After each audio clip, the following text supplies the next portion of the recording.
Hello and welcome back to No Man's Sky. Good morning, good day, good evening, wherever you are.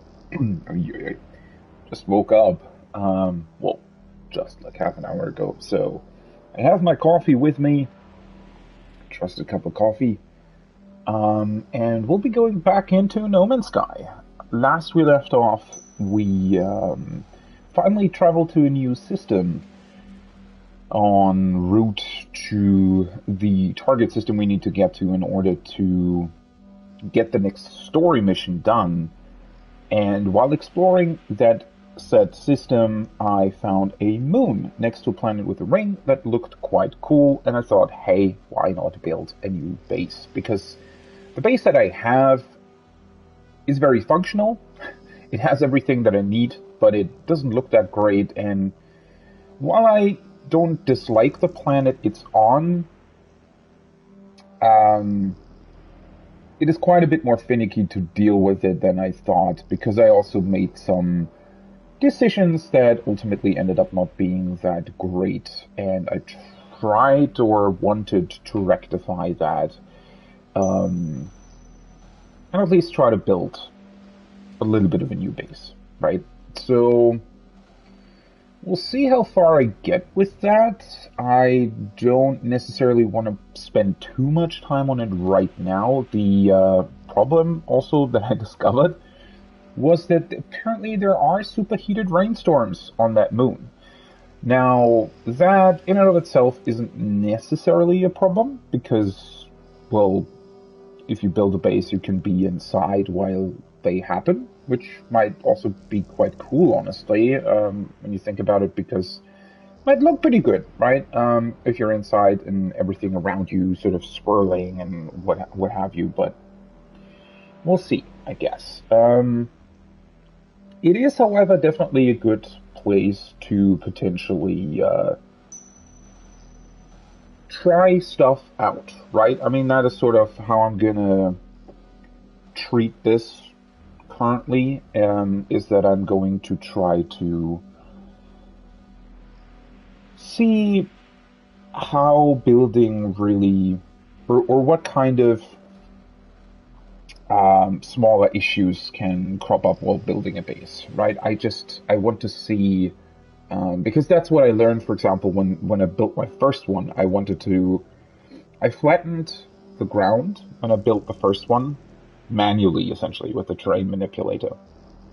And the goal was to, because it's an island on that planet, right? There were like big, not oceans, but big lakes on the planet where I have my first base. And so I looked for an island in a lake, or rather I found an island in a lake that looked pretty cool. And I wanted to build like a cool base sort of on the lake's shore. But what ended up happening is that flattening the terrain manually is almost impossible, because if you, like, the terrain manipulator tool only keeps the same surface while you use it, right? If you once stop and then start somewhere else, it'll adjust the height slightly, right? It'll never be perfectly flat. Instead, what you want to do, and what I started doing with the new base, and let's actually go in on that point, is that you just, wherever you want, basically place down a plate or a ground plate. Yeah, is it called a ground? I don't know. Well, a base plate, essentially, right? And those are always perfectly flat, obviously, and the game allows you to just attach new ones to it as well. Oh, right, you were still standing in the storm and I looked out. Or rather, I was in my spaceship.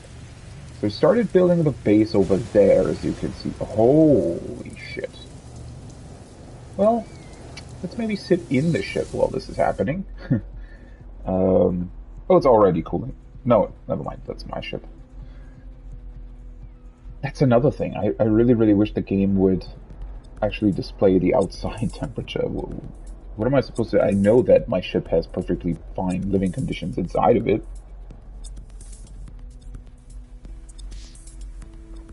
Granted, though, the storm does look pretty cool.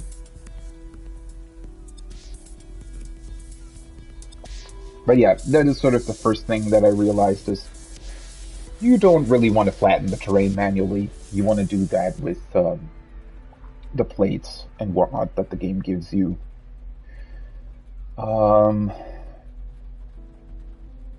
So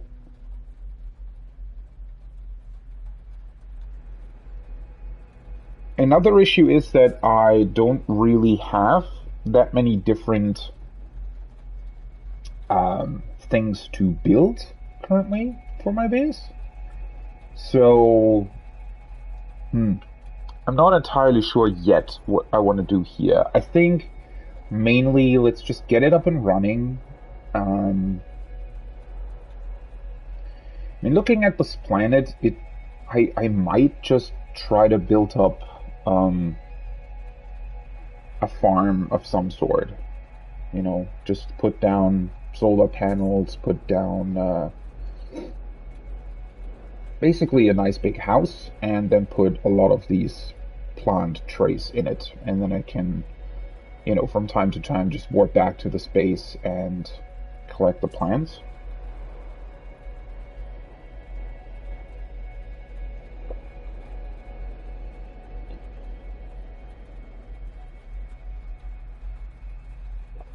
But I'm definitely also still missing a lot of different base parts, right? I never really bothered to get those blueprints yet. And honestly, thinking about it, I might also want to work on my freighter. Thing is, I haven't really gotten that much new stuff for the freighter, right? But we'll see. Let's just work on the space for the time being.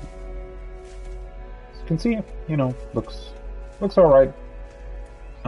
If I, let's see, can I like put this away? Manipulators. Oh no, it was on mine. Right, create flatten. All right, just so that doesn't poke through.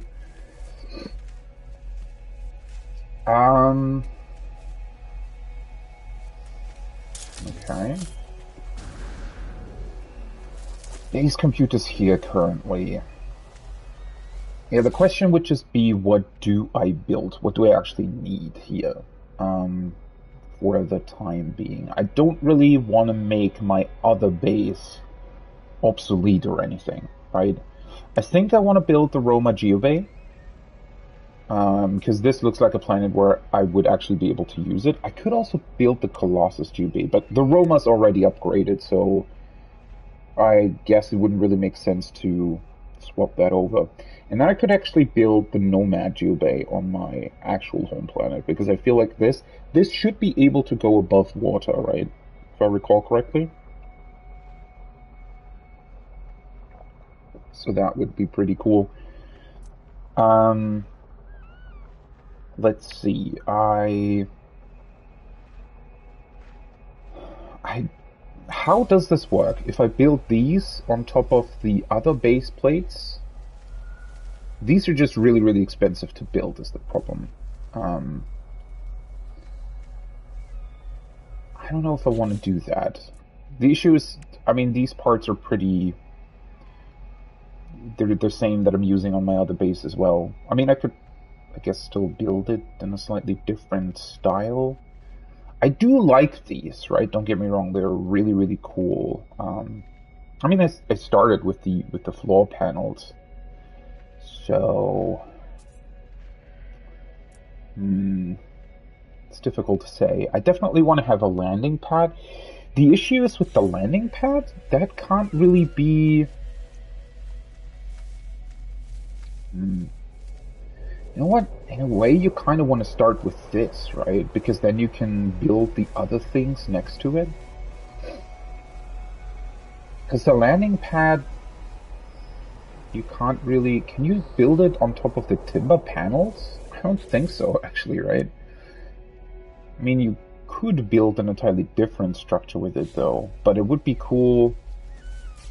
I don't know, it would be awesome to be able to attach the landing pad to these structures, right? But I don't think that works quite that well, honestly, unfortunately. Yeah, see, I'm already running into a couple of issues here that I didn't foresee, really, with base building. I don't know if there's a way to attach the landing pad to your base if you build with the normal base parts, or timber structures in this particular case. Alright, what do I need for the teleporter, and where do I want to put it? I mean, for the time being, I can just put it onto... I can always move it, right? I do have the sodium with me. Metal plating, carbon nanotubes. Oh, there's an unidentified plant here somewhere. Wait, is there? What was I just looking at? Oh, that big thing? Okay.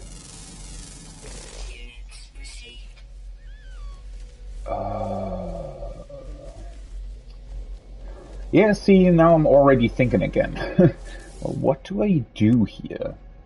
I mean, if I have... Wait.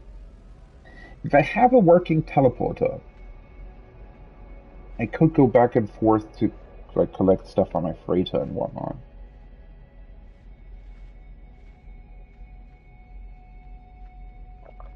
Wait, can I?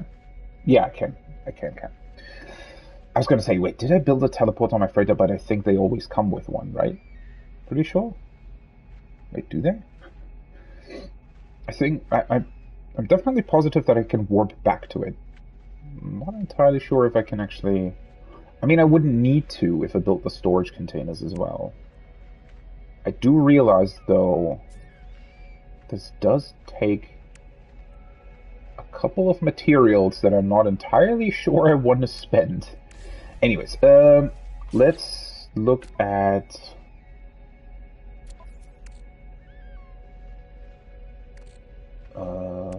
carbon nanotubes and metal plating.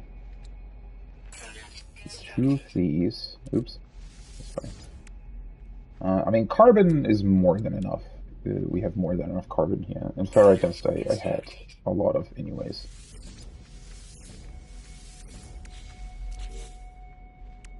So let's at least put down the teleporter for now.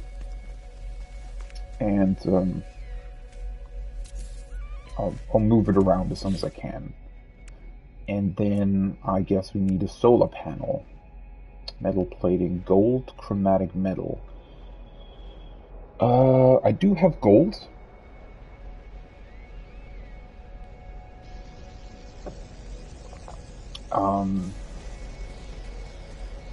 We need to grab that though.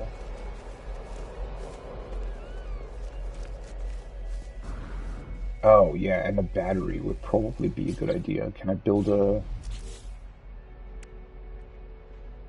Those are other things that I definitely also need to learn is, okay, what kind of materials would I actually need? Because the most basic of all bases would contain a teleporter, a battery, and a solar panel, right? So that you have power and are able to actually go back to it. And that essentially allows you to do whatever you want. So that means I need chromatic metal and... Well, what's happening here? When did this get damaged? Also, what does it do if it's damaged? What? Maybe because I was out in the storm or something?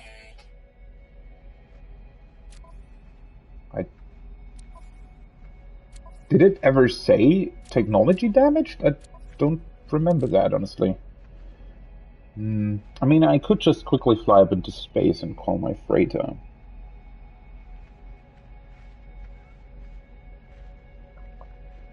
I can also move a couple parts if I wanted to. Like the portable refiner from my original base could go here, for example.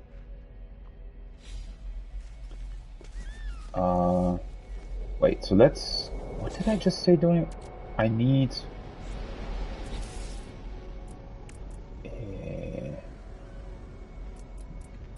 where is it? I need...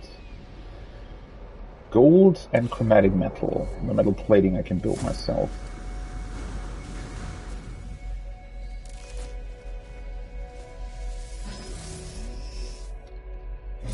I mean, I can find the base again. That's not the issue.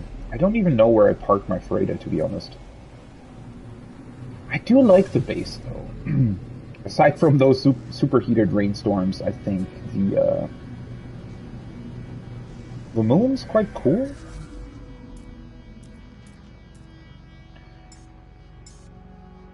Whoop. I don't know.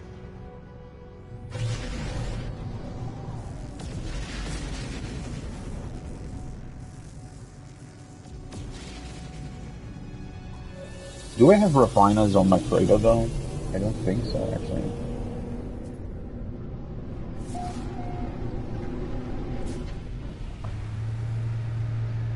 Well, now I'm starting to build, or wanting to build all kinds of things, right?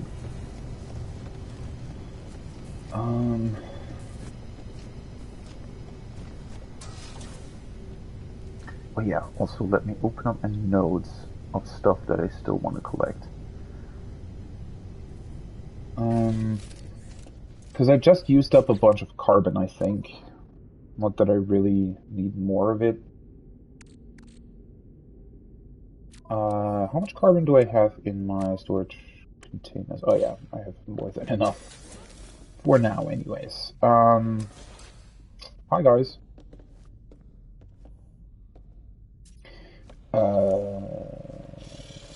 These are not normal teleporters. Do I have a normal teleporter here that actually allows me to go back to places?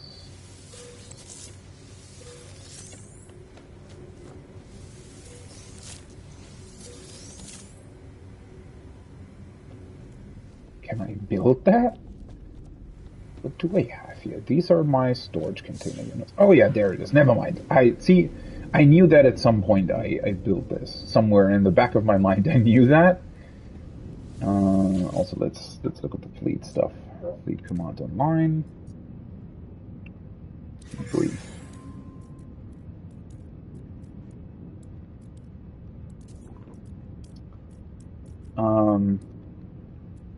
Still not entirely sure about the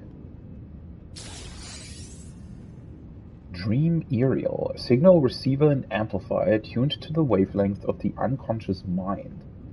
It is every color at once, splitting the surrounding light into a shimmering rainbow. White. Warning, carrying this antenna into deep space may attract the attention of cosmic megafauna. What does that even mean? What the hell? A signal receiver tuned to the wavelength of the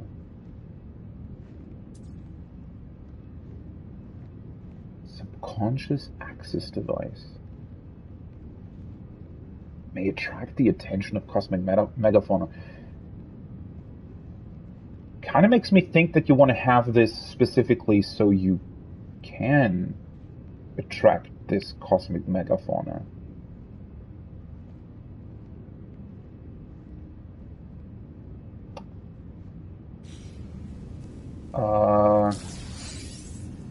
Did it say somewhere if that's... Oh, storage augmentation.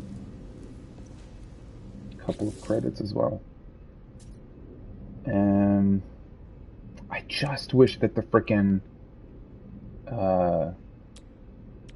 Dream Aerial.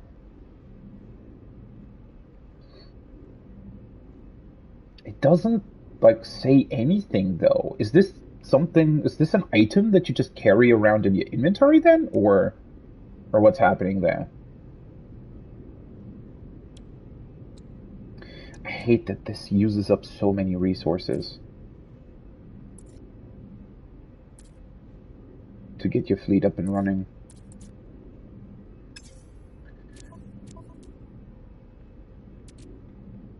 Uranium.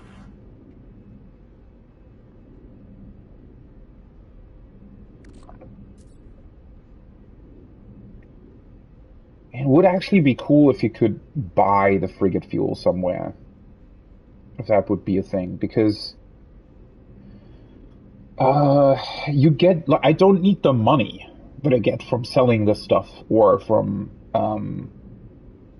the exploration itself. So it would be cool if you could reinvest the money that you get from the exploration into buying more fuel. But it doesn't seem like that's a thing you could do.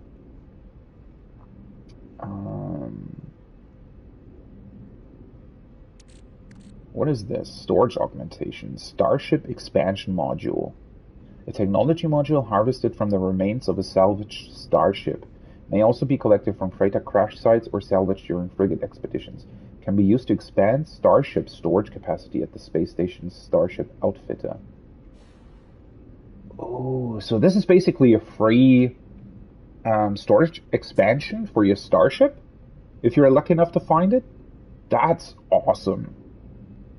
Wait, so this is essentially worth, what, like 18 million units or something for me? I think that's what it costs to give a new slot to my start. That's crazy. And pretty cool that you can find this. Let me move this over to my starship. I need to remember to use it. Oh wait, I had the gold on my... Ah, never mind then. I do still need... what was it? I need chromatic metal. Do I still have copper in my exosuit? I do. Okay, first of all, let's sell the other stuff. And sell... I think I put it here, right? It's gonna boost... no, never mind. It's my freighter.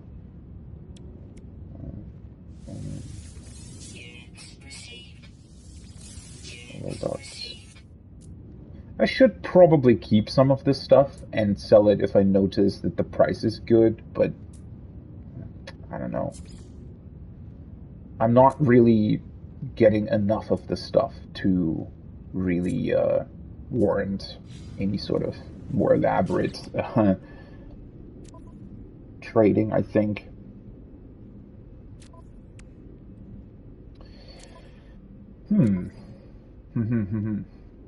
Well, is there really no other way to generate frigate fuel? I feel like there should be another way to generate that, right? Because I don't think they want... That would be...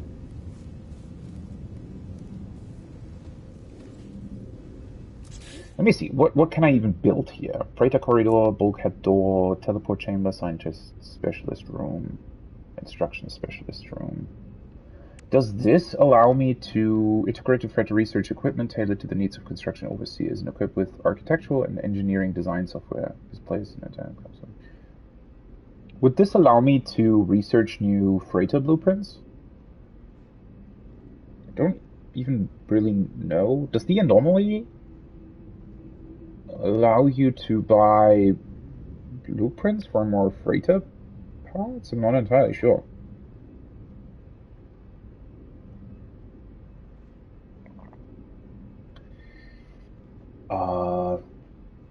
I might want to build that at some point. Did I ever build the science specialist room, by the way? Teleporter. Fleet room. Market. And the storage to the side. There's nothing here yet, so that's where I could start expanding, I suppose.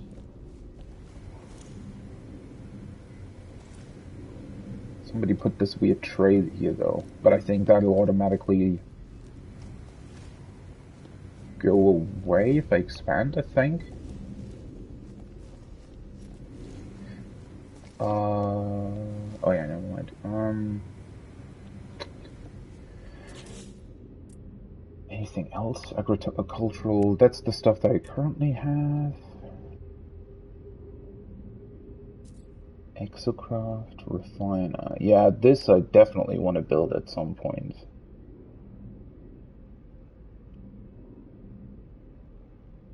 That point probably being now. Writer researcher will tailor to the needs of exocraft technicians.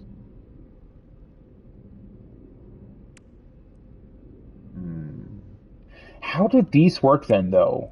Because I already have an exocraft technician at my base. I was wondering about that the entire time, especially when I now put my new base down. Is what do these actually, how do they work if you have multiple of them?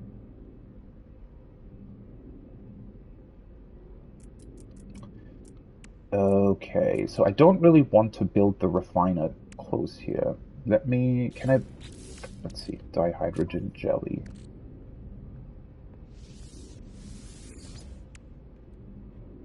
I really don't have enough dihydrogen, though, currently to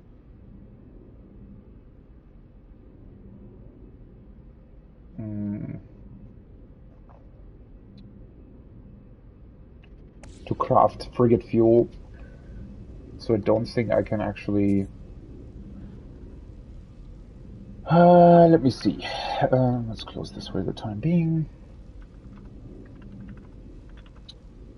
I think I looked that up last time as well on the wiki.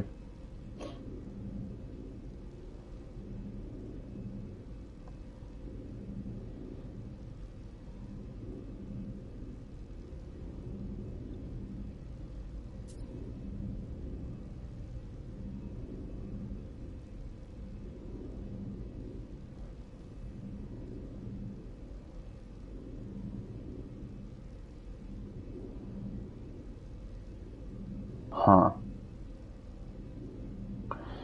I really don't understand yet how you're supposed to like get a lot of frigate fuel, unless there's some sort of way later on to specifically harvest tritium, for example, somehow on your freighter. Wonder if that's a thing. Alright, let's see. So currently, well, if I put the construction specialist room here, then I wouldn't really have. Does this actually even fit? Because I could build the other storage room here, right? I feel like they work a lot better here, really, if you look at it.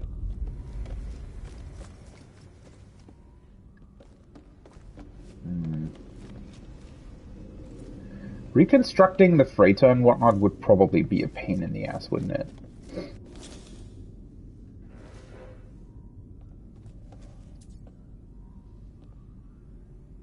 The problem is that I don't really know how or why or where I would branch off.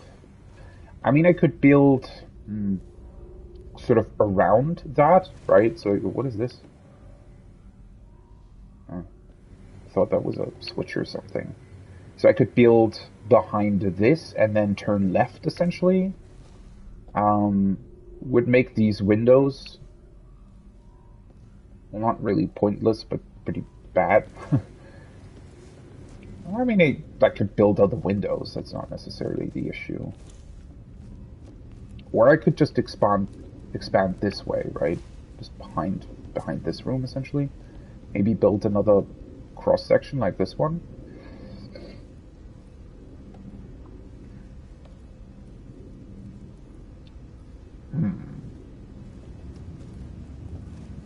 Do I want to do that maybe for the time being? I don't know. I mean, the frigate room. I mean, this looks pretty cool as being sort of a room you can move through, right? Doesn't necessarily have to. Yeah, let's do that for the time being. Where the hell is it? I definitely do want to expand off to the sides at some point, but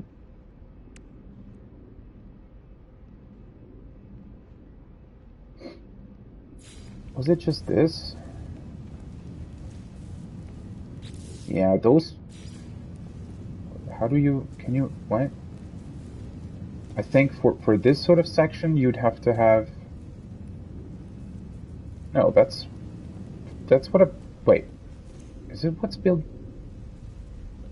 I feel like that's bigger than.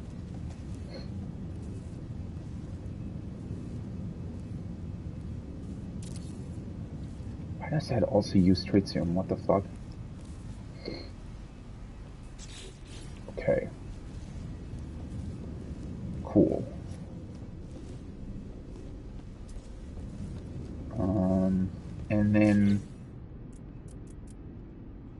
let's put construction specialist room over on this side. Well, now I need silver. Why do I not have what? 11? Are you serious? I thought I collected a bunch of silver last time. How am I out of silver? Really? I guess so. Well, that's bad. Oh boy. Dihydrogen.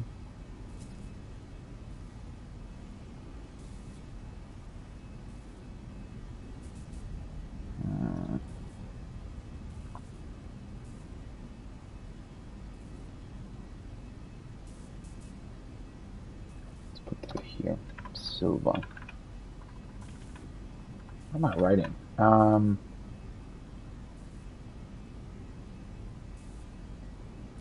Yeah, this is, this already makes me think. Maybe I should concentrate on my freighter a little bit more for the time being compared to another base. Well, the base is,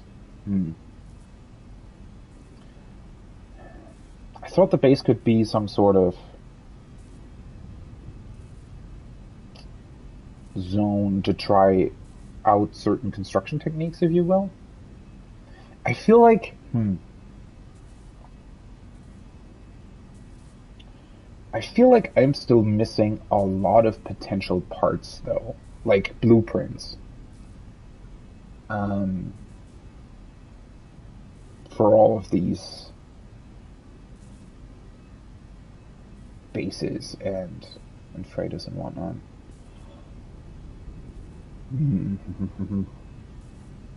Well, I guess I'm gonna be collecting silver then for the time being. The issue also with dihydrogen is that I guess, well, I mean, there's a bunch of carbon here. There's probably like a plant or something, like these two. Maybe you can plant dihydrogen plants in these.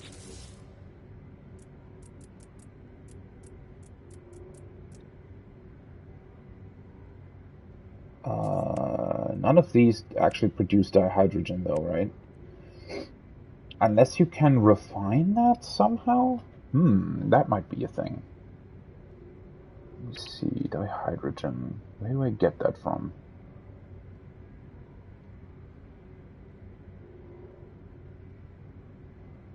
Refining. Ammonia plus nitrogen. Oh, no, never mind.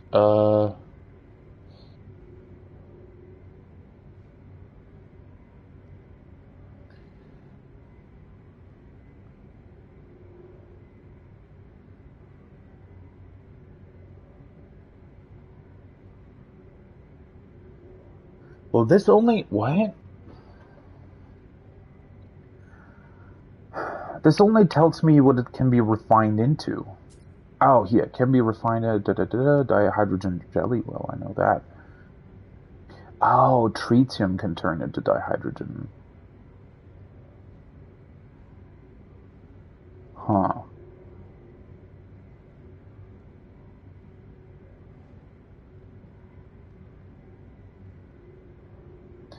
I feel like there has to be a way to collect tritium then. Right? There has to be a way. Tritium can be acquired in a variety of ways, from asteroids in space, crystallized from a tritium hypercluster, some galactic trade terminals, in a freighter after purchasing one. What? In a freighter?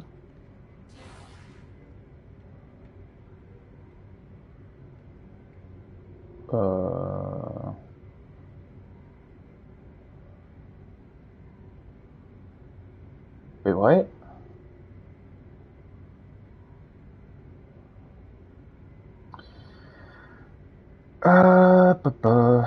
Upgrades, freighter hyperdrive, warp core.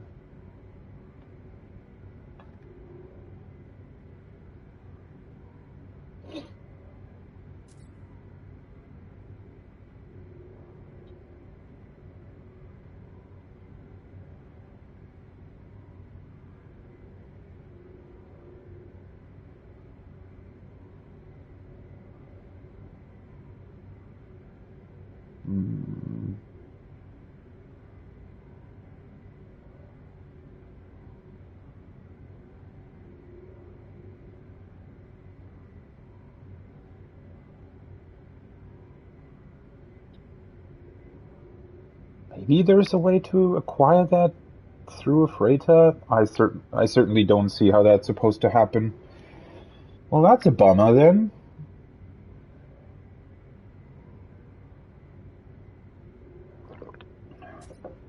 So, well, at least if I build a refiner.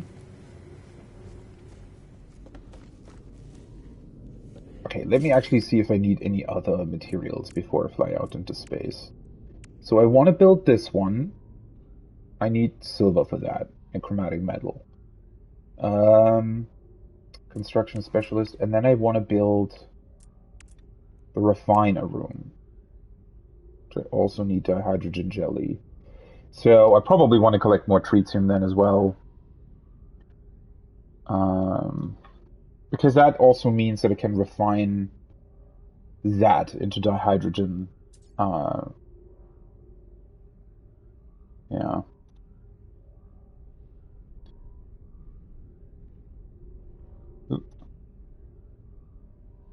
Alright. Let's get those three then for the time being.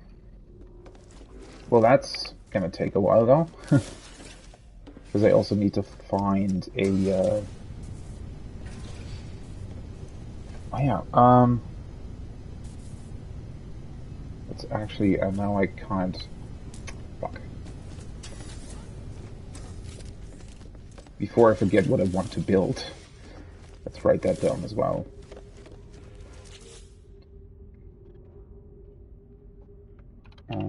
Freighter expansion.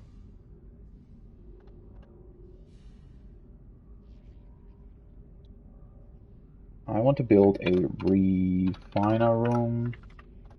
And what's the other one called? Construction specialist room. Construction specialist.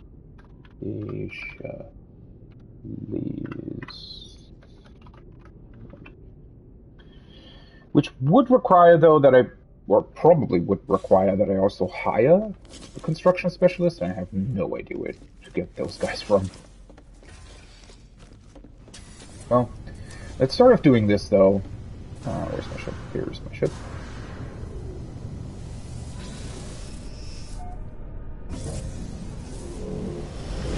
Don't know. This is already becoming more complicated than I wanted it to. The thing is, with the new outpost, I honestly think I'm gonna activate the teleporter and then just leave it be for the time being, just so that I can actually, you know, do the stuff that I want to. That's my own frigate, I just realized. Let's not shoot that.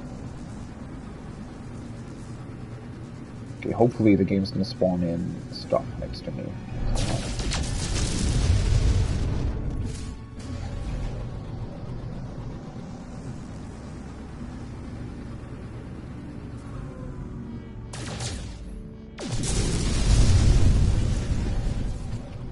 You know, at least this is somewhat easy to acquire, right? I don't necessarily dislike that. It's just that the issue that I have with the game currently is mostly that it feels like it's not really giving you... So without external resources, right? Without looking at the wiki or other things, it feels like you don't really have a chance of finding these upgrades on your own. I mean, it'll happen eventually, right? If you just go out and say, all right, I'm just gonna, you know, craft everything the game gives me, and I'm going to, you know, build up my freighter, build up my base, then eventually, obviously, you'll get potentially what you're looking for, but I don't know. I feel like some of that stuff honestly seems a little bit random to me. I wish that it would be a little bit more along the lines of, oh, you know, I wish it would be more along the lines of giving you, I guess, more information, potentially, about where to get the stuff from? I don't know. Because it sometimes feels like the things you want to do and the things you want to sort of build towards and do in the future are very often not really clear in game, right? They're not really, oh, this is how I get there. This is what I need to do in order to, you know, find the necessary blueprints and whatnot.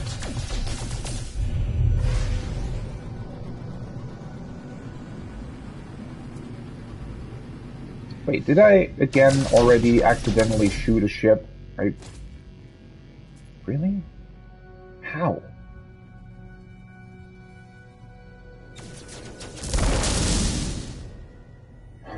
Really? How? Let's just fly away. I do want to find an asteroid field anyways. Oh, well, there would be one. Shit. That is so dumb, right? How did I... What? They must have flown behind the asteroid at some point. Like one of the asteroids that I was destroying. Okay, well, thankfully you can just fly away, and it should be fine. Oh no, it's still this... Are you kidding me? Stop chasing me, you dumb fuck. I just want to mine. Seriously? Oh, for fuck's sake. As cool as it is when they, like, spawn in stuff next to you, right? It's so annoying that you can accidentally hit them and it will count as an act of piracy right away. Honestly, in that regard, I do think that No Man's Sky could actually take some lessons from, or hopefully,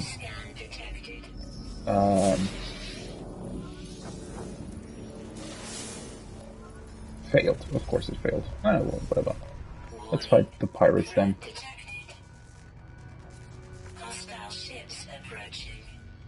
that the hostile ship, or is that still the dumb... of course that's still the trade ship. Are you kidding me? Oh, that is so annoying. I just wanted to have something. And now, of course, it's fucking auto-targeting the...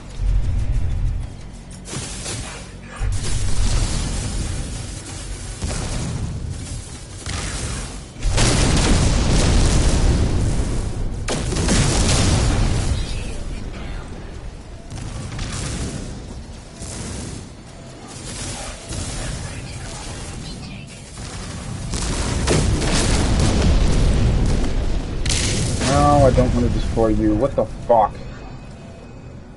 Oh, and now I want to... Oh, my god. Shit. That's the pirate. Oh, do you have to fly right next to me? Are you kidding me? I should probably just recharge my shield, shouldn't I? No, I want to...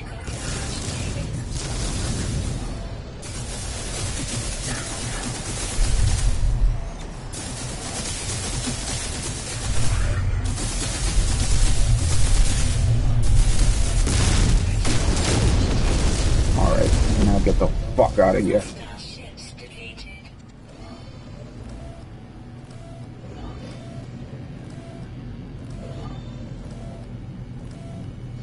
Can I? I think it actually destroyed my fucking pulse drive or something. Oh my god.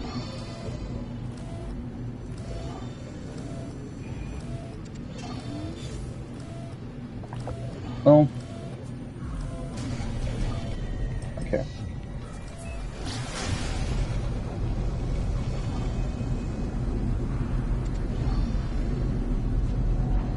This should hopefully be enough so that the other idiot can't follow me anymore. Alright. Fuck's sake. I don't have that with me! Are you serious? Did it destroy anything else? Wait, is it really just that? Oh, what is happening to my controller? What the fuck is that? Oh my god.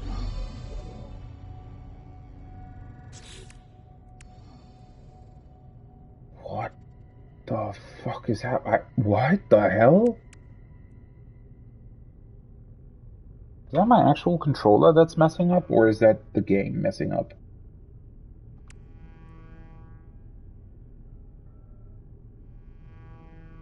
What? My controller's not disconnected, are you kidding me?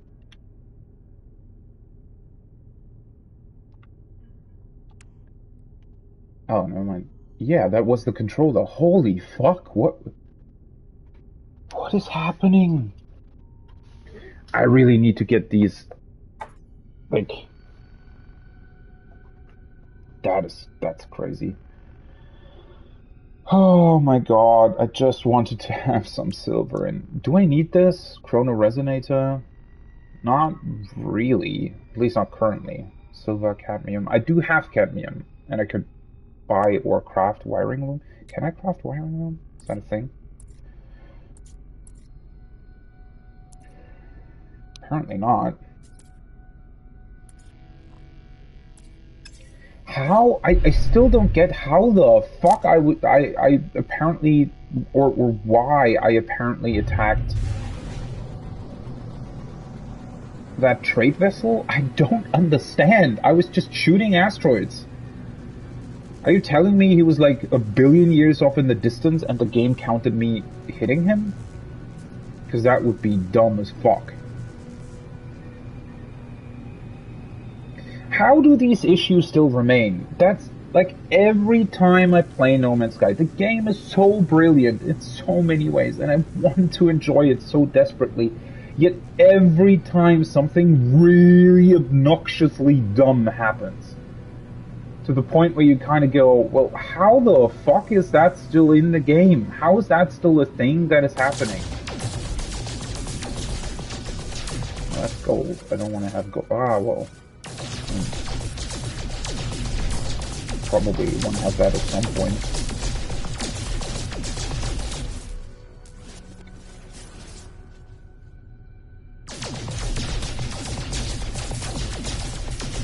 It's another one of these issues that sort of remains from because I think originally when the game launched, right, like one of the biggest critiques, which is also why they focus so heavily on multiplayer going forward. One of the biggest critiques was that the game felt fairly empty, right? And a lot of the stuff that was originally planned before release wasn't in, right? So the whole sort of fleet combat and in general space combat, a lot of that stuff just didn't exist, even though it was promised, right? When they originally talked about it. So those naturally became one of the biggest criticisms, I think, like after the game then launched. But the thing is now, those things are actually problematic because for some reason they never really looked at them again, I suppose. Right? So the fact that you have spaceships spawning in constantly around you, like that doesn't really even make any sense, right? Why would... So I'm just at a... I'm at a random point in space, more or less, right?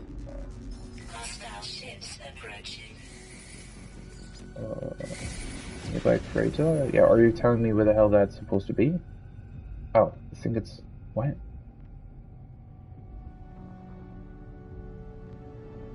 It's on my hut at the top, but...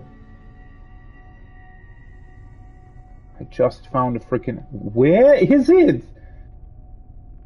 How can it be in my HUD, but not being... Oh, there it is.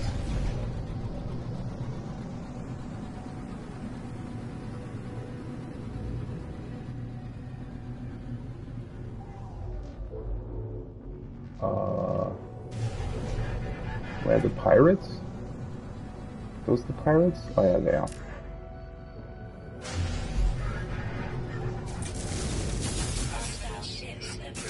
How can I still use this weapon, by the way?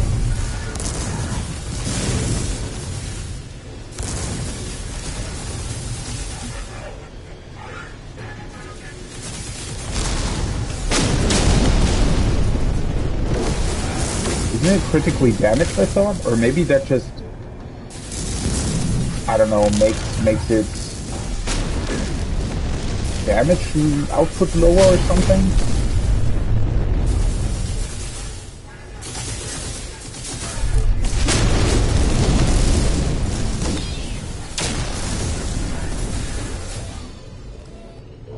Yay, something else was destroyed.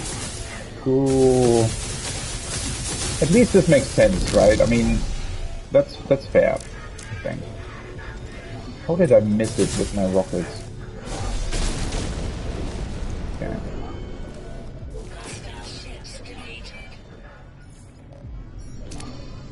So now I can talk to them? Traveler, you will find this vessel more than meets your needs. Oh. Can I get this for free? Combat, yeah, sure.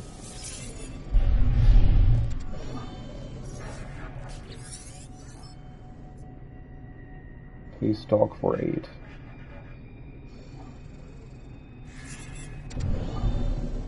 Okay. Navigational data received. Well, let's see if that actually helped me in some form or capacity.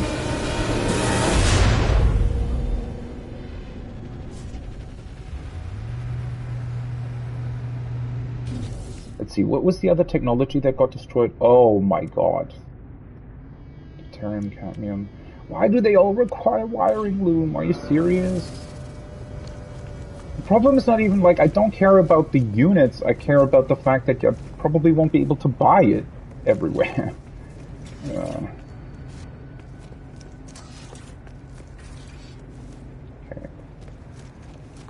Hello. Without aid of traveler, things life flickers rapidly. Gratitude. Inspect freighter. So now I could get this one instead of the one that I have, correct? I would have to pay units for it though. I mean, this is a B-class freighter with a lot more slots.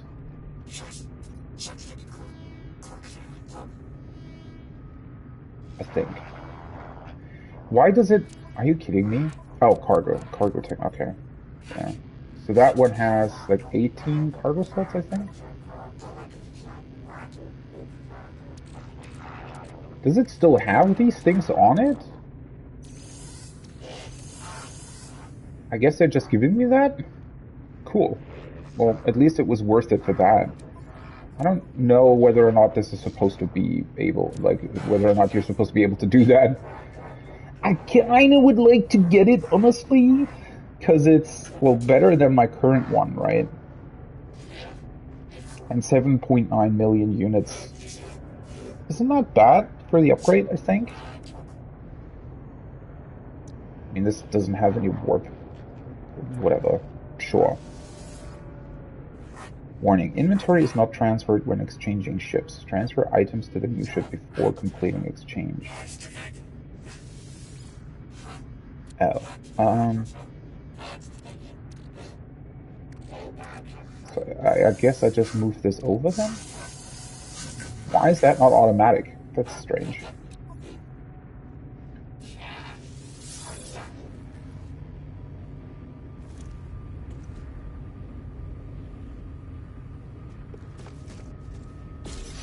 So now this is my new freighter then.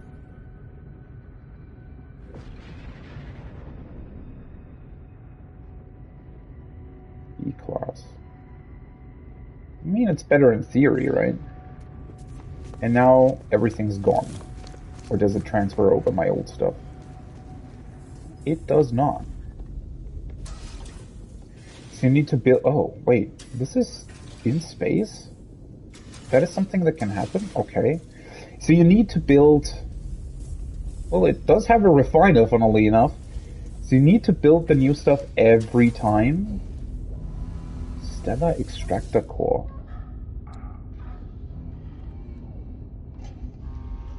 Gathers resources directly from the interstellar medium via complex systems such as intakes and condensing tubes. The gathered substances varies with the local star classification. Functionality is entirely autonomous. 15 per hour. Okay, well, at least the stuff on the ship is quite helpful. What is this then? Exocraft terminal. Oh. Huh. Well, now I know how this works then.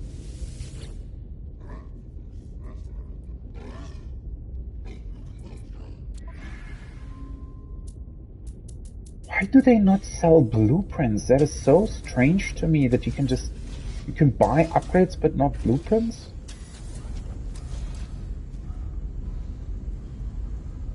And is this just a showroom of what I own or what? Well, to be honest, I like this freighter setup.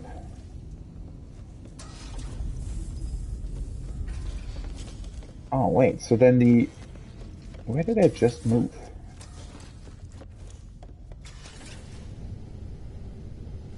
Where was the part where I was outside for a second?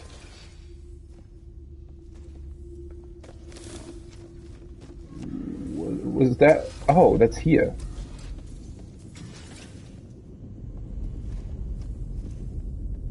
Ah.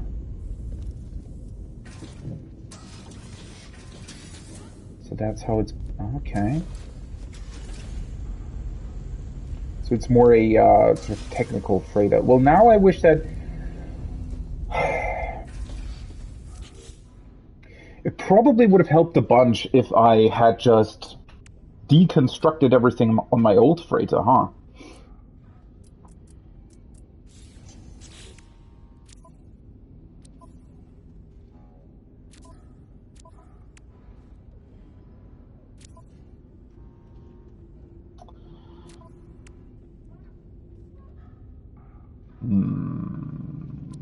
Well, that's...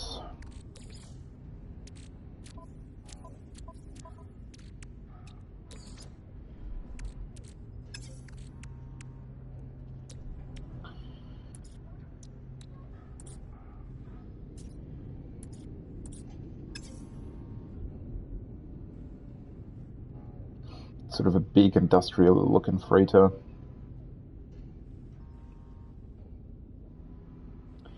How would that work then? Could I even have done that? Like, well, now I can... The whole plan that I just had with the other freighter is gone out the window then.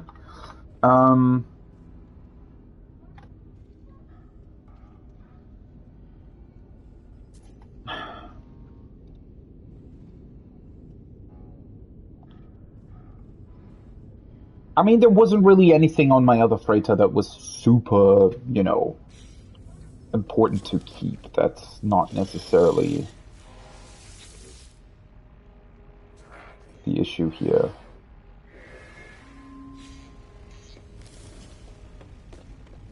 So what's the idea then? You build a bunch of the stellar extraction cores and then just try to park your freighter in a system that gets you the stuff you need? Something like that? I mean, well, I guess now I need to build stuff like this again as well. Amino chamber and antimatter, can I craft this? Well, first of all, I probably need my... where are they?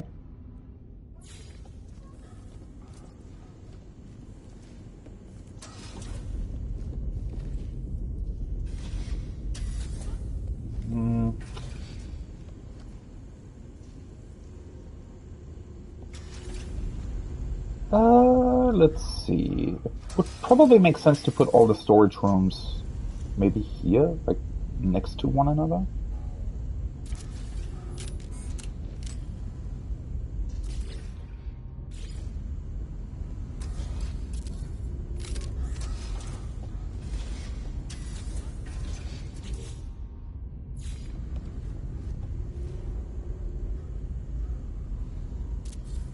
These are always looking the same way, right?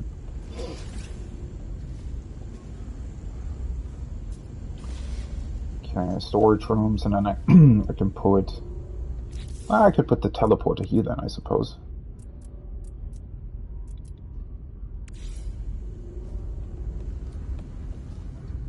Oh, so they're... that's interesting. So these are all sort of industrial looking modules and whatnot, but then you also have the normal ones. Interesting. So they are not inherently like they're looking different, I guess. Okay. Can I build a fleet command room then? I guess. Fuck. Where would I want to put that then?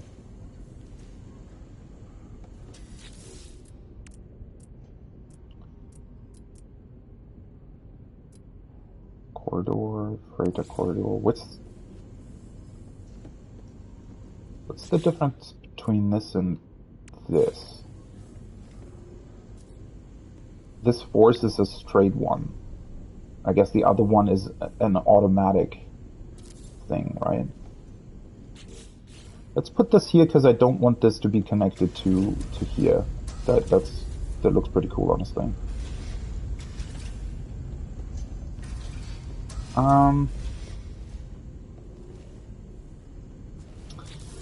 Oh boy.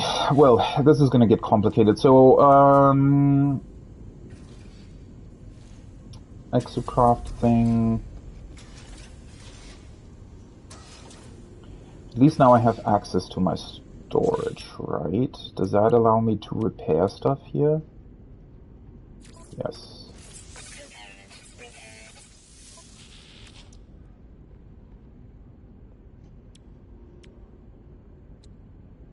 Oh, that was the upgrade. I didn't realize. Okay, that was the upgrade. So at least it didn't destroy. Don't have enough cadmium then. Oh fuck. Cadmium, deuterium. Oh god.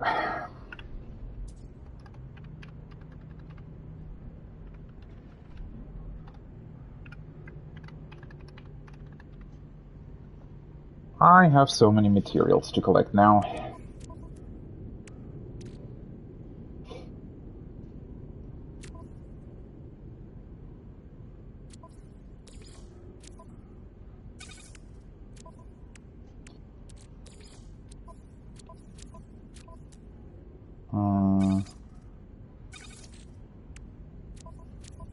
Chromatic metal.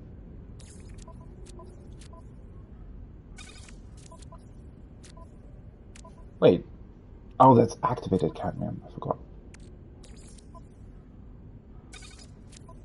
Still need a bunch of silver, though. Pretty few. Okay. Okay. Well, guess I'll be focusing on my freighter for a bit then. A new freighter, that is.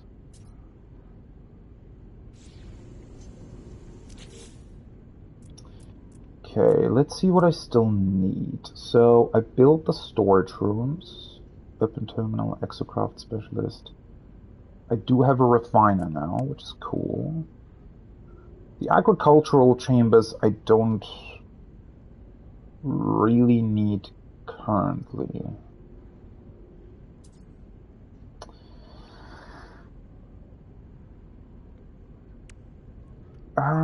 Because there isn't anything.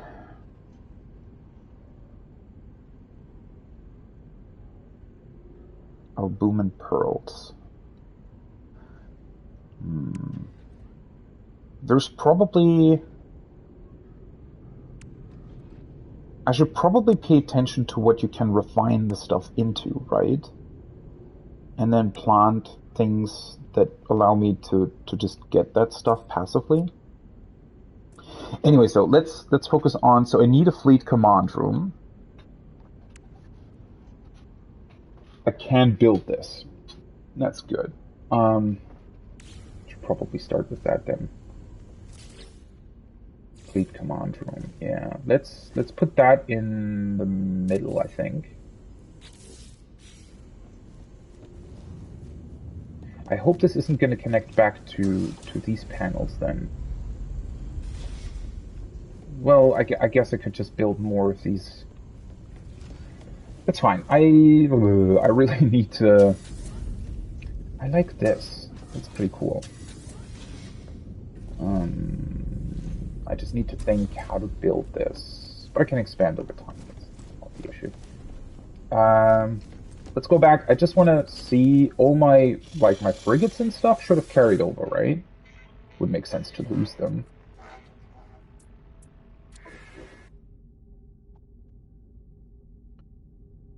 A balanced trade expedition. Let's see. Yeah, they're all still here. I just don't have fuel yet. So let's not do that for the time being. Although I could... let's send one out, actually. I do still have 50 tons of fuel, I think. Let's do the... Voyage of Discovery, whatever that's supposed to be. And then see if I can... Discovery. So this would have the best... Fuel required 50 tons. Alright, if I put in another one... It's 100, okay. So let's just send the one out for the time being. Perfect. Okay, that's the fleet command room. I need a teleport chamber.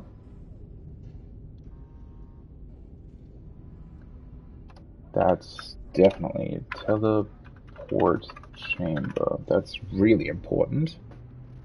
Fleet command room I already built, and then I also need a galactic trade room, and the construction specialist room I still have. Galactic trade room. Trade room.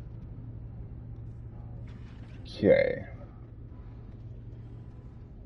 How am I at 37 silver again? Fucking hell. The plant stuff, I'm not really going to be doing on my freighter then, for now. Weapons terminal, exocraft special. But what's even the point of having your specialists here? Because if they only sell straight up upgrades and not, you know, blueprints, then what's the point? Alright, so it's really only teleporter, galactic trade room, construction specialist room, and in order to do that, I need... Let's see. I need a bunch of silver.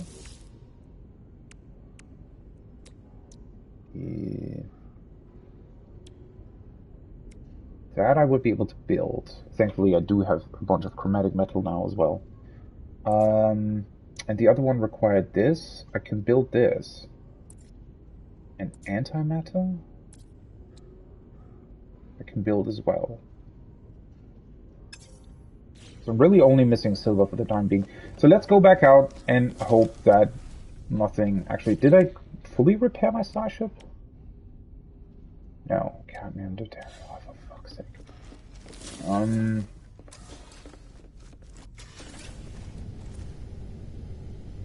Let's try to not, you know...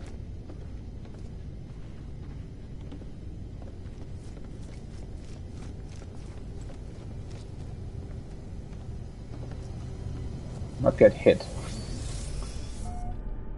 by other people again. Alright.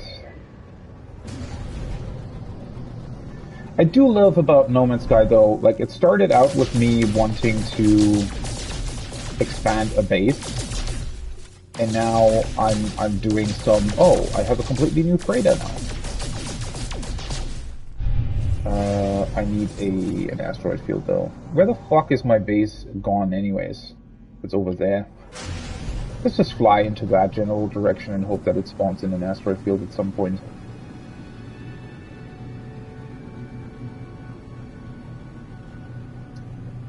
Does make me wonder though what the actual, what's it called?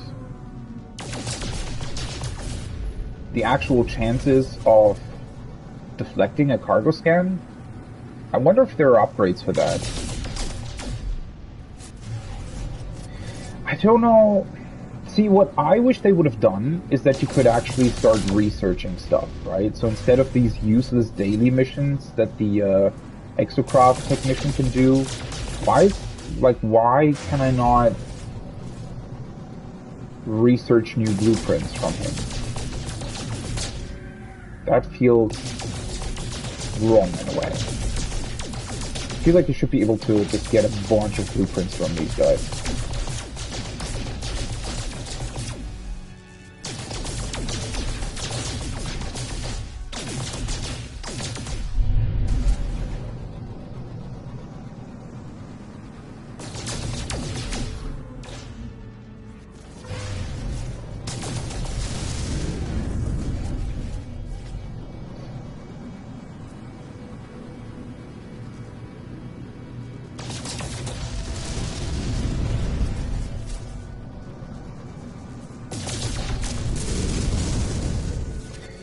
Let me do a quick double check, by the way. So I still haven't landed on 2 planets in the system. I think I haven't landed on this one either. Not that I really need to. Yeah, I still need to land on the other 2.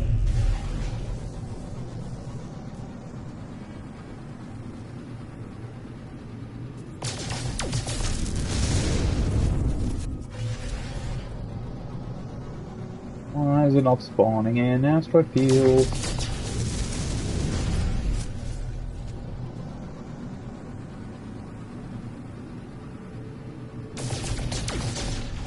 Wonder if there's somehow a way to trick the game into doing that, by the way. And I still wish that these would just be destroyed normally. I hate how these work. You don't even get that much from them, right? Like, the amount of silver that I get is... Ah, there we go. Hello.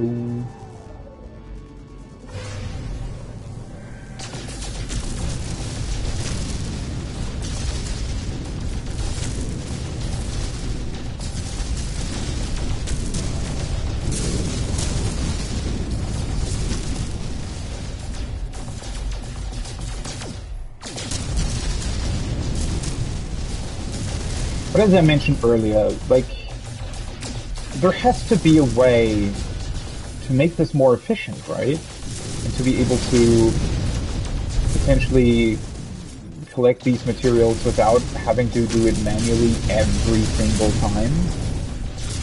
The problem is the game doesn't really... It doesn't tell you whether or not that's a possibility in the future at all. And it also doesn't tell you, if it is, how to get there, right? And I don't know, I really dislike that.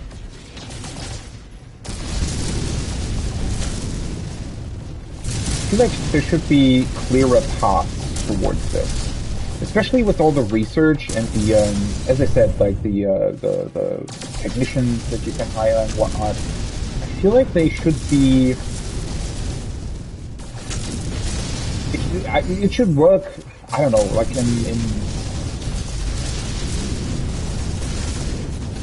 in some building / strategy games, Anno, for example, right? You can also research stuff, but it always leads to sort of the next research, right? So you start some research, and then it shows you, oh, now you can do this, and now you can do that, and you know, once the research finished, then maybe you can build a new university or something.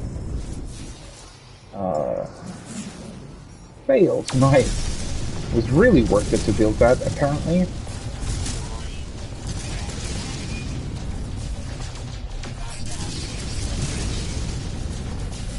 Well, I guess I just have to keep an eye on my shield then.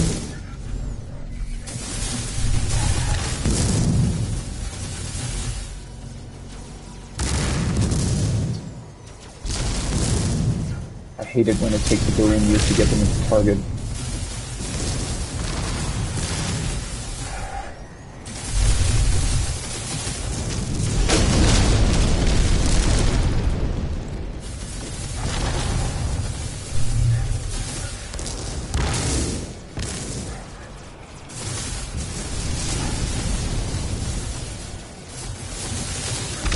Now again, it makes me wonder again if... Hostile ships defeated.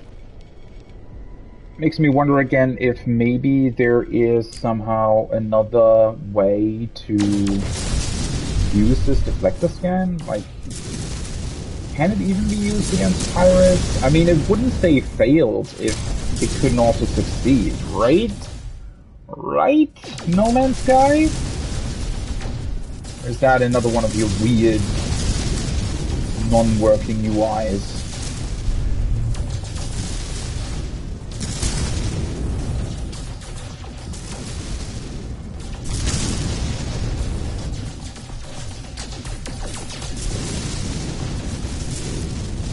Oh, what the... That's another strange thing, that it sometimes just despawns and then respawns the asteroid field. Don't know how that works exactly.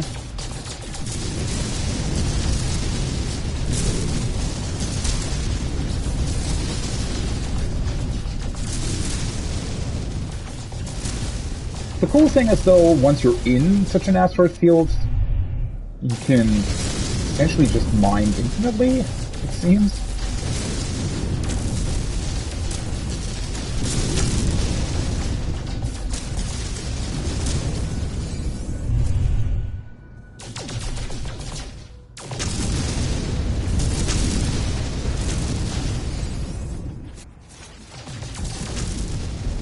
Okay, let's take a quick look at what I have.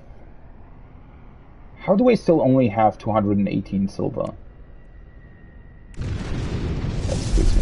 Are you fucking serious? Did I just fly backwards into it? Yeah, how am I still missing so much silver? At least it gives you so much tritium while doing this that it shouldn't be too difficult to get boost stuff up and running in the future. Are there silver nuggets, I wonder? Because I keep getting gold nuggets.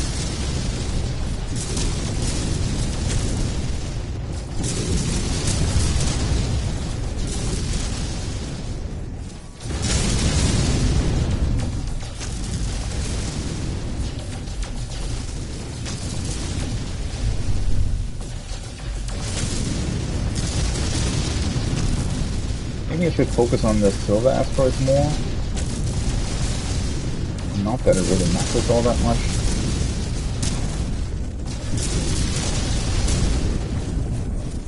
Don't get me wrong, I don't actually mind this type of gameplay, especially in the early stages of my, like, I feel like, you know, I just got a new freighter, you know, I feel like I'm still very much at the beginning of what you can do, potentially, in this game.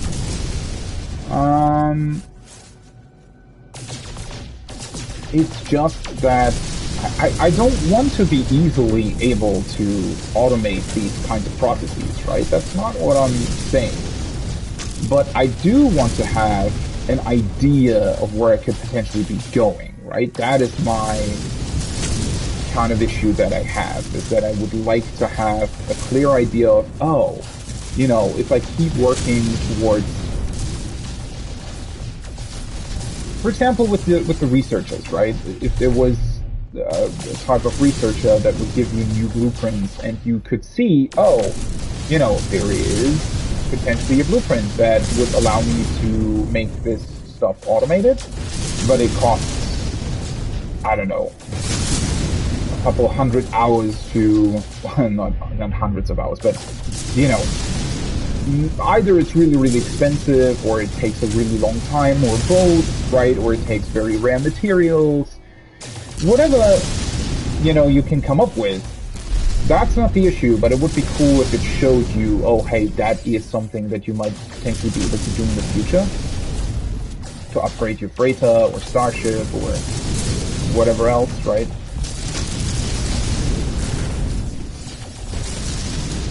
I mean, there are also mining expeditions, but you can't specifically choose the material you're mining, I don't think. And also that does require you to collect starship or frigate fuel in the first place, right? So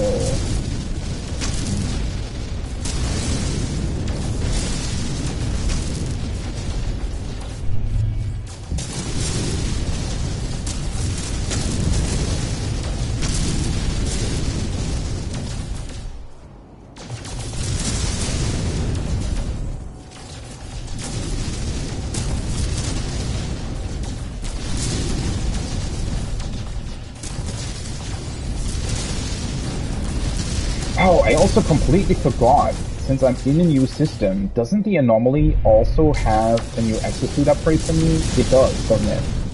Ah, I completely forgot about that. That might give me a good opportunity to take another look at the blueprints they offer there as well, because they at least do have blueprints. And honestly, yeah, as cool as it would be to expand my base, I think expanding the freighter first might actually be a better idea. Well, the reason why I didn't go for that is I felt like I didn't really have a sort of a clear path to freighter upgrades. Like I didn't really have anything to. Okay, let me quickly look into my inventory. 421. Why are there no silver? Are you kidding me? I have 16 gold nuggets. I guess there are no silver nuggets then? That's frustrating. How the heck is silver the rarer one? I just want to get a stack of 1,000 going for the time being.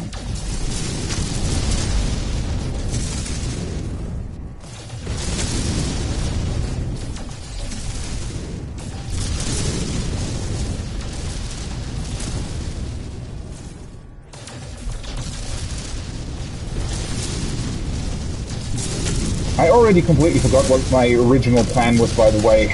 I wanted to, oh, right, I'm still needing a solar panel, right? I needed a solar panel to activate the teleporter for that other base. Yeah.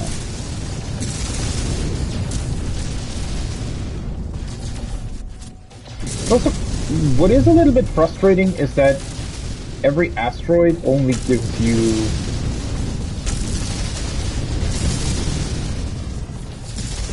wonder, but phase beam for ship-to-ship combat. I wonder if there's actually a mining beam or something for your starship now that has higher yield or something when destroying asteroids. Maybe this is just inefficient.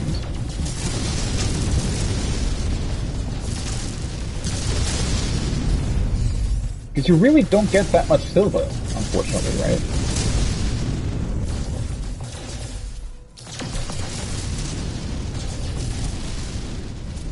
Maybe I should focus more on the things that actually do give silver. Seems to be these.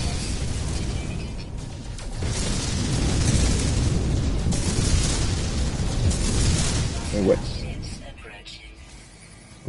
Nearby freighter under attack. Wait, there is another freighter under attack? Where is that though? Incoming, another freighter that is much better than the one that I just bought. Oh, for fuck's sake, really? Ooh, it's actually not that easy to navigate these. Once you're in them.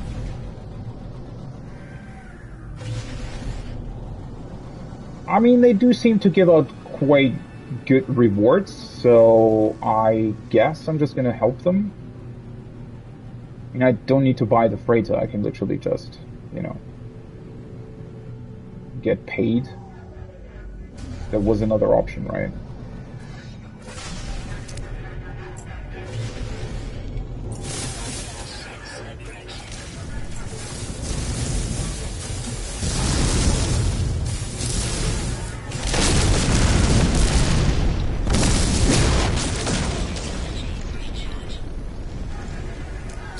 Did it just show me like a billion different destroyed technologies?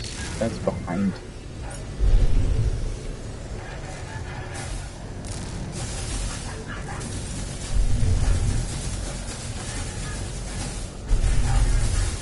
I mean,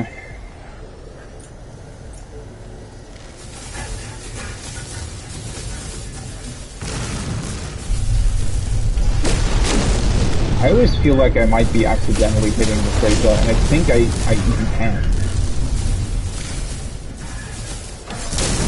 Don't exactly know why my technology got damaged though, because... Yeah. I don't know why that keeps happening, because my shields are up. Maybe these are, like, maybe they're hitting me with, like, a specific weapon or something? Oh boy.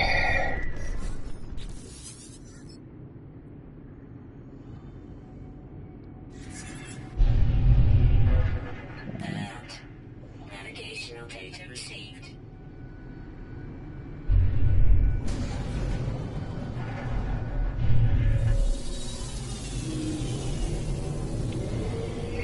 I don't even want to look at my ship and everything that's destroyed. Holy shit.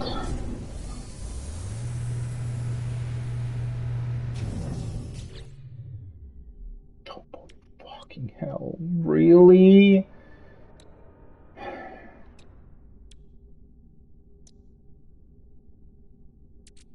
Oh man.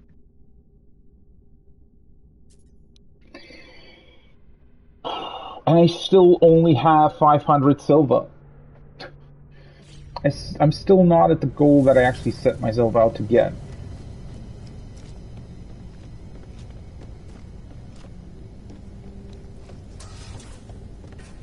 Well, I guess I just have to calculate that every time that happens, I also need to repair essentially my entire starship.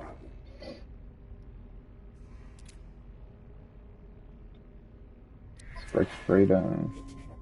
A-class. Of course this is better than the one that I have. Of course. Well,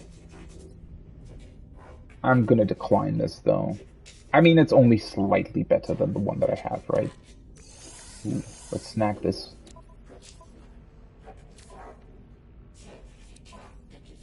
Decline.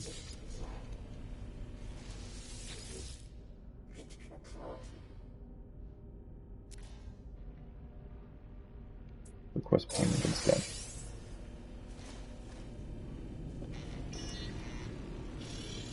It just gives you nanites? Are you kidding me? Really? It doesn't even give you money? What the fuck?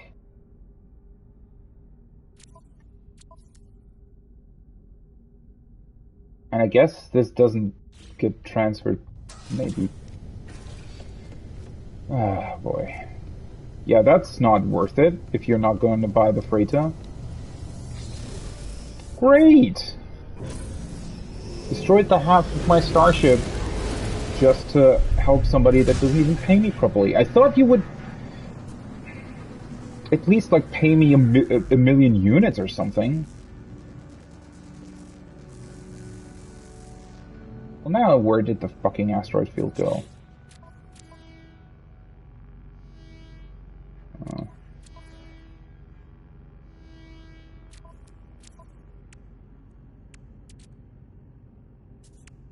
Push this package. Why am I still carrying around a signal booster, by the way? Oh boy. Well, whatever.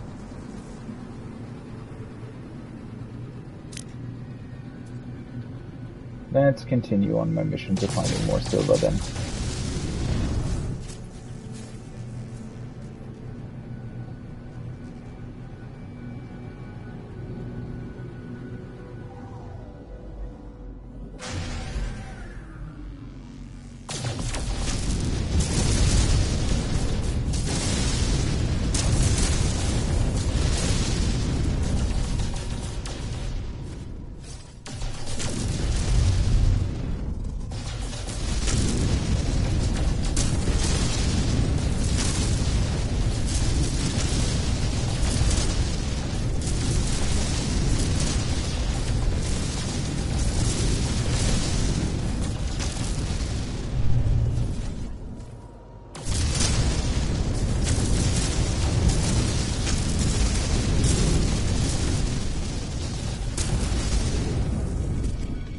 Are these elongated stones really the silver source though?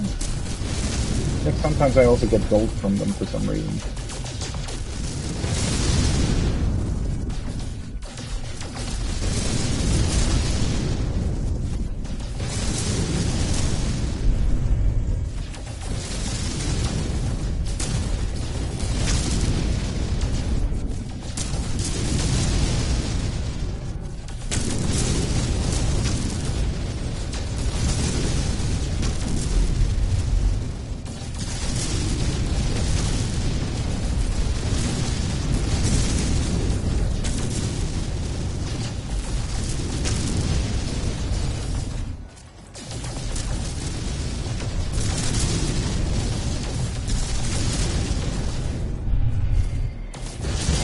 why is the amount of silver that you get so low? That is quite frustrating, actually.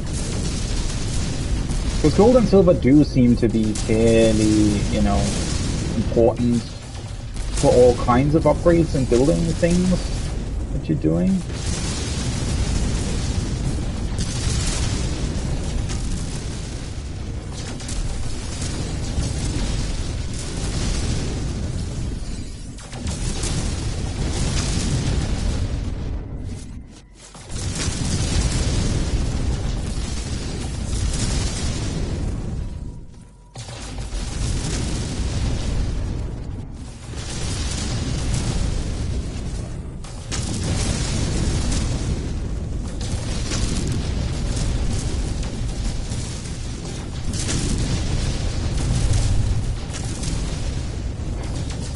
Honestly, you know, collecting materials might be something that I'll do off stream in the future. I don't know.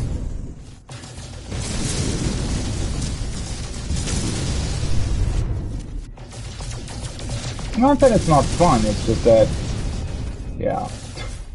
It's certainly not the most engaging thing ever. Especially when you know, when you're looking for fairly large quantities.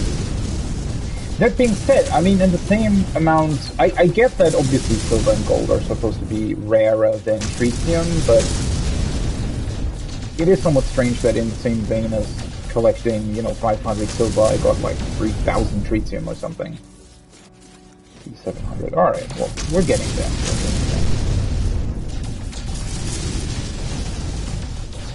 The good thing is, though, you know, kind of setting yourself the goal of getting stacks of 1,000 does mean that hopefully you won't have to do it that too much in the future anymore.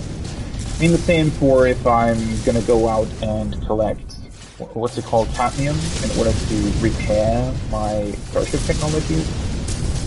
I'll just grab, you know, a stack of 1,000 and hopefully that'll get me through a bunch more repairs than just the ones that I now need to do, right?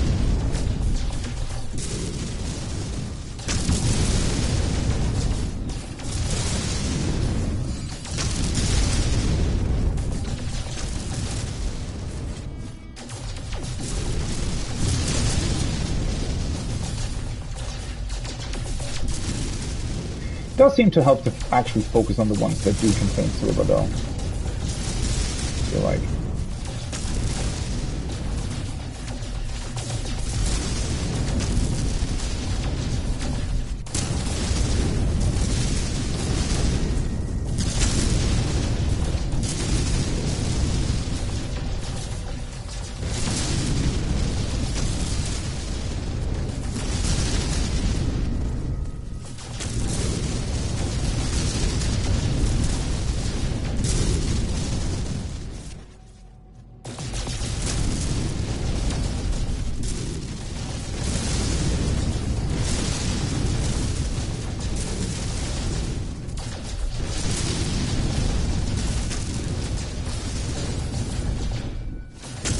It just, you know, every time it does remind me of EVE Online quite a bit, again. And EVE Online has figured out a bunch of these systems much, much better than this game. I mean, yes, EVE Online is a completely different game. It's an MMO and whatnot, yeah, but I feel like a couple of the things of how EVE Online does mining, for example, at least in some, you know, abbreviated form could work quite well from the side. Take another look. 800. Alright, getting close, getting close.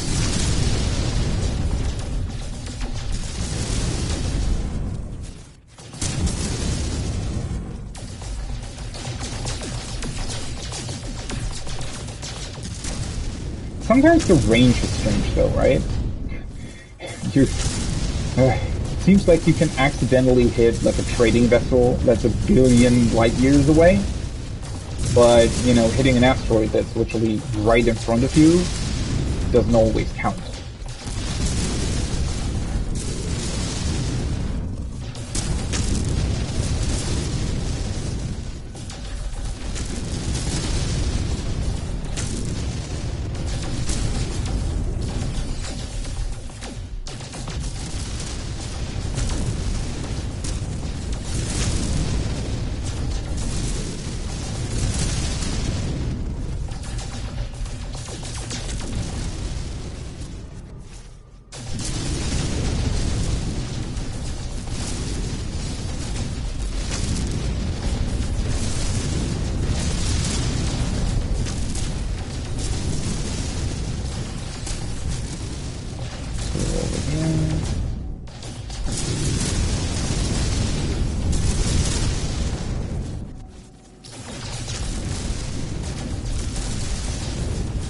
I don't know why there are gold nuggets though, but not, you know, silver or nugget things that you can open up. I wonder if they just forgot to add them? That feels strange.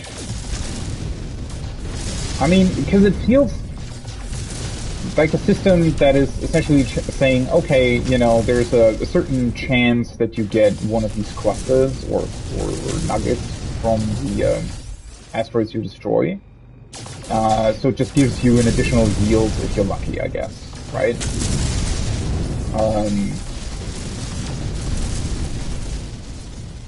So why wouldn't that be a thing for everything that you can mine? I mean, I would understand, for example, if platinum... Wait, is it platinum? Yeah. If that didn't have that feature, right? Because that would say, alright, well, platinum is rarer than gold and silver, so, you know, it doesn't have sort of the added bonus chance of receiving it through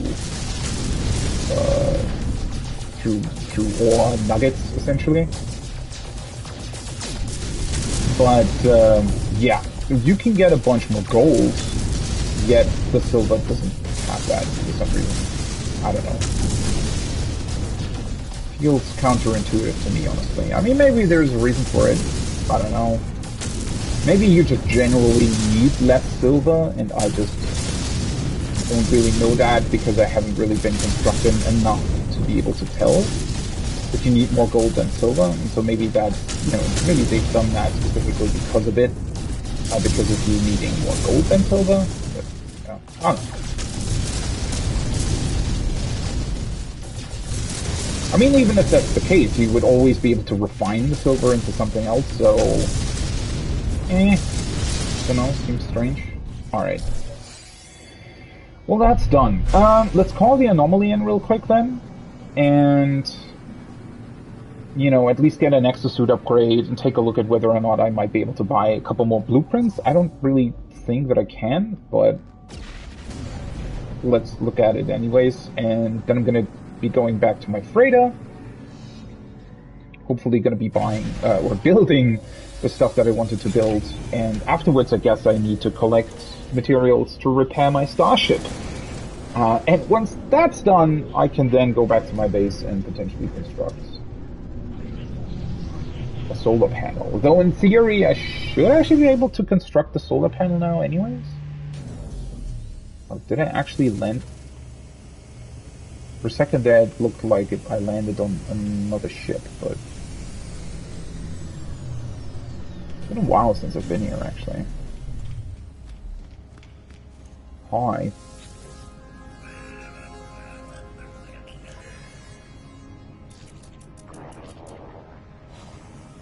That's still stuff that I haven't really engaged with at all. Oh, I have... oh.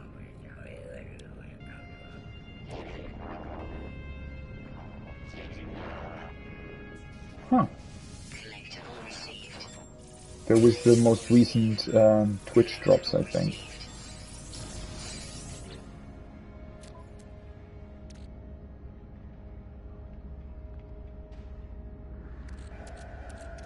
I mean, I could put these in storage or something.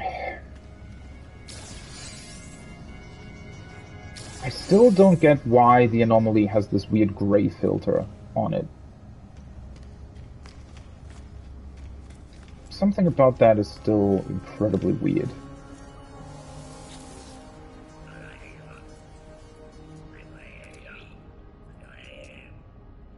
Give daytime. Should give me some nanites, right? Yeah. See, that gives you way more nanites than helping the freighter, for example. I mean, I didn't even really expect the freighter to give me nanites. That's the strangest part, right?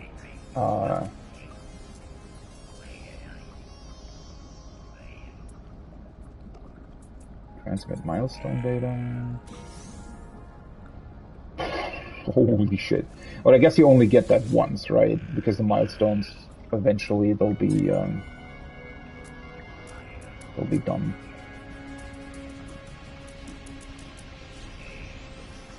Yeah, I wanna get more blueprints. Why are they only ever selling direct upgrades?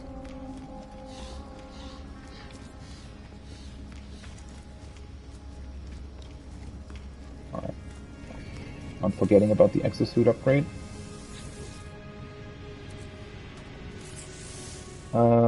Let's see. Should I get another technology slot? Let's maybe fill up this row first before adding more storage. I mean, I have a lot of both, to be honest. So... Wait, technology supercharged? By high voltage nano wires. How? What? How did I do that? Let's get another technology slot now. Last time I was looking into how that functions, and I couldn't really tell how that's supposed to work. How or why is this now supercharged? And what's the point of that? I thought that was something that you were able to do by yourself. Maybe it's by what you do or something? So maybe it supercharges the stuff that you very frequently use? That would be quite strange though. Oh fuck. Oh, so much stuff that's broken. Exosuit upgrades. See, I mean, this is not really that much, right? I mean, sure, these are nice blueprints to have, I guess.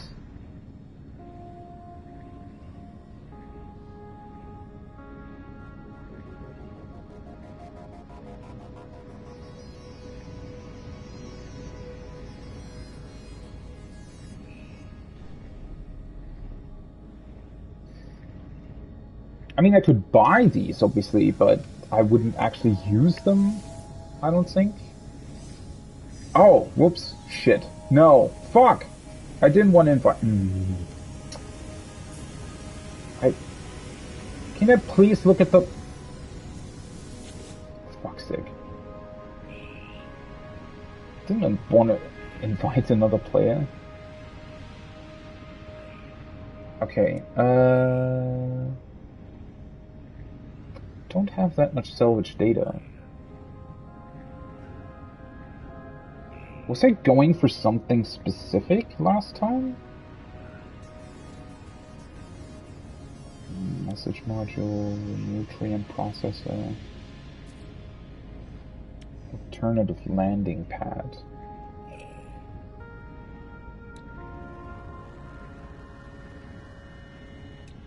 What's this alternative one doing? Like, what's the difference? The picture makes it look so weird, right?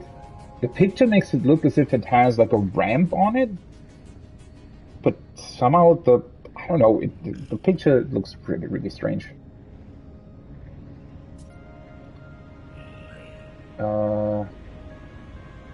Right.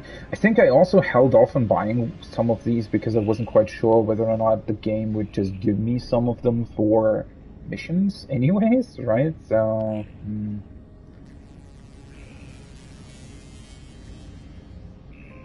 I mean, there's still a lot that you can get here, obviously, but...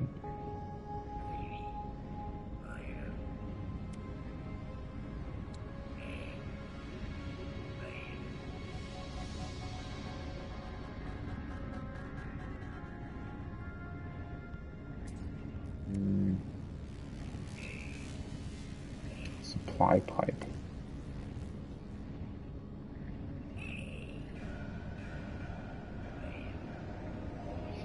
I mean, these do seem to be able to potentially automate certain things, right?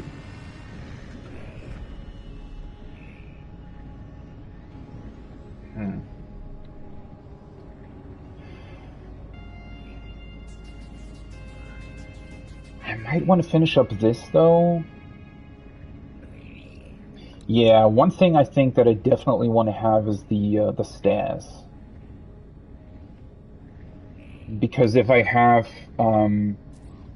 like the rolling hills, for example, on the moon, it feels like if you have stairs, then you can, like, go down and all that, all those new things.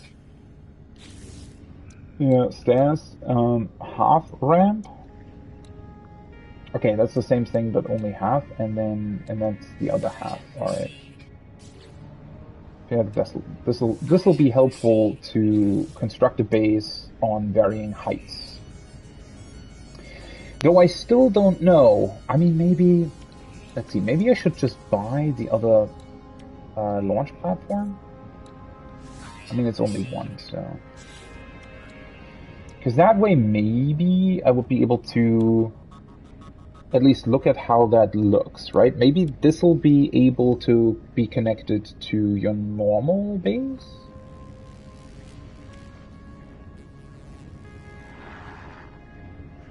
Because that's my biggest gripe with the other launch pad, is that you can't actually connect it properly to your already existing base parts, right?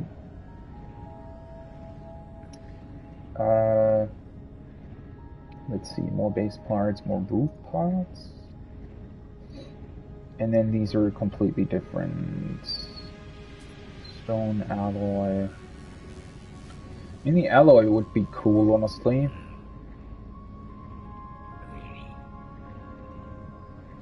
Storage I already have. The prefabs.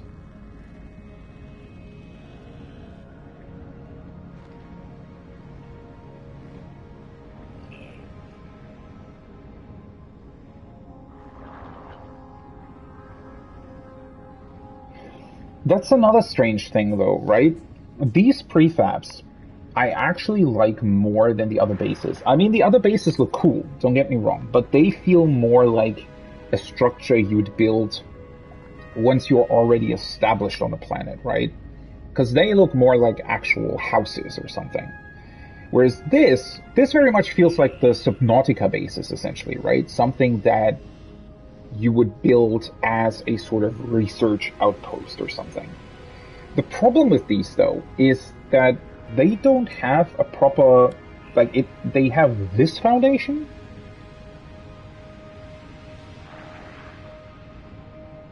but that's round.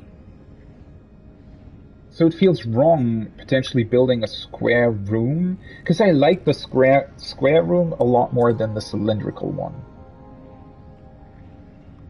And so I wish there would be a way for these things to also be built on the same sort of flat terrain as the other ones, right?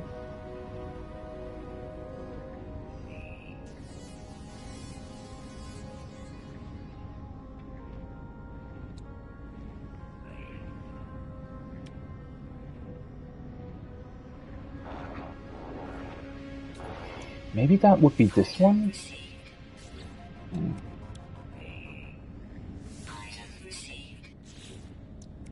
And then I guess I would also maybe want to have the ramp. Oh, am I out of salvage data? Yeah. Okay, cool though. I feel like that's definitely got me a bunch of potential things for outposts that I want to have. Starship upgrades. Right, does this actually have... I don't think there is something like a mining laser, right? For your starship? I mean, these are just weapons. Replaces the conventional photocannon optics with an experimental glass array, boosting combat performance. Rocket launcher, face beam, positron ejector.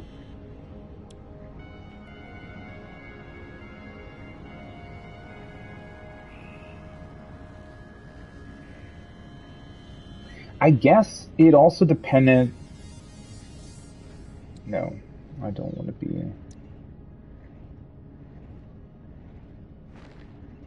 What? Oh, for fuck's sake. Game? No Man's Sky, Hello Games, what are you doing?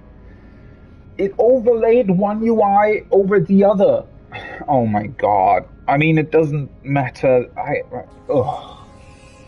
How? How is that a thing that can happen? I've never seen a game being so like, I'm sorry to have to go on about this, but the game is so cool, yet what they do in terms of both not only their UI design, but also how it seems to be programmed, some of this just seems so amateurish, right? And I wouldn't, like, when the game originally released, it was absolute shit. But on some of the things that have been shit since the game released, they have never worked, right?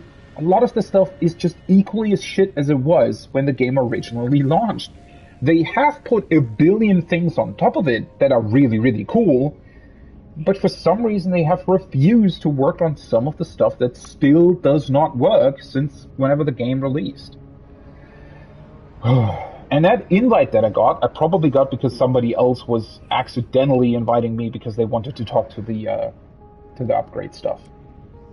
Yeah, well, whatever. Yeah, so because like my shit got damaged a bunch during only the last combat that I did, right? So I feel like that might have been because the enemy ship used another technology, right? It might have been because they used this.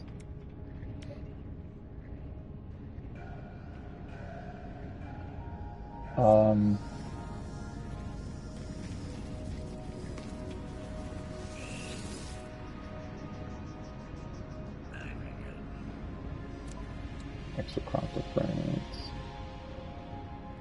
I already have so much of these. That is so strange to me.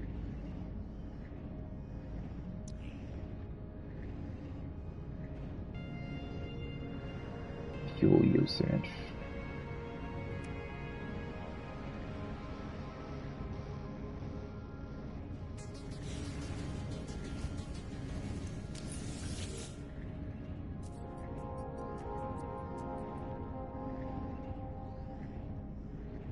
Warp hypercore. Let's just learn these, to be honest.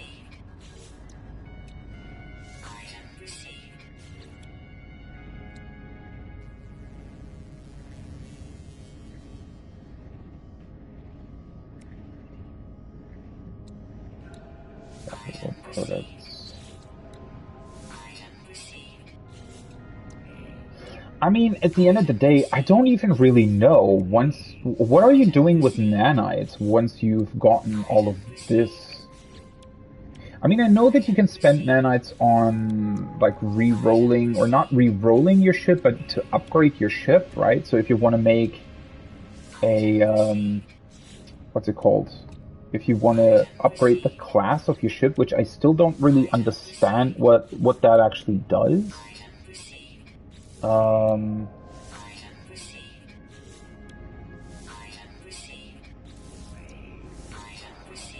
But that is something you can like spend nanites on.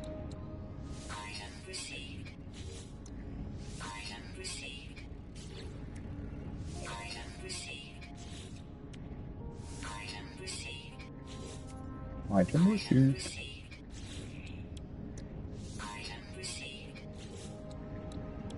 Okay.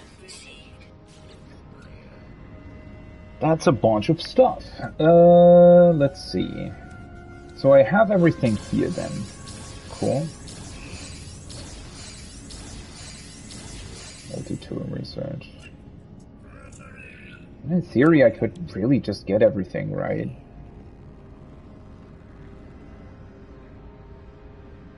Because I have so many nanites.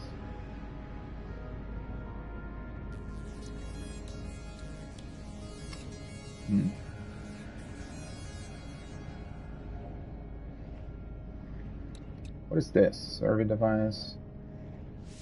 Great for the analysis visor. Oh, well. Let's maybe invest a couple more nanites into these upgrades, right? I mean, what else am I supposed to do with the nanites, honestly? Why is it leaving this menu? Why does that work with the other ones, but not this one? I don't... Why? And now it doesn't do it. And now it does.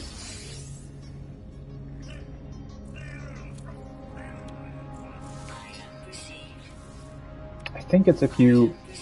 Like, no. It's not. It's just completely random for some reason.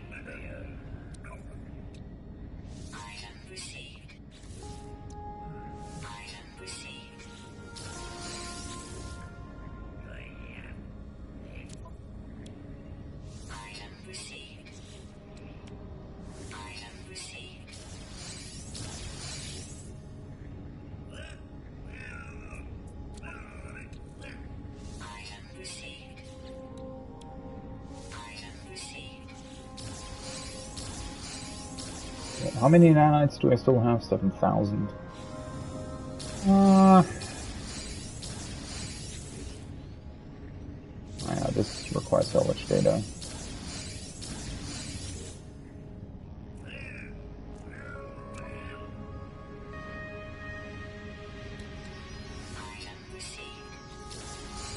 I might get these during the story though, which is, I think, originally why I didn't really want to buy them.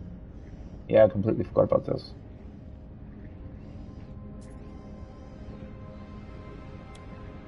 Let's just get the right side for now, and then I think that's gonna be it for now.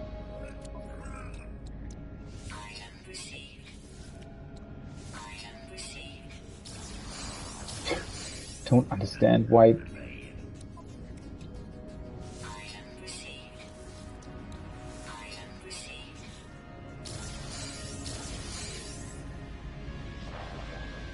At least once you have this stuff, you never need it again. But where do you get the other freighter stuff from then? Is it really just random? Do you get that by, I don't know, doing missions or something? I feel like that's all very, very strange, to be honest. Well, I can't actually teleport back to my freighter though, right? Because it doesn't have a teleporter yet?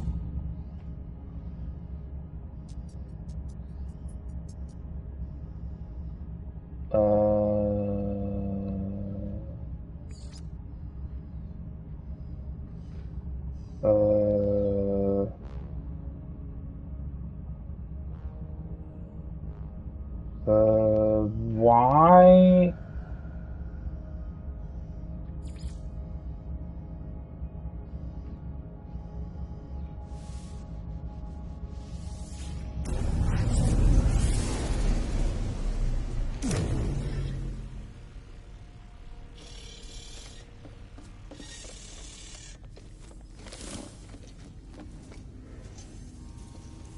Okay. I guess you can always teleport back to it, just not away from it, probably. Okay. Alright, let's see. What was it that I wanted to build? Oh yeah, by the way, let's say, so I got the tritium currently, I got the silver, and I also got 1 billion gold. Let's just open this up. Yeah, this isn't annoying at all.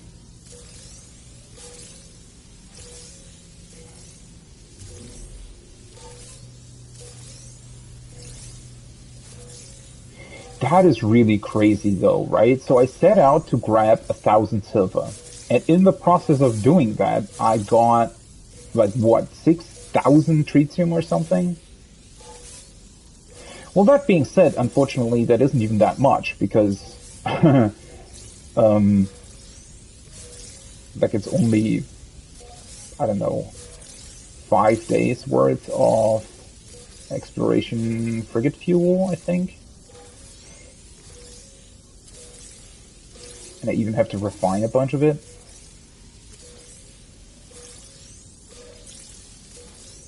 Is there something I can repair, by the way? So why is this now supercharged? How did that happen? Is it really just, oh, you use it and then it gets supercharged somehow?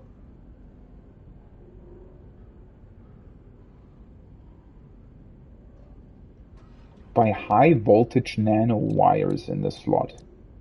Yeah, I have no clue what that is supposed to mean.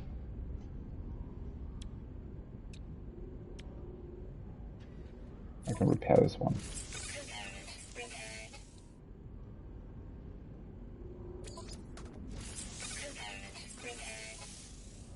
Oh. I also like how the game doesn't even explain that. It just sort of happens. It doesn't even show you any sort of UI prompt or anything, right? Same as this, technology supercharged. Cool. Great.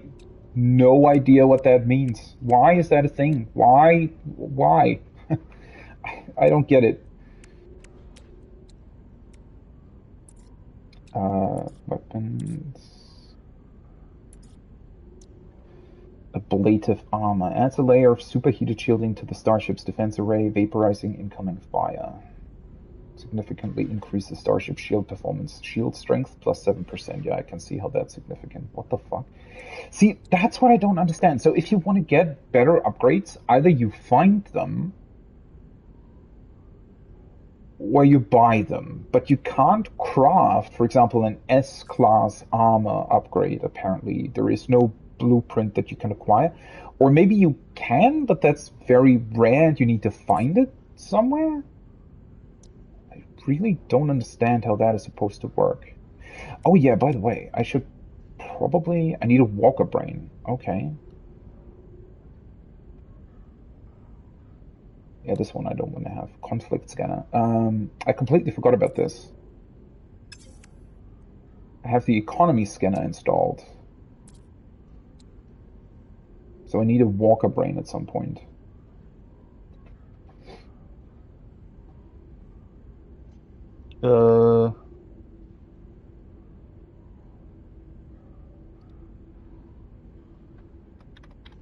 Technology. Let's write that down. Starship. Not shop. Ship. Conflict scanner. I need a walker brain for that.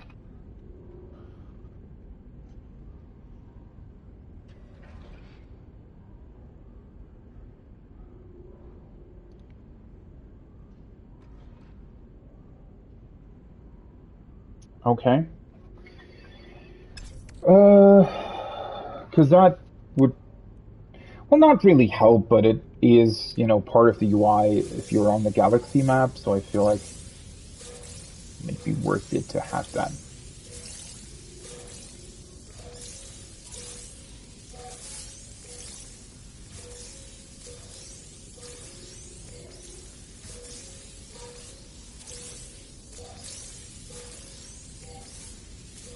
Well, I mean, it certainly was a worthwhile, what's it called? Mining operation that I just ran, apparently, seemingly. Okay, a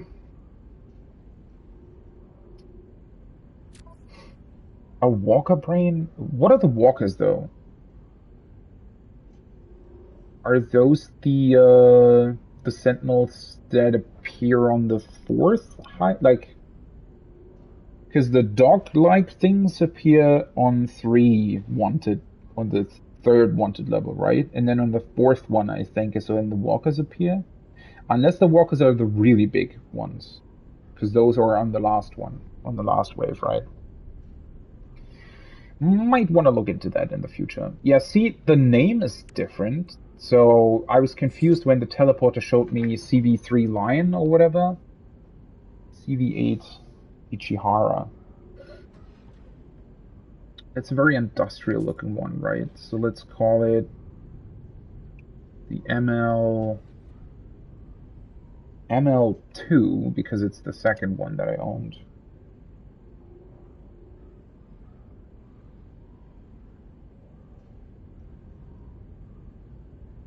Or do I want to put the name first and then the letters? The old one was called Lion, right? Let's maybe call this... Well, not the Falcon, obviously.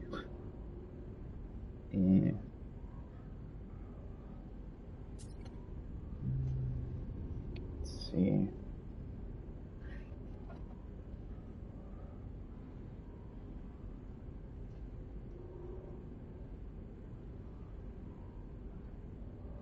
Let's call it Oramos ML2. Okay. Right. Starship. So I can grab a bunch of stuff then. I feel like the supercharge thing really is just, if you use it a bunch, eventually it'll get supercharged. It feels like that's how it works. So I guess maybe the longer you have the stuff installed. Let me Google that. If the game doesn't explain it to you, then I think it's, No Man's Sky Supercharge.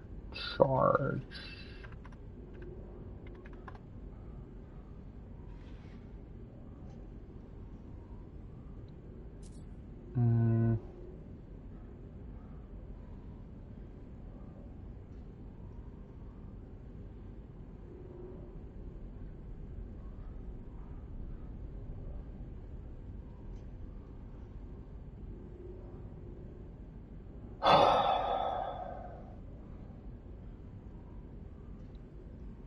Of course, nothing actually explains how it works.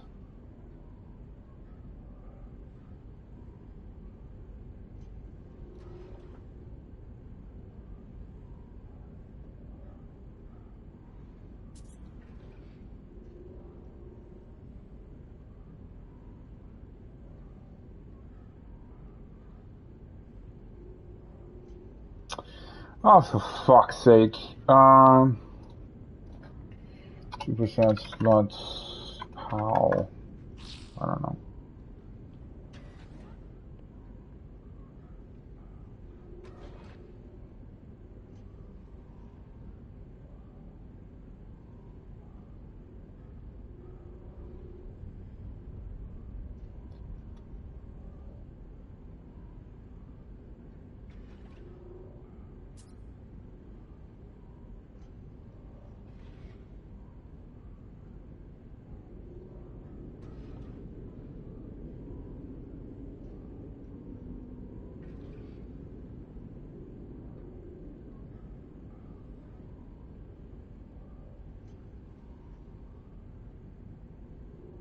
Great, so nothing actually explains how this is supposed to work. Oh, cool. Yeah, it seems some sort of random chance, and apparently it's based on the class of your starship, but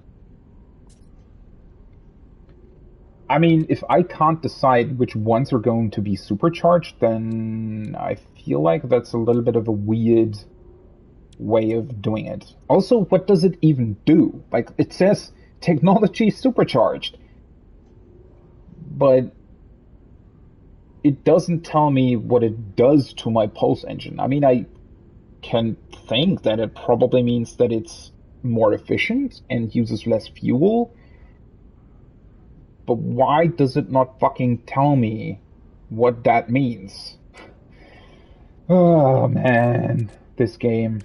Alright, well, let's build the stuff that I wanted to build. Uh,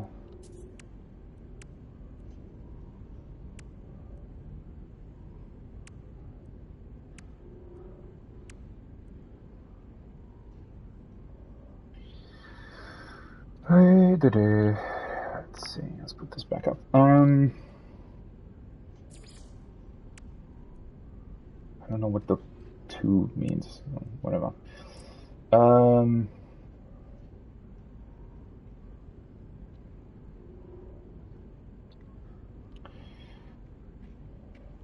Teleport chamber. I wanted to put that somewhere back here. Oh, I need to. No, let's see. Amino chamber.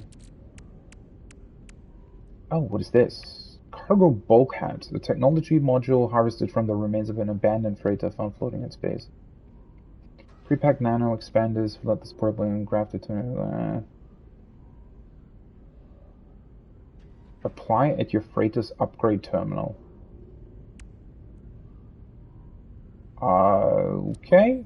Don't know where that upgrade terminal would be. Did I just... How did I get that? What? It just appeared out of nowhere, apparently. Oh, fuck. No. Just saw that, and it completely wipes your memory about the other thing that I actually wanted to build. Okay, amino chamber. So now I can finally build a teleport chamber.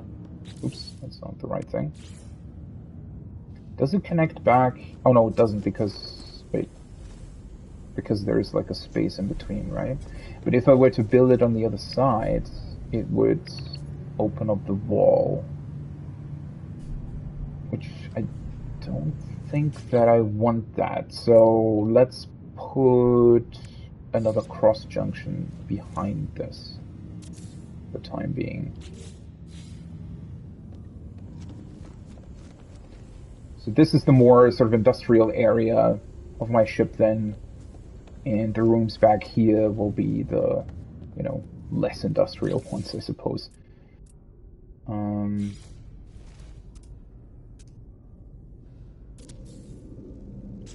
Okay, nice. Teleport chamber. And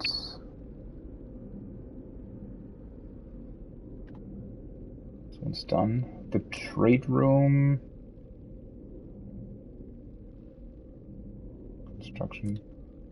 Construction specialist room is... Where was that? Here. I hate that they're not... Like, it looks so weird that they're sort of tilted.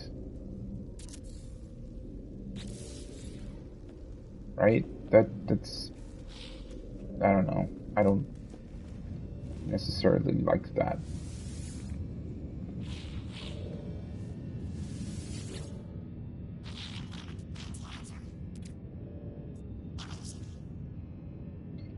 Collect images? No.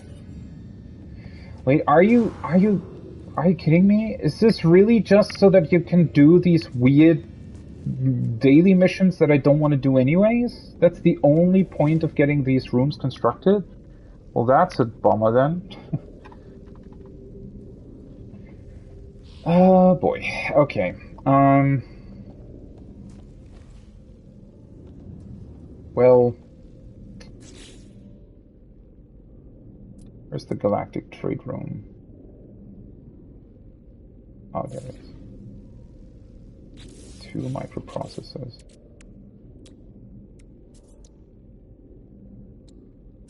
2 carbon nanotubes.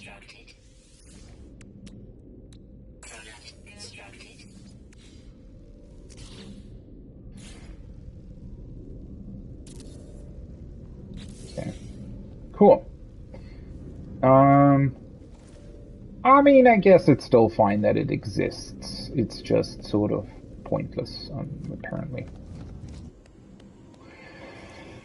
Alright. Nice. I guess I can just keep... I can eventually install the 4th one here, right?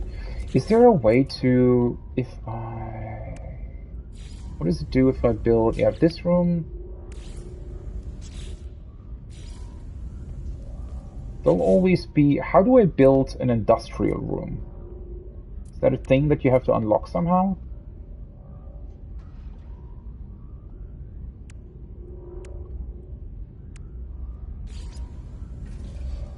This would fit here. Weapons terminal. Do I just want to put it here? I mean... sure, why not? At this point, I have all the other ones here, right? So might as well put these guys here as well. Offers a bunch.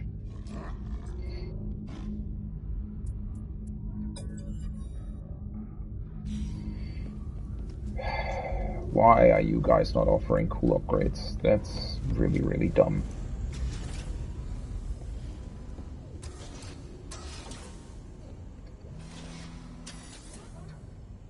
Ah, well. Okay,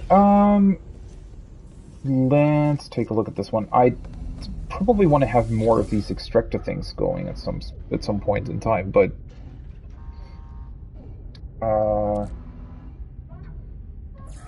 can I like change what it does, or is that random?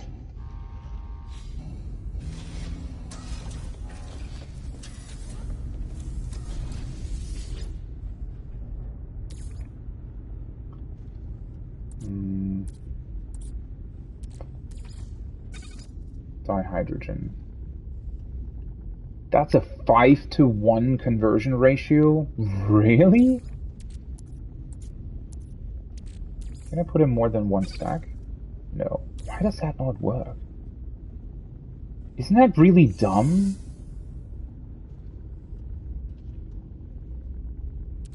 That'll take ages to refine that. if you have to do it manually every time. Oh god. Really? Why?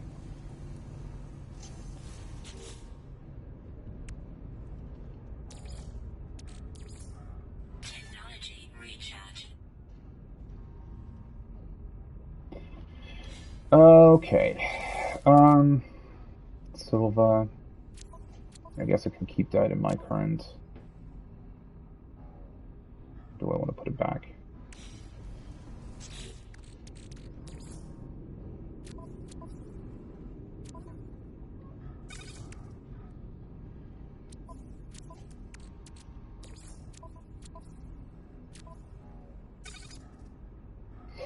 At least this way I can keep track of it.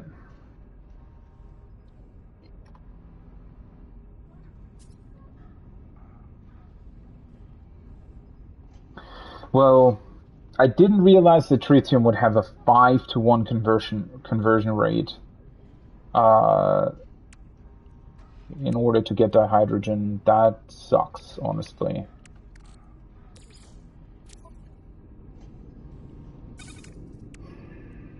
That really sucks.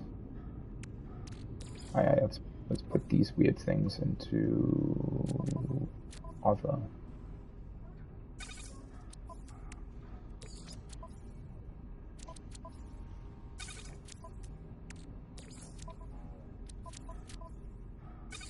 Keep them here. I think there was one other thing. Oh yeah, the electric cubes. I'm gonna put into other as well, or rather in components, I suppose. Oh, there's still metal plating here. Huh. Yeah, maybe this makes more sense here, to be honest. I just realized. Technically, they're not components, but yeah, the way I've sorted this, I think it makes more sense this way. Well,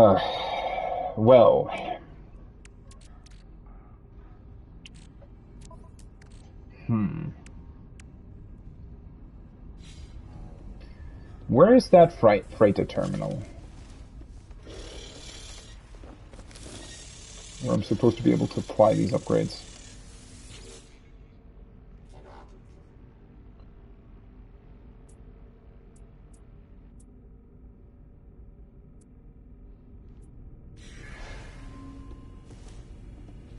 Do I have that? It doesn't. Ange fleet. Freighter warpath? Upgrade. Add additional storage. Deploy expandable bulkhead.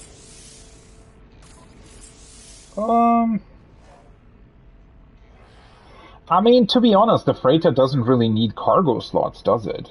Because you have the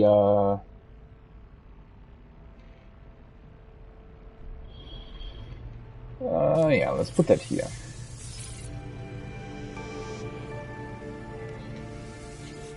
Because you can just build your storage container things. Oh, you can reset the freighter base here. I wonder what that does. Base parts and upgrades. Fuel oxidizer. Oh, I completely forgot about this. I need salvaged frigate modules for that, though.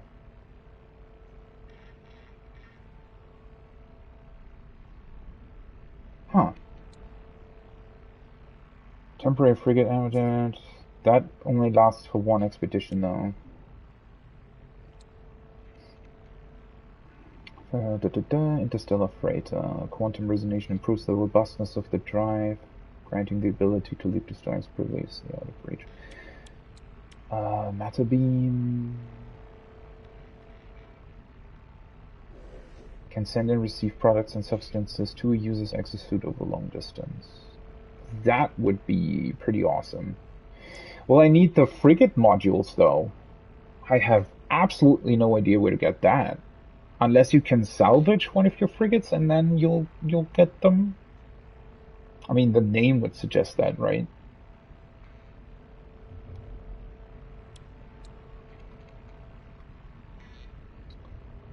construction modules.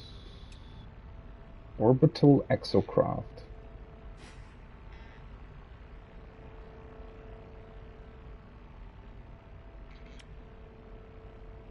Stellar exocraft. Industrial room expansion. Oh, this is the standard industrial room then. Okay, cool.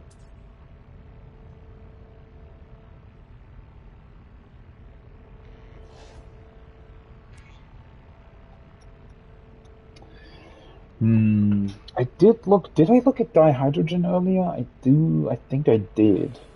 For some reason, there is actually no way to refine that. I think.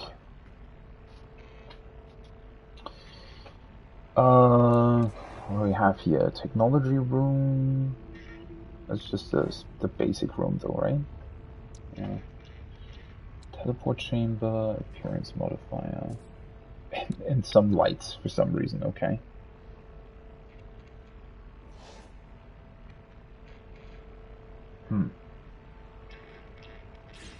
Well, at least now I remembered where the stuff is.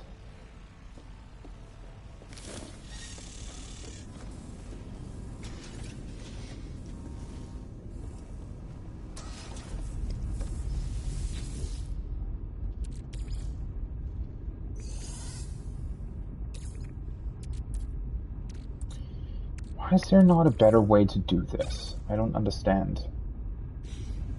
Because this will take 1 billion years to complete, right? I mean, sure, I could just build like 10 refiners or something, but...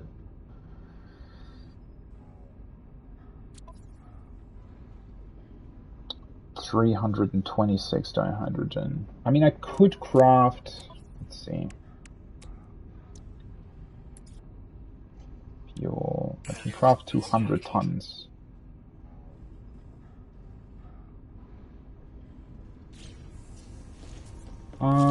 Let's at least send out more frigates then.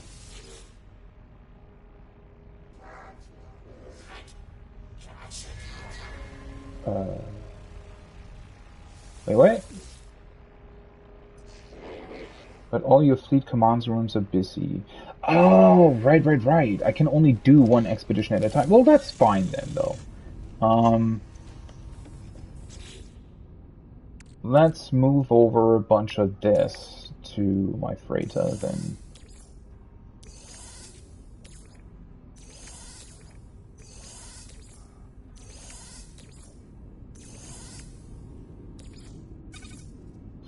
Stack the rest here.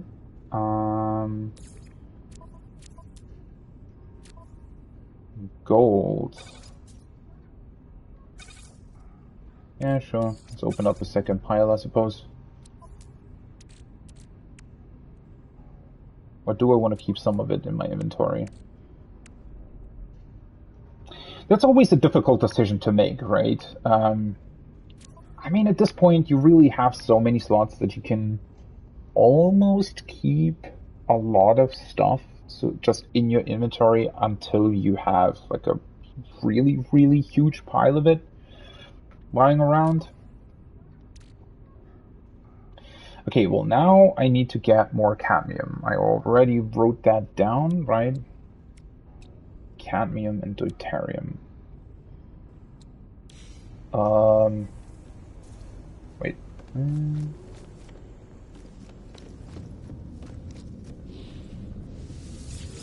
Trade terminal, buy. Of course you can't buy a fucking wiring loom in the system. Cool. Or at least not from here, but in theory that should be the same... Those should be the same materials that you can get when I would fly to the starbase, right? In the system. Also, let's open up these ones and see what's in there. Exosuit upgrade chart. Encrypted navigational and encoded navigational, when properly decrypted, will reveal the location of a drop pod containing an exosuit inventory upgrade. Ah, cool. Crystal sulfide. I guess I can just sell this stuff, right? And what is this? Repair kit. Oh, perfect.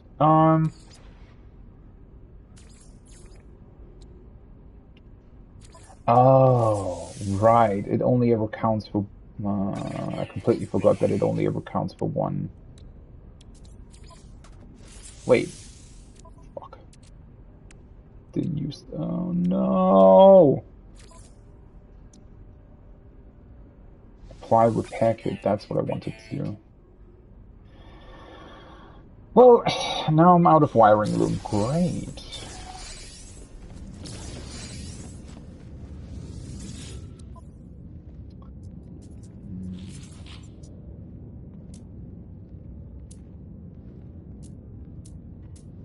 Wait. Oh, there it is. Crystal sulfide and larval core. Alright, I am very quickly taking a toilet break. Be right back.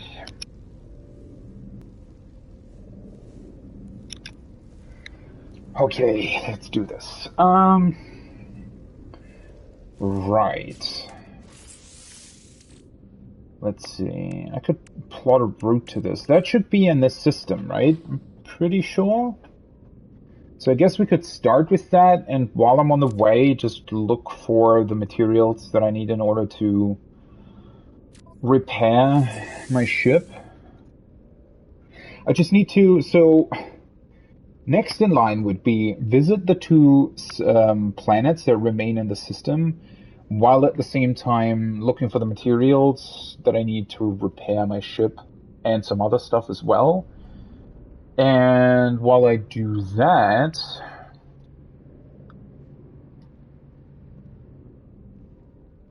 yeah, that's about it for now. I mean, do I have any other? It's so difficult. That is why I wish the game would give you sort of a clearer upgrade path to these types of things. Unless you look that up, it's very, very difficult to ascertain what the game even allows you to do, right? Because my immediate thought would be, all right, I very frequently need, I need frigate fuel pretty much every day, right? So that would sort of be my immediate thought process of, okay, how do I get dihydrogen and tritium without having to collect it myself all the time? But I have no idea whether or not the game actually offers anything that would allow me to do that potentially in the future, right?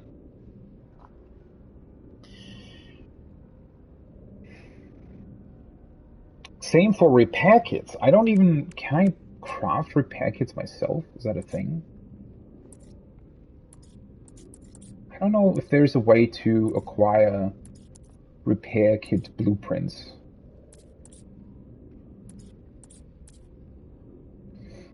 Also, why the fuck's the glass together with all of these other weird things? Because this, for example, I just randomly found. I don't even know what exactly it would be for. Oh, do I have emerald, by the way? Because I could craft the V3 pass. Not that I really need it, but... Oh, these stack until 2... Oh, that's interesting. Okay, I do. Oh, wait, that's activated emerald. No, I don't have that. Well, guess I can add that to my list of materials that I want to get emerald. Although that's not really all that important, I feel like. Yeah, alright, let's just, It is a little bit of a weird... Drop pod detected. Like, not the game's weird, but the way I look at this is that I'm personally not even sure. I honestly quite like that it's not showing you everything, right? Sometimes you just find or get a random piece of technology or blueprint or what have you. For example, that with the megafauna, right? It just sort of tells you something. Oh, megafauna? What the fuck? What even is that, right? And so you're very intrigued by that. You don't really know what it's for or why it exists and how to engage with it, right? So that's really, really cool. Sort of this idea of, oh, you find a random thing that you didn't know existed before, right? That's, in a way, exactly what I wanted out of No Man's Sky, right? This idea of, oh, you just find random shit that you didn't know existed, and then suddenly you have like a new cool idea of, oh, I want to, you know, I want to find that. I want to know what that's about. That is honestly really, really awesome. But the issue being that, you know, after that's been established, right? After you've then learned about that,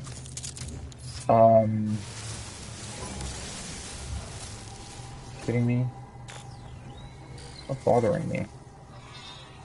After you've learned about that, you then, I think, should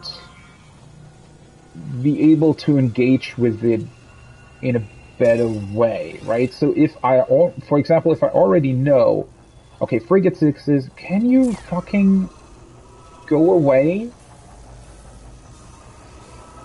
If you already know that frigates exist, if you already have like a fleet command room and you're already, you know, doing daily expeditions and whatnot, then I think the game should somehow naturally lead you to, oh, hey, you can automate this process this way or that way, or, you know, by doing this or that.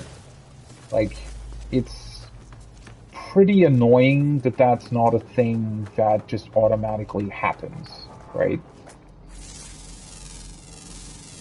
Wait, I hadn't scanned that before, right?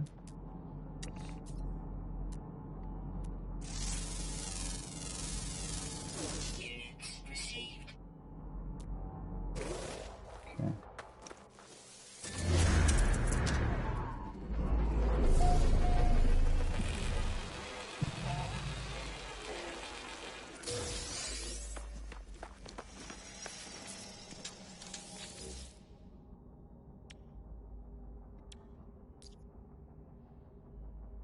I don't have sodium nitrate anymore.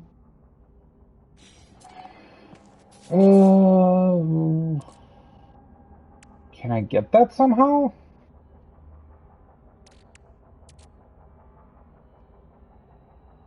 Sodium. Does this convert into sodium nitrate somehow?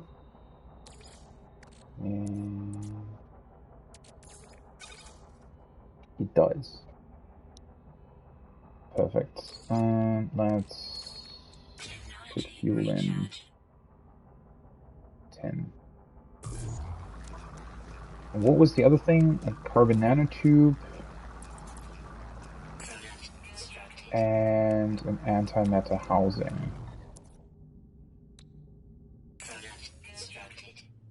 Perfect.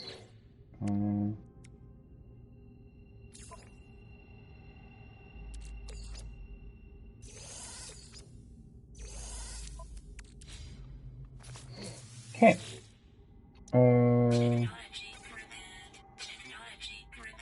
I need sodium. Shit.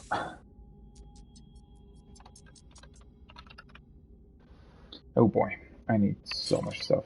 Oh, fuck. What? Please don't tell me I messed up. Ah.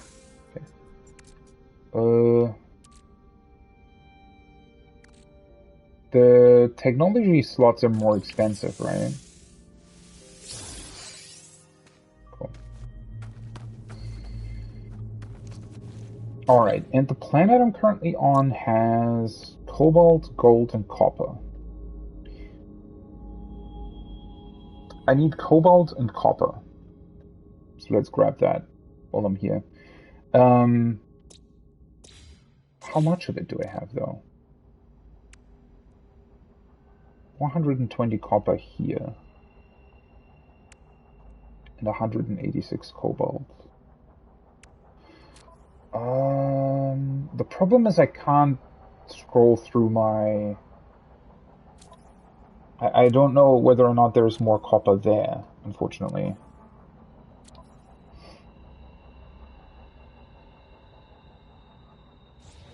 But yeah, while I'm here, let's get that. Right, this was the Terran cadmium. Alright. Ferrite dust. Wasn't there dihydrogen here?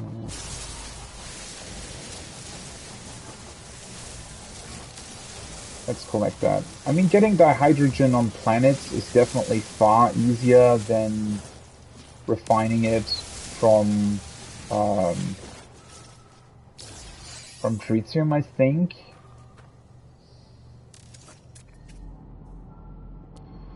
Well, it's hard to tell. Gold deposit, gold deposit, copper deposit. Let's just go over there. I can always call my ship back if I want to. Thankfully, this planet is pretty friendly overall, it seems.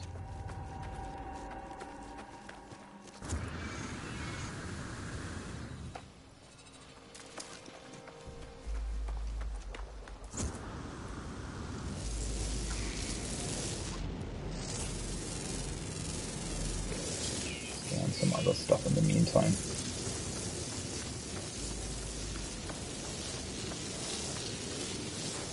Ooh, condensed carbon. You definitely use that.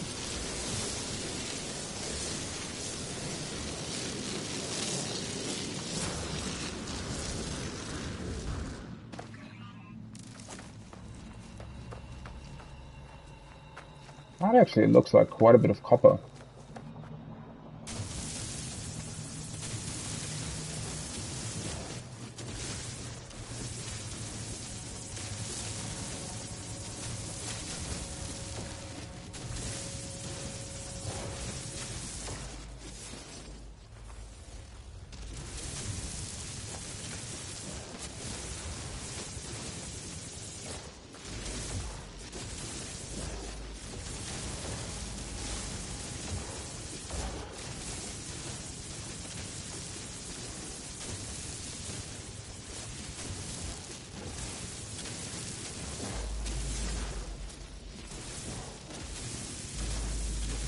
Or maybe not.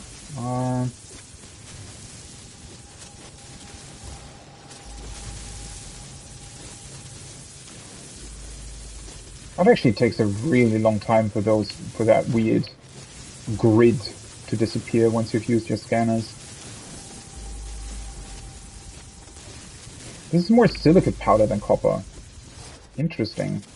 So some of these deposits don't always only contain the material now, it seems. It's actually pretty cool.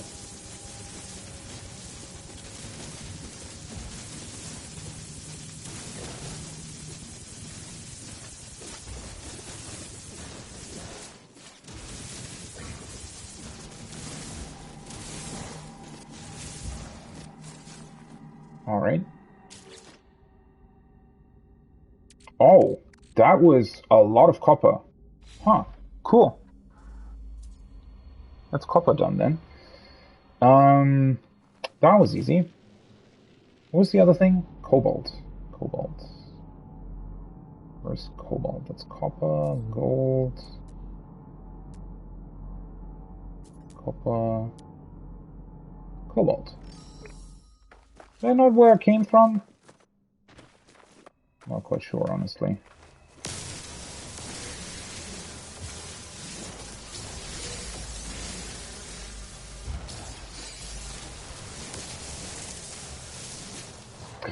Somewhat annoying that the dihydrogen is sometimes placed between these shattered things. I mean, it'll just extract some carbon from it anyways. Thankfully, we're finally at a point where inventory slots really don't matter that much anymore, it seems like. So, you can just freely sort of go about and, you know, if it means that some carbon or what have you will be deposited in your inventory, it's actually a good thing for once, right? Because in the past you had to be careful to not just grab, you know, way too much of one, because it would, you know, the inventory limits would mean that you'd potentially end up with a stack of like 30 carbon or something that you didn't really need at the time, but it would take away, obviously,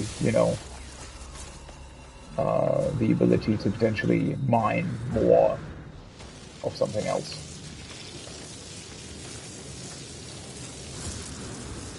That you maybe needed at the time as well.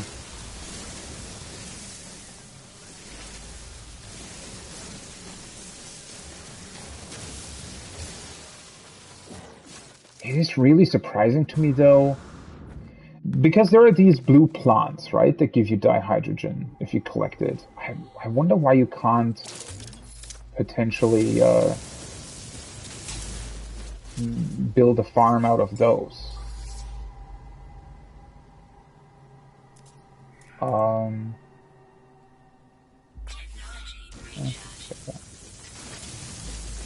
Much smaller deposit, I think, though, than the copper one.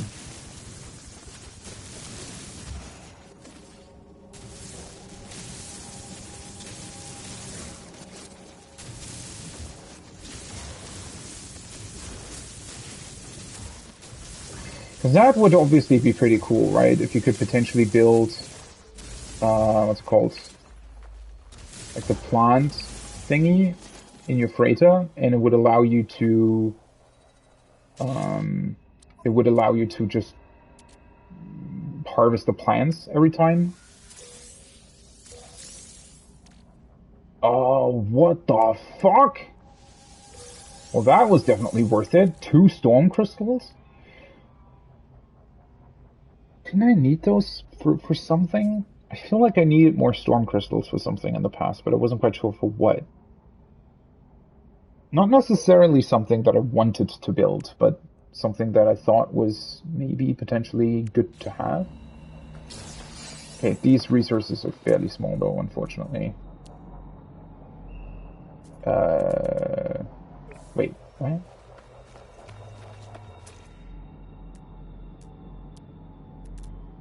No other resource closed? Really?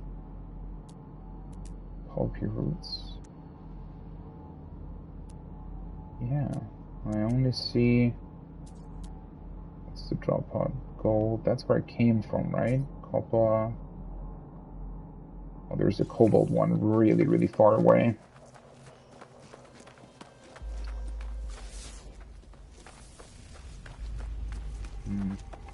Well, it would be cool if I could find salvage data in between.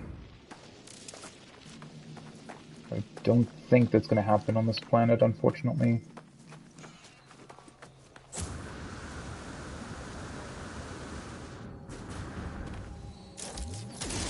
Oh, oops.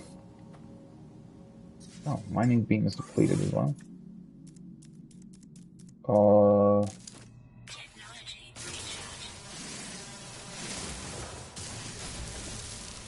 Might need more carbon.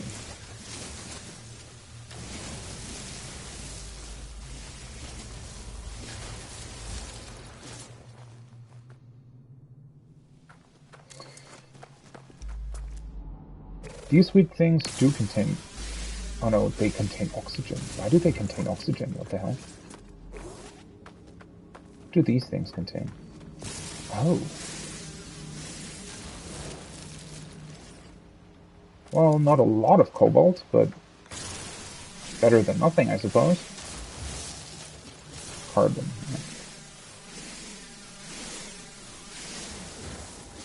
I guess that means I can also just delete some structures here, potentially. Ooh, still unidentified.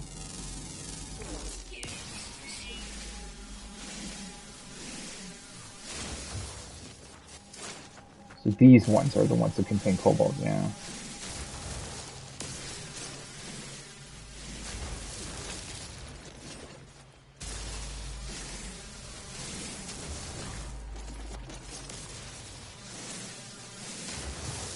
Well, I guess it's better than having to run to a cobalt deposit. I mean, I can still make my way over there. I think.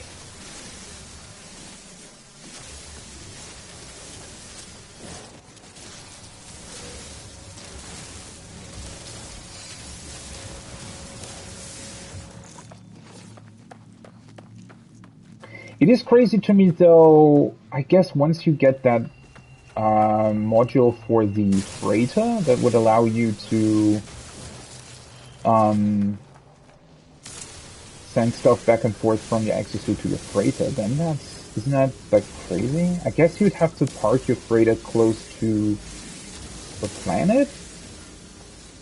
I hope it doesn't necessarily, like, I hope it works in a way where it just needs to be parked in the system, because otherwise it would be really, really annoying, I think.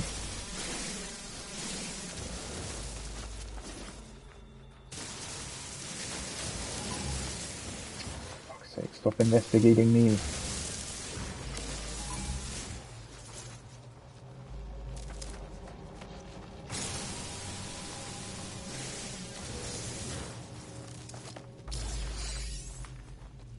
Wait, am I still running in the right direction? I am. Wait, what's this?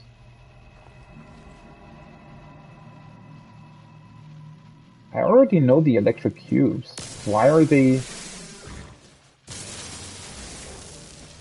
Didn't realize they were shown as a yellow question mark for some reason.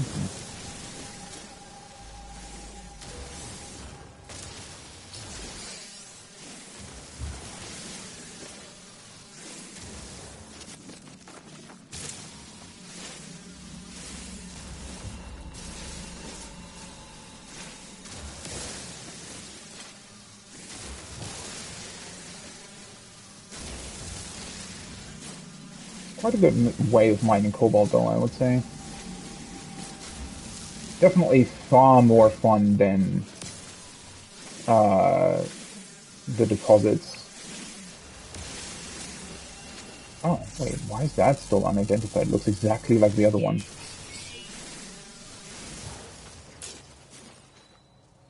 Oh. Doesn't actually, for the size of it, it really doesn't give you much carbon, does it? Well, I mean, I guess these are like really sort of just these small shards, if you will.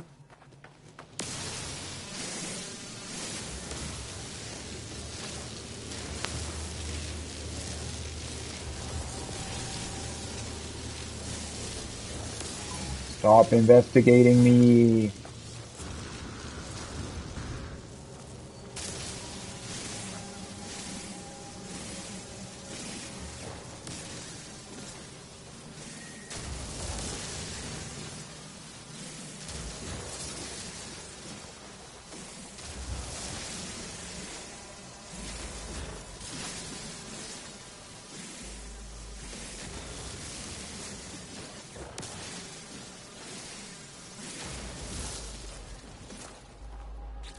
How much is that? Open these up as well. Yeah, it's almost 1,000. Okay.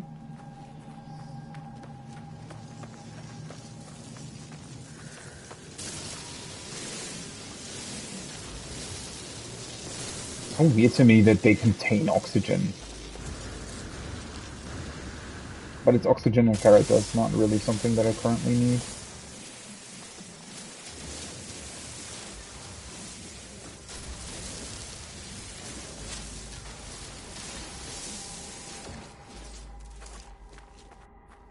I mean, it's certainly not enough dihydrogen. I would need a planet that frequently has...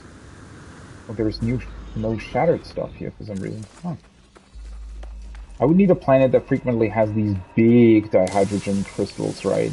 Because I think they can give quite a bit of dihydrogen.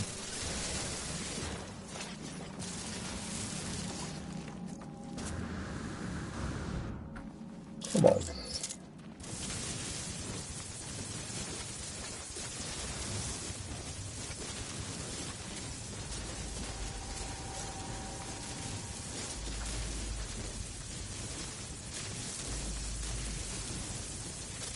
Oh, this is a much bigger deposit, I think, than the last one.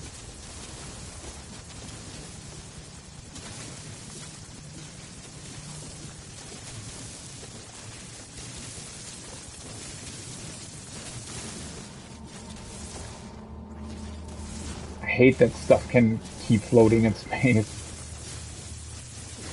Like, I get that's how it works on a technical level, but not very immersive, to be honest. But then again, these deposits are probably, they have changed them somewhat, right? They originally, when the game originally released, they were these weird things that sort of stood around rather than being in the ground. So putting them in the ground already makes a whole lot more sense than compared to what they were before. But at the same time, they're really, I don't know. So that's cobalt done. Nice. I came because of the drop pod. Let me see. Is there subterranean relic?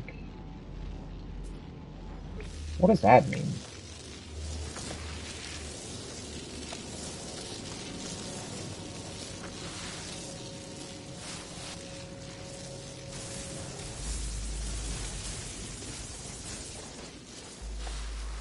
Ooh. Oh. Okay, they have caves with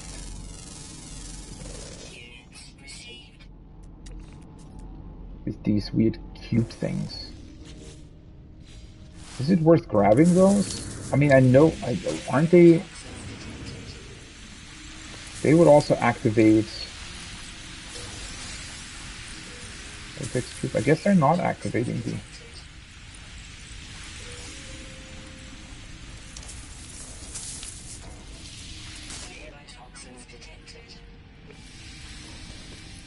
They're not actually activating the sentinels, thankfully. It's a cool cave. Did it randomly spawn, like, surface stuff in the cave? I think it did.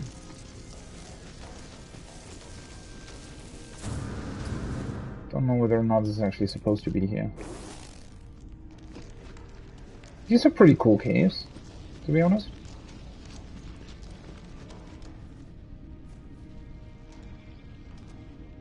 Well. Are these worth anything? Not really. Unfortunate. I don't think that this planet has salvage data at all, right? You sure it doesn't?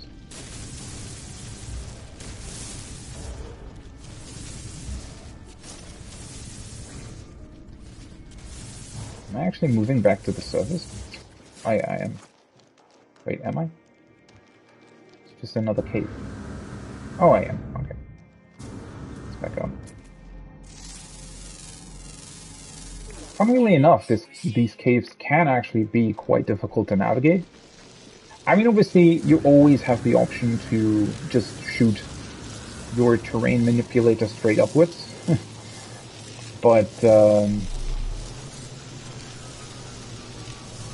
I don't know, I still very frequently find that to be quite difficult to do. Really? Wait, why? Why is there not enough fuel in these thrusters?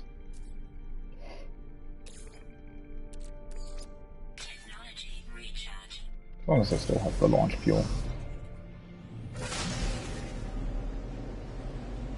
Maybe I'll get lucky and they'll also get supercharged somehow. At some point. That is weird though. I guess it was because it was night the entire time I was on the planet? Probably. Okay, copper rusted metal cobalt, copper dioxide sodium, copper gold cobalt, copper paraffinium magnetized ferrite.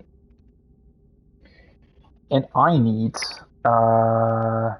cadmium and deuterium, right, to repair my starship. So let's take a look at the other two planets. Why is this here?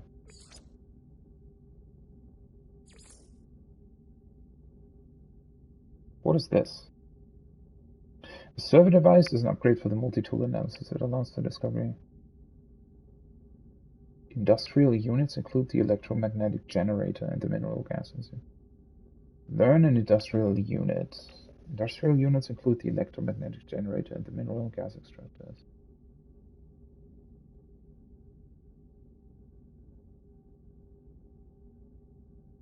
new construction blueprints from the construction research station aboard the space anomaly. Oh, is it actually now trying to tell me what I was complaining about the entire time? Electromagnetic generator and the mineral and gas extractors. So those are things that give you unlimited resources, I suppose. So the idea then would be to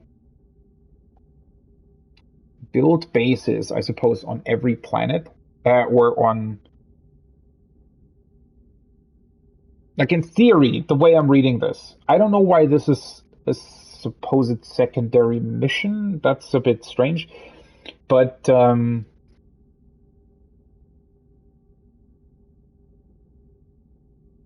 apparently there are things that allow you to infinitely mine certain resources. They just need to be set up correctly, right? Which I presume is probably going to entail that you have to, well, just build it on the correct planet and then also potentially on the specified resource, right? So you'll find, let's say, if I want to mine cobalt or paraffinium infinitely, right? I'm just going to find a planet that has those and build a harvester on it for these like generators, mineral extractors, whatever, what have you, and they'll just provide that stuff for me, and then I can probably go through, like, if I build it up as a base, right? I can go through and just go to that planet and extract that stuff.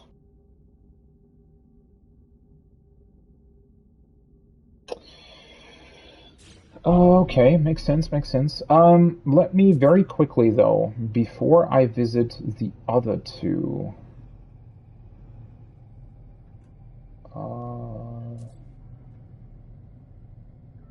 before I visit the other two unvisited systems, let's actually build the solar panel on my base, because I should be able to do that now.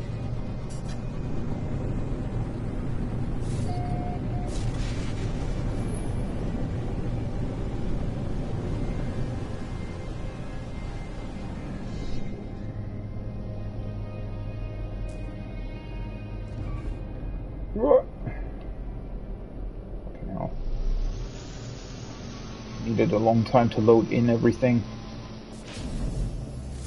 Wouldn't let me land because of it.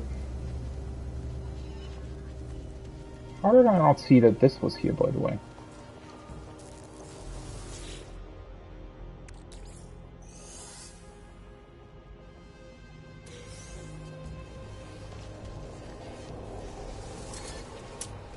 Oh, maybe I did. Never mind. Huh.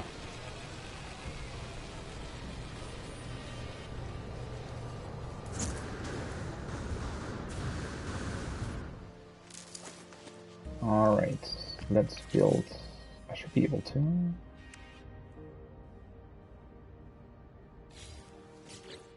Oh, is the gold in my... Yeah, it is.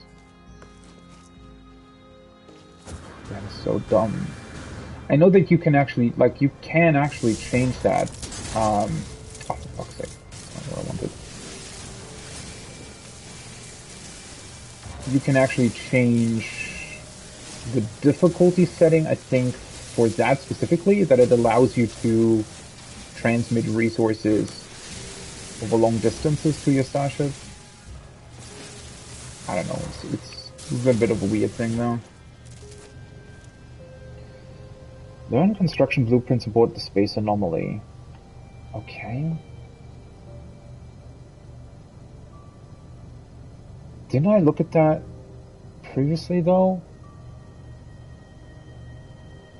Oh, I guess you would need salvage data for that, right? That's not something you can acquire with nanites? Yeah.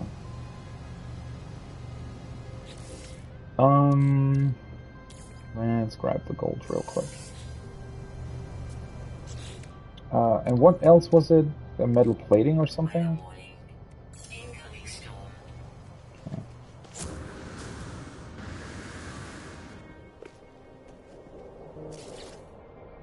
Solar panel. Ooh. R2 to build is such a weird choice as well. Okay, electrical wiring.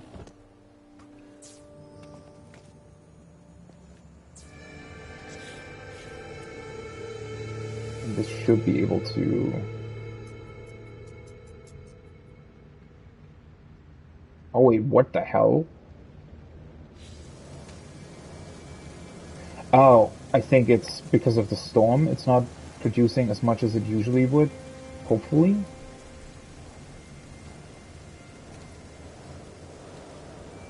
Okay, well...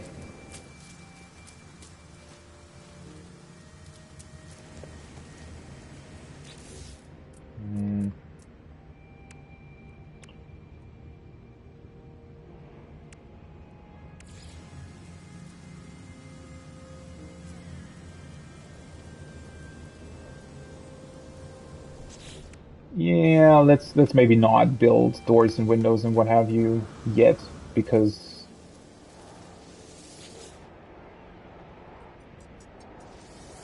well, that's a cool screenshot.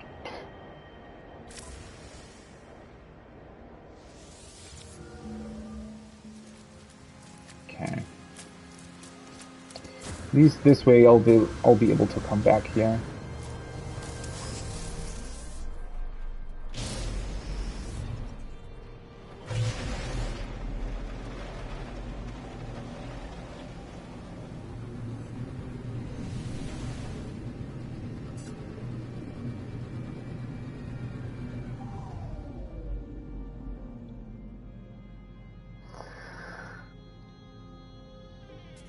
Alright. Now, on to trying to find the remaining 2 planets of the system. Unknown planet. No, I don't want to go to the anomaly, I want to go to the frickin' planet.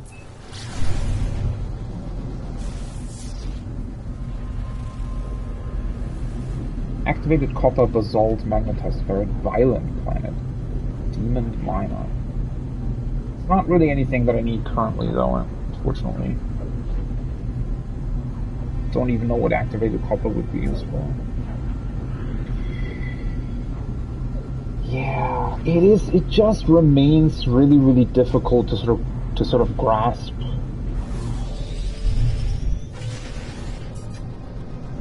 Anything that I would like to do, really. I don't know. Oh, it has volcanoes. I guess that's why it's a violent planet then.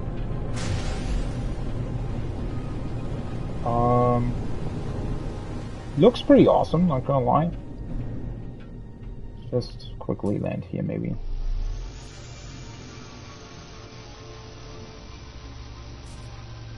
Oh my god, okay. It's quite a bit more slanted than I thought.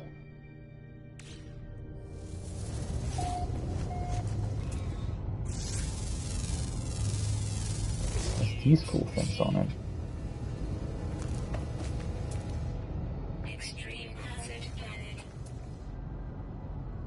Oh, extreme, okay.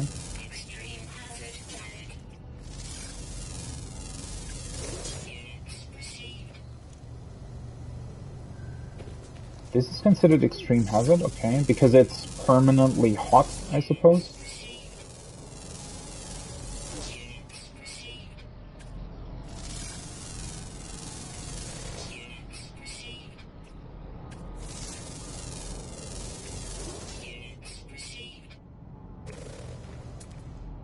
What do we have? Berry technology module. Okay, so the berry technology modules, those are the ones that you want to have, right? If you want to,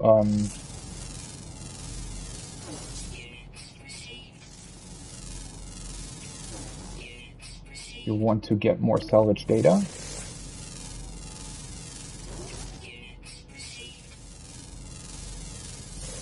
Oh, what the hell is that?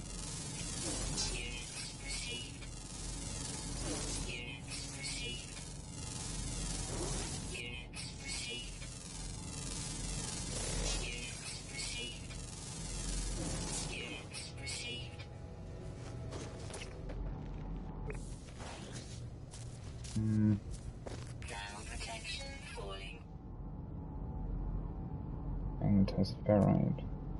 curious deposit. I don't really see much else. Oh, hello. There's a drop pod here. Thermal protection falling. Hmm. Technology recharging.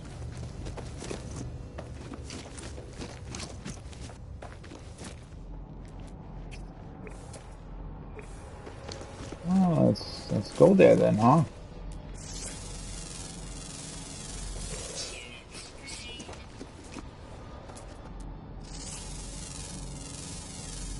Units received.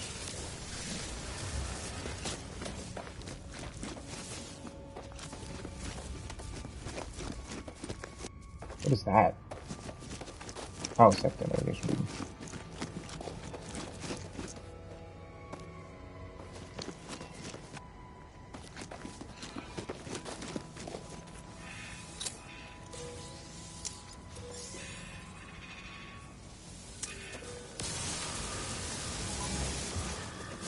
Stop investigating me.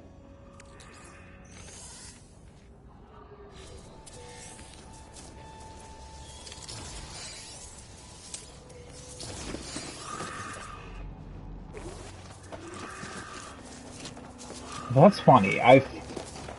Like the one that I basically manually searched by getting the drop pod navigational chart. I think that was the first drop pod that I actually found on the save file. Now immediately another one?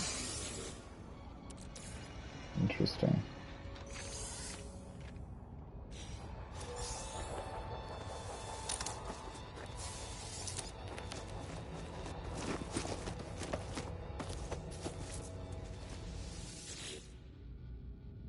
Okay, what do we need? Antimatter housing, sodium nitrate, carbon nanotubes. Yeah, I definitely need more,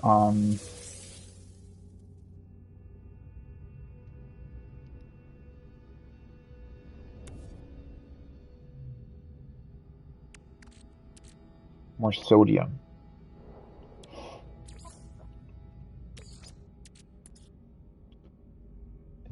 I do still have enough for this drop pod though.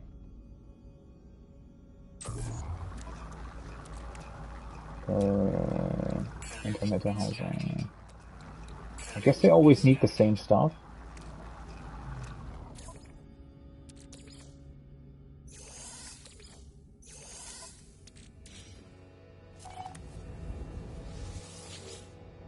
Technology prepared. I guess in this particular case, let's actually upgrade the normal inventory. For some reason, I am running a bit lower than I would like to. Units received. Okay, now I ran away from the buried cache. From the technology module, though, I think. Units received. Oh, there's still one over there.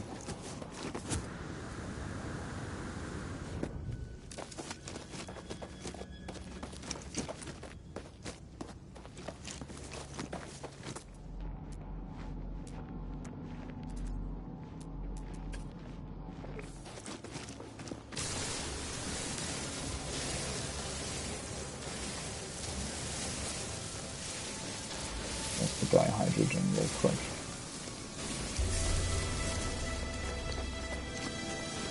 Really? Oh, okay. Right, I haven't actually been on Extreme Worlds that much, I think.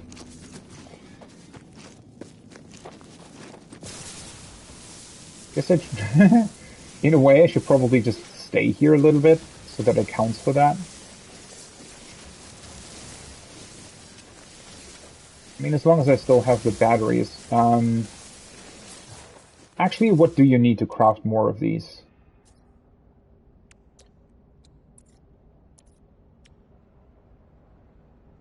Cobalt and ferrite dust. Yeah, they're Incoming storm.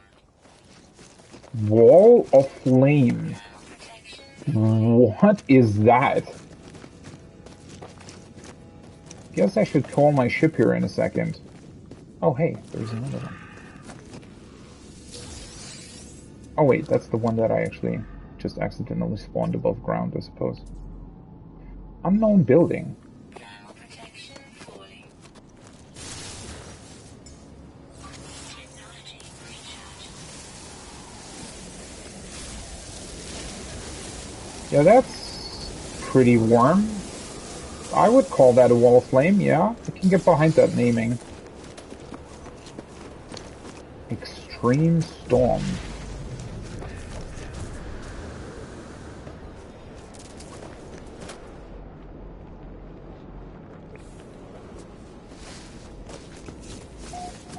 $300, holy shit. Though, in theory, that's not even that warm, right? For a random planet, isn't it? About the temperature of Venus's surface? Something like that. Units received. Okay, so I really like, actually, that if you have these additional shieldings, right, they do allow you to withstand these temperatures quite easily. What I find weird is that it seems to be completely, what's the word? It seems to be completely, it doesn't even matter what kind of temperatures it is. It always gives you the same amount of protection, right? So this was already an extreme world, and I think the amount of time that I had before it, have I actually? Yeah, it still has bugs. Okay. The amount of time before it expanded, so to speak, was the exact same, whether or not we're at 90 degrees Celsius or 300.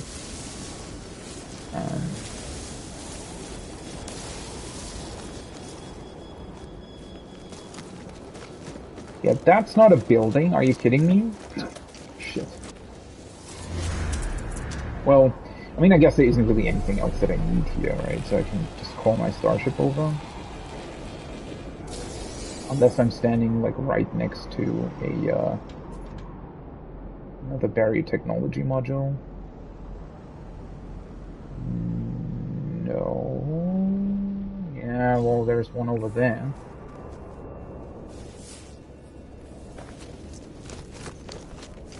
I need to remember to more frequently actually scan my environment for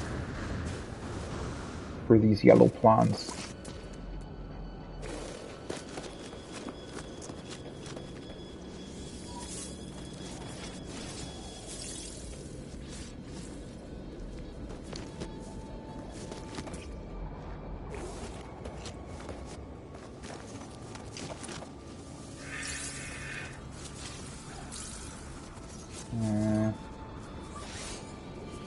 Technology recharge. Recharge that one.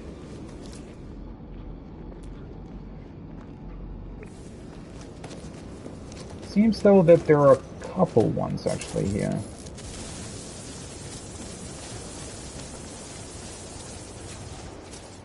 Oh. It's down in the cave somewhere here. Yeah. Oh man, I really, really hope that they're going to revamp the caves at some point. It is so like that a planet that has a 300-degree surface temperature. Their caves would be even warmer than that. It doesn't make any sense whatsoever that the caves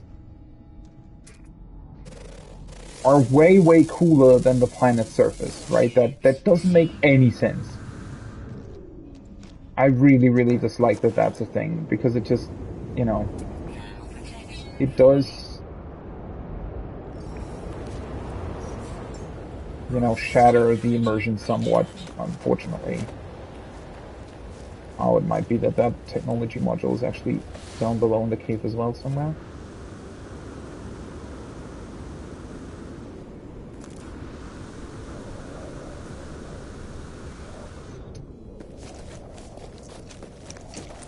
In terms of how the game looks while you're running through a storm like this, that's honestly something that I really, really like.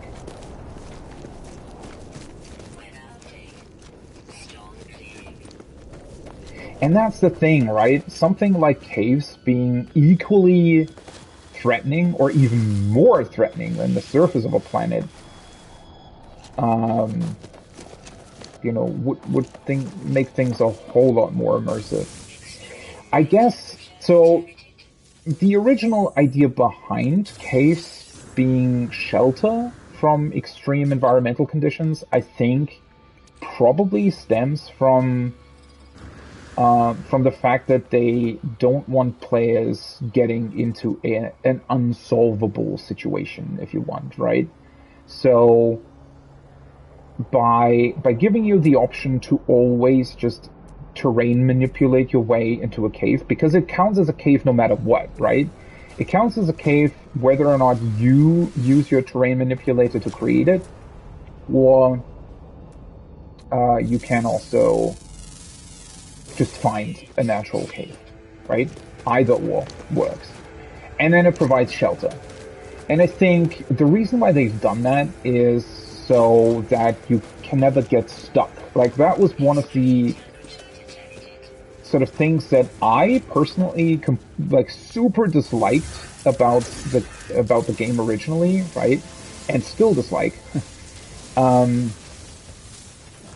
like, obviously you should never get stuck, right? So in theory, in quote unquote the real world, I suppose, or if you were to make the game more realistic and or based on, but that's the thing, you can, like, I think you just want to design your game differently, or you have to design your game slightly differently if you want to make these things work, right? So the whole tritium matter, for example, because your starship always needs tritium, and there, at least to my knowledge, doesn't seem to be a way to completely get rid of that, right? So you can't, there is no technology that makes your pulse engine recharge by itself completely. Why are these all floating in the air? Well, that's actually, that'll be difficult to get to.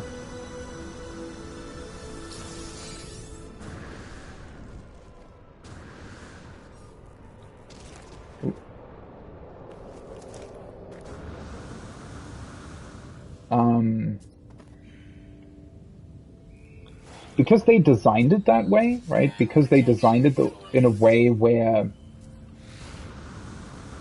you have to always be able to mine tritium in space, because otherwise you would run into a situation where you would be left stranded and you couldn't get out of it, right? But, I mean, there are ways around that. Either you maybe design something like a rescue group, right? I think I mentioned that at some point already. They could make it so that you just have to pay some units, and only in the extreme case where you literally had no resources left, they would do it for free, right? So you would always have to pay something for it unless you're really out of everything.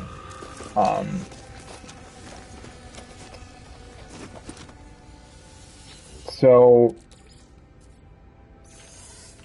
they could definitely do it in a way like that already would feel way, way more immersive than making it so that you can just never run out of the stuff, right? I mean, that it's just kind of dumb to design it that way, in my opinion.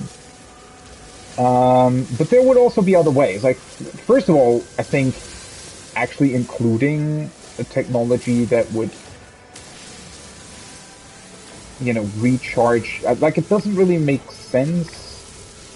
I think there's ships in this game now that do that, I think, right? But it's only the ones that have the solar panels equipped right away. I think those are the ones. There's another drop pod here. Are you serious? I think those might be the ones that potentially give you the option to recharge that automatically. Where is it? Is it because it's an extreme? Wait, is that the... That might actually be the drop pod that I already cleared out. Yeah, never mind. Um, wait, is it though?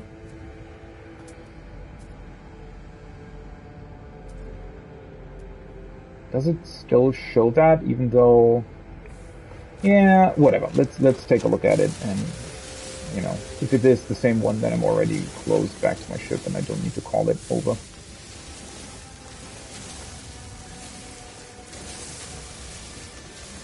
Yeah, there are ways to design around that predicament, right? You could also very well just say that maybe you have a basic pulse drive, but your upgrade systems need to be charged, right? That could be another thing. So then you would be able to. That looked funny. In that case, you would be able to still use a pulse drive, but maybe it would take a lot longer than what you're used to or something, right?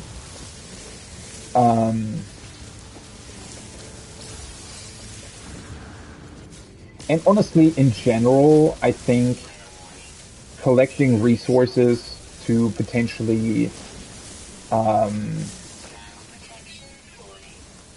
give passive upgrades instead of, I probably want to craft a couple more of these. Thankfully, I did collect quite a bunch of cobalt earlier. You know, instead of... Oh god, am I landing right on top of a volcano? Kind of am.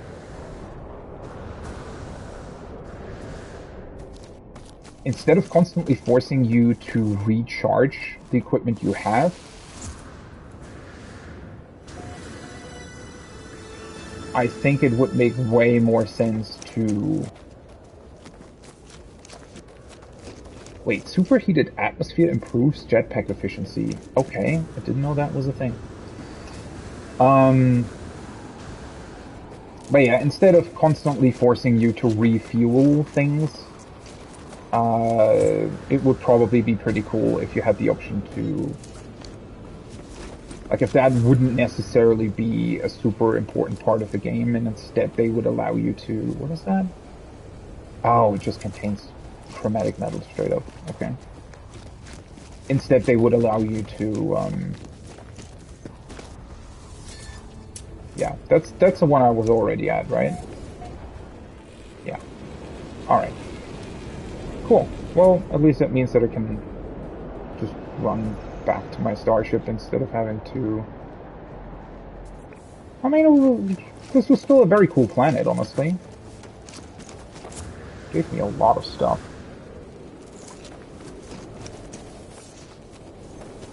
More sodium on the way. Collect more carbon.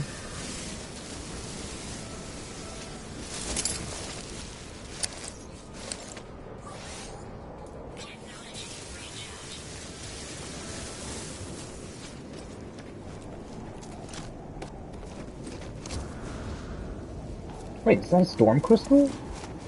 Are there storm crystals here?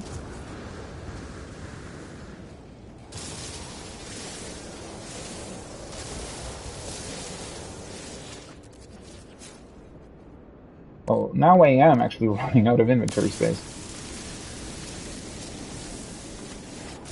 I might want to go back to the anomaly after. Oh, wait. Well, I still have stone crystal. Can I just pick that up, or how does that work? Stone crystal. Oh, I can. Cool. There is another one right there.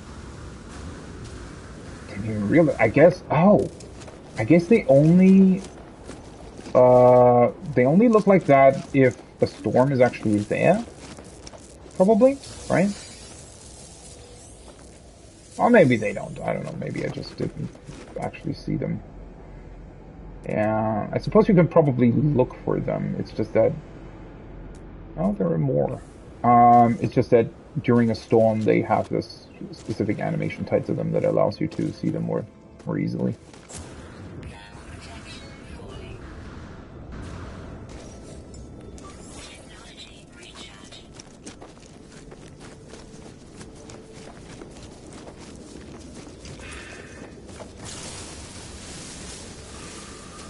I need to be aware to not completely fill my inventory. Yeah, I'm actually running low on these. Wait, let me get rid of that stack of cobalt.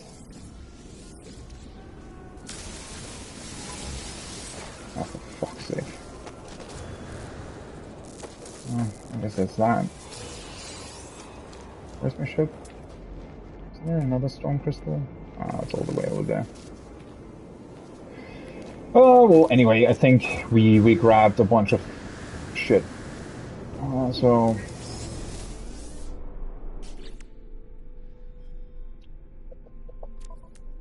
let's see. What can I put onto my ship? I mean, most of this I probably want to sell eventually. And or refine.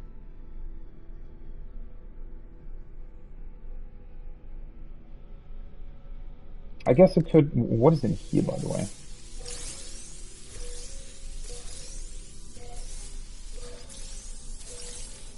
Some more dihydrogen. Well, I do have a stack of 1,000 dihydrogen now, but that's not nearly enough for, you know, freighter fuel. I guess I need to make it a habit to just collect that every time I see it, just to have a bunch of it. Let's put these onto my starship for now. Does actually clean up my inventory somewhat.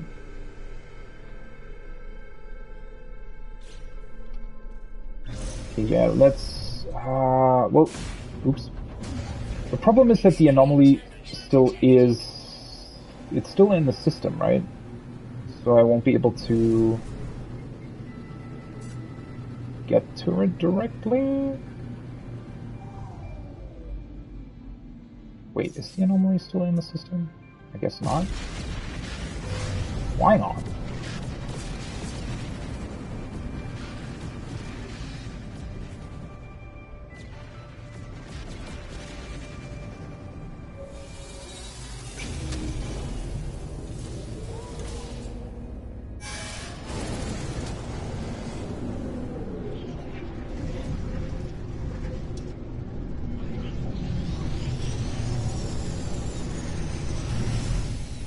What is that ship?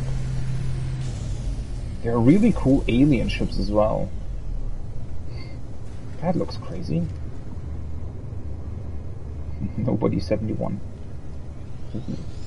That also looks pretty cool.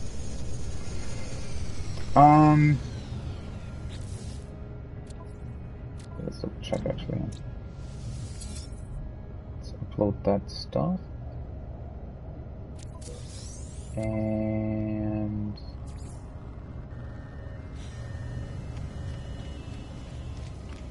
see where that points me. And the electromagnetic generator.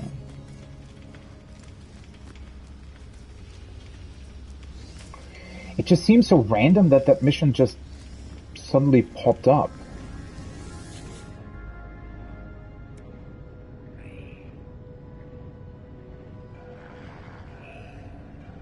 Where is that?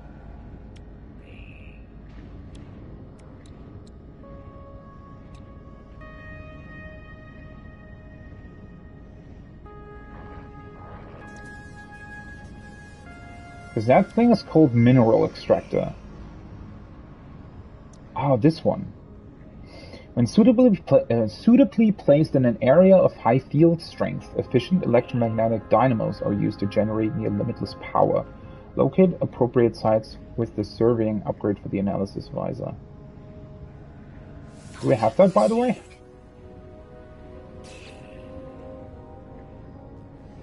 Okay.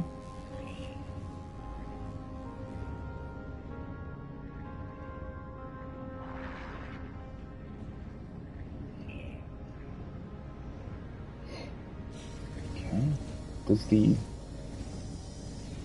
Is the mission just done now? Install the survey device. The survey is an upgrade. Oh yeah, okay.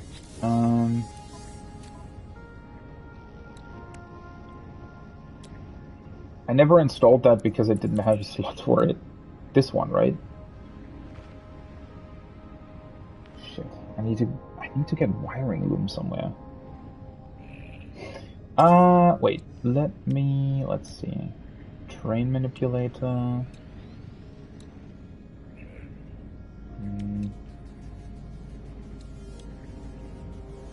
guess let's put that down here.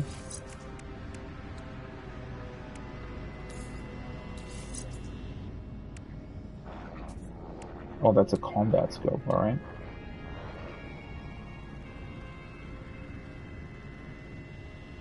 Technology installed.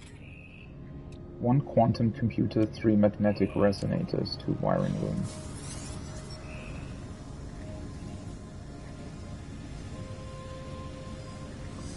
Fine ionized cobalt. Great, that means that I can collect new cobalt again. Let's spend the rest of the stuff though. Maybe. I still have 5. So I might want to wait for these then though. Right? Mineral extractor? It might be worth building that at some point.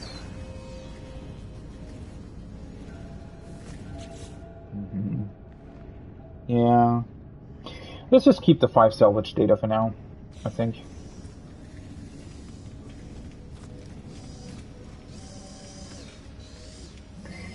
Yeah, that's... man.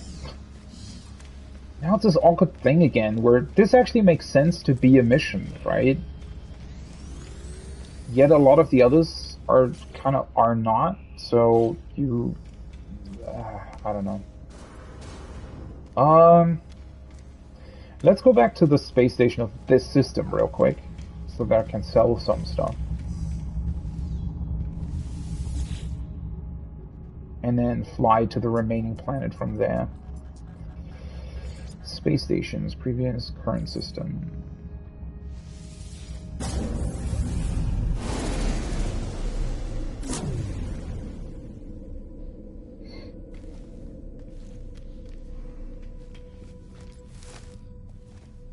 Research entity.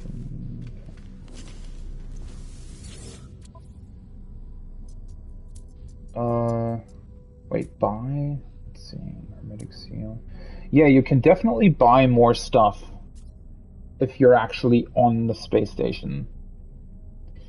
That is interesting. So, I guess the trade terminal on your freighter is mostly used to sell things, right? Because if you can't buy the same stuff as you can on the space station, then isn't it kind of pointless?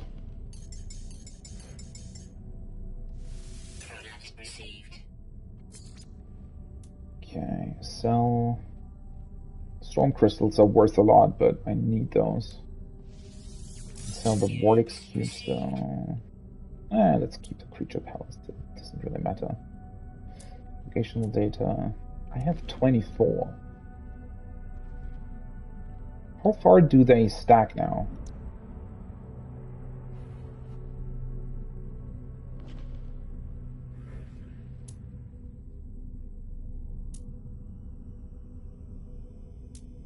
Metal, let's sell these.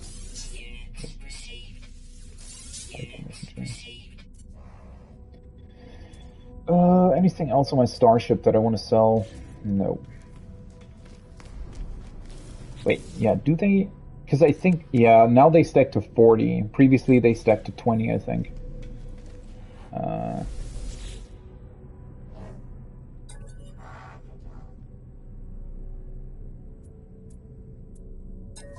Specific charts. I don't really... Oh, well, I guess you can exchange these. Exchange navigation data for new charts.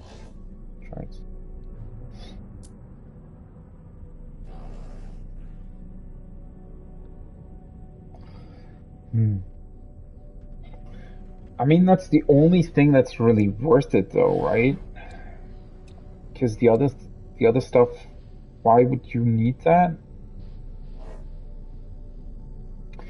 I mean, a distress signal could potentially get you a new ship, right? That I get, because that can be either a broken down ship or a freighter. for something else, maybe? I don't know what the other things are. I mean, I guess they do have to have some sort of point to them, right? But, why, why can't I sell stuff to him? That doesn't really make much sense.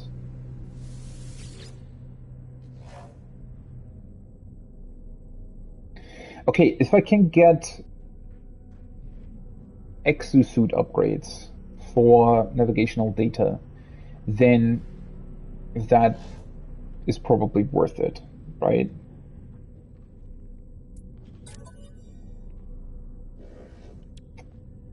So let's do that. I could get 8. That seems pretty incredible. I mean, you still have to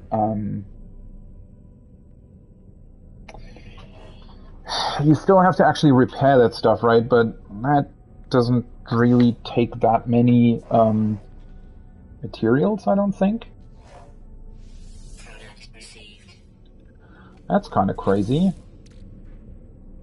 I guess that means that I can fill my inventory pretty quickly.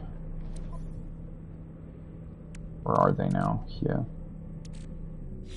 So I can just specifically look for drop pods.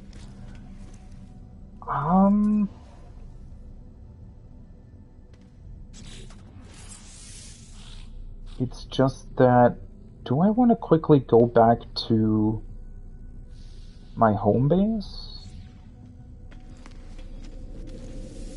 Just to refine some stuff? I don't know if there's another reason why I would want to go there.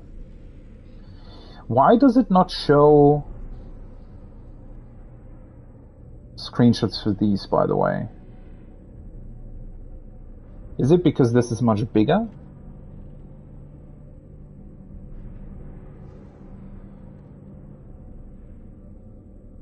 Also, what does the farmer mean? Is that a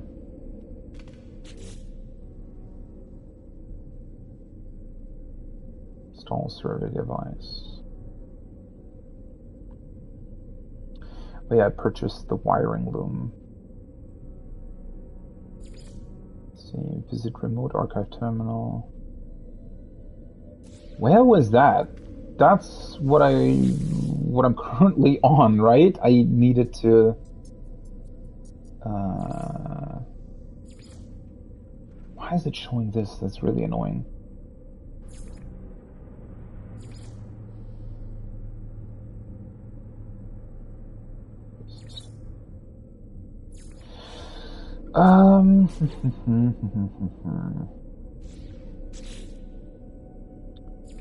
Industrial servicing, they want me to install the survey device. Yeah, let's stick to that then. Let's go back to my home base real quick, because that'll allow me to refine some stuff more easily. I could also go to my freighter, but that only has one refiner.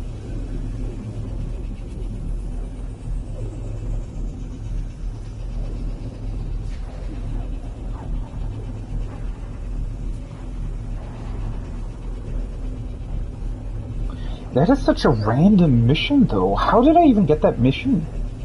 Is it because I bought some nanite blueprints? And then they just tell you, oh hey, by the way, you can do even more than that? That just seems very, very strange, honestly.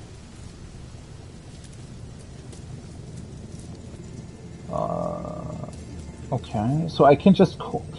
That is also weird, isn't it? So if I were to access the Exocraft terminal now, it would sort of beam my technician just back to me. It would just beam him back to me for some weird reason. Okay, nanite. Wait, why did it... Oh, because it has this weird... Oh, I forgot about that, yeah. It has the weird...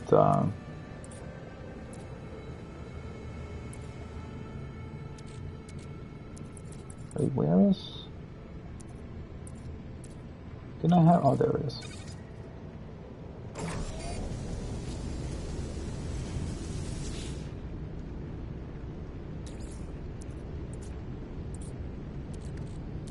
Give me the slime.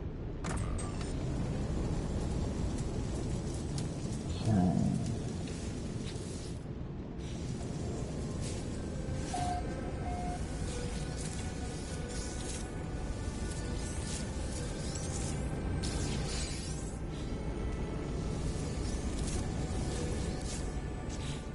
Camera road should probably access my thing.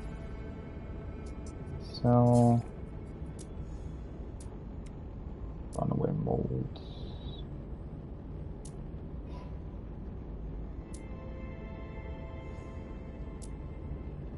Gelatina ball. Okay. 2 spaces left. There's only 2 plants outside, right?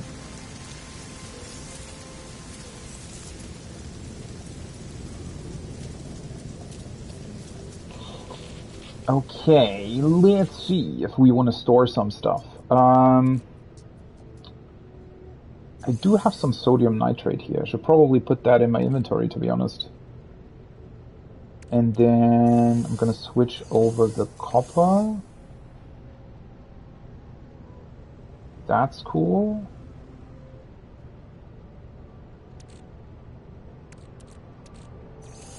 Let's put a second stack of gold in there.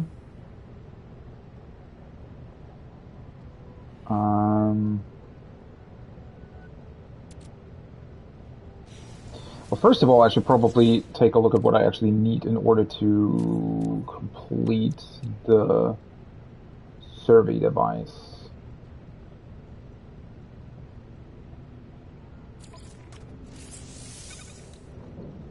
Quantum computer and 3 magnetic resonators.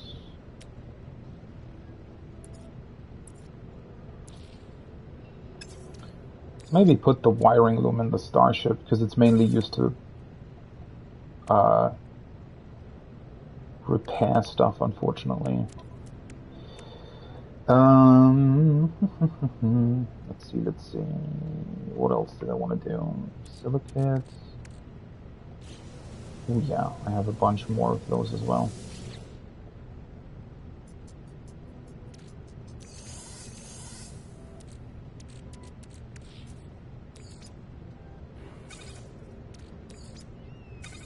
Silicate powder.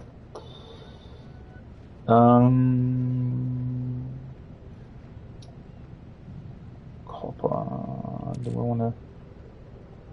Cobalt? I can put...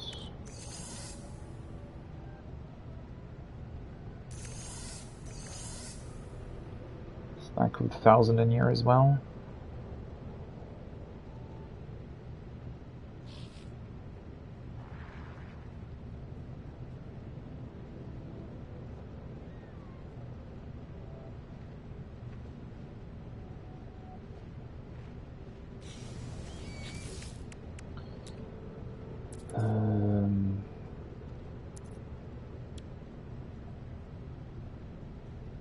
That requires a microprocessor.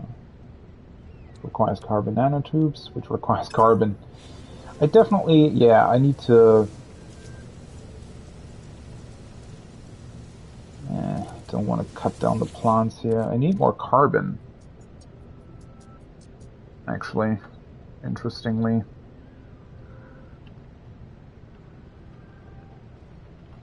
Put that down here. Let's grab this. Put 500 back though. Don't need the entire stack. Carbon nanotubes. Microprocessor.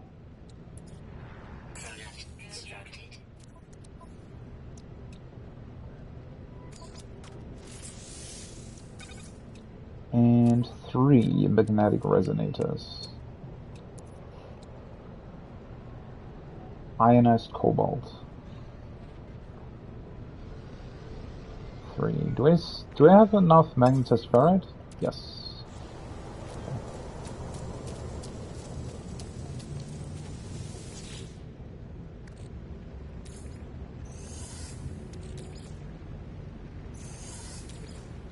Okay. Carbon.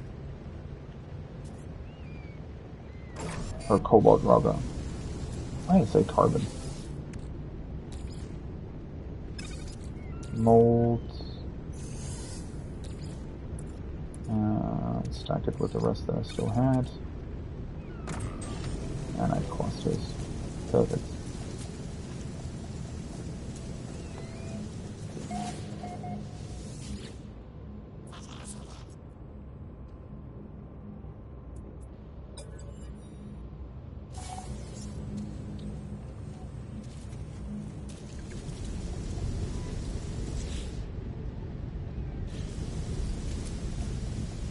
That's just I think that's why it said the farmer on that overview. Because that's like a daily mission that you can do, right? Boastful tubers. Relatively common plant suffering from a relatively uncommon mutation. I can sell that, right? I think that's sort of the point of that.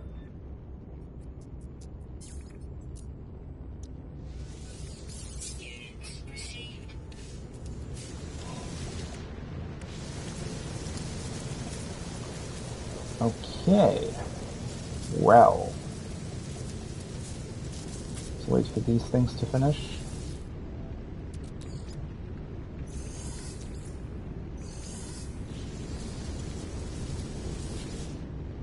Still have rusted metal, right?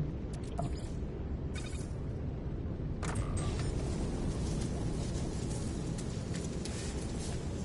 Honestly, you probably at some point want to build a bunch of medium refiners next to each other. Because the large refiner's point really is just that you can combine 3 materials, right? But if you don't want to do that, then the medium refiners take up less space, so you can more easily, I guess, switch between them, I suppose.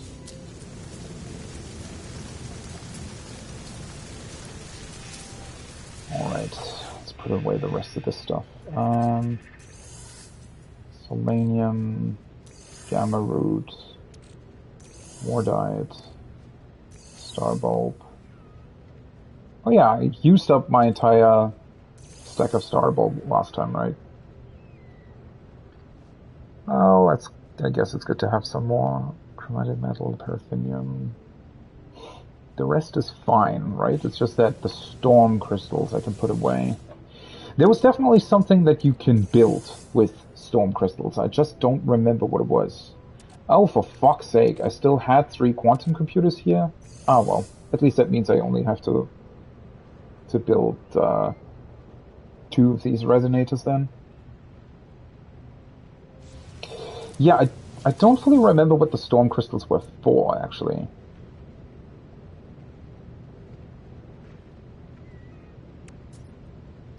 Oh yeah, how does this... Is it really just a different looking landing pad? I guess it might be a little bit smaller. Oh, now I get why it looks so weird on the picture. Because it has one edge of it is more triangle shaped, I guess. Still doesn't automatically connect to any of the other ones, though. Is this cheaper to build? No, it's the exact same, okay.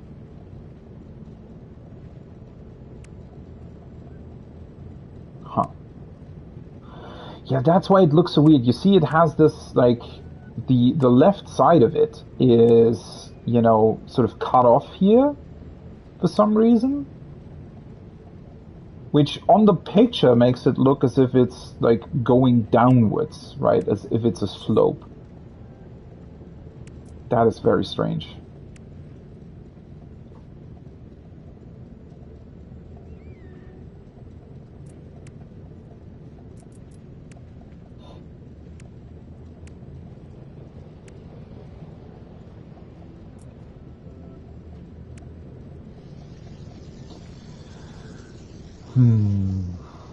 Okay. So far, so good.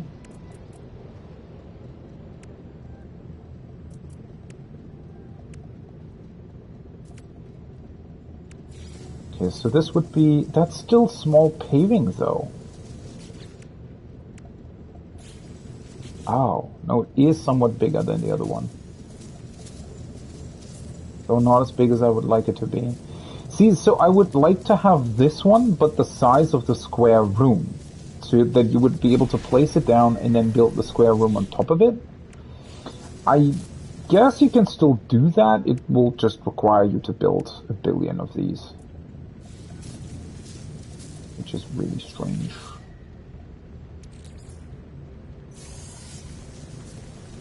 Alright,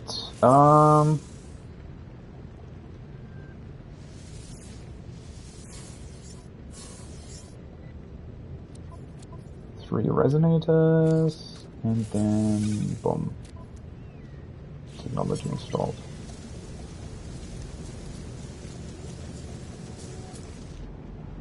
Oh shit. Power survey mode. Mineral survey mode? Gas survey mode.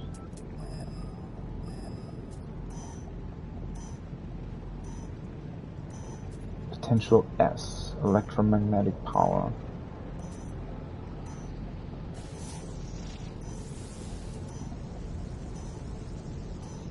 I mean, that's really close by. Let's check out what it says when you get there.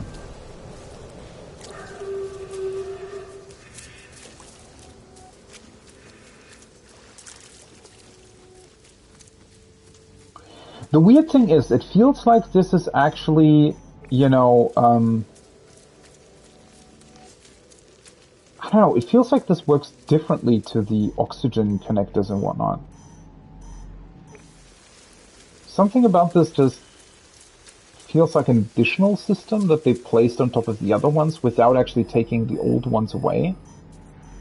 Which is really strange.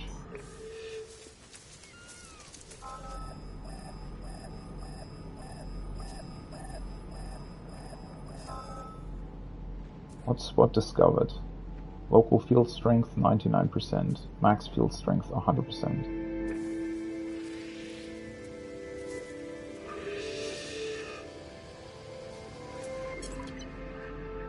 Can I mark this somehow? Oh, oops. Well, I guess that would work. Oh, for fuck's sake, I don't want to...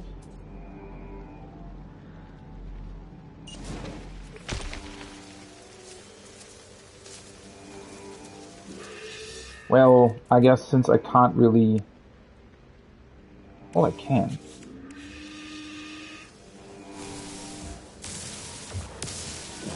How do you put these things away?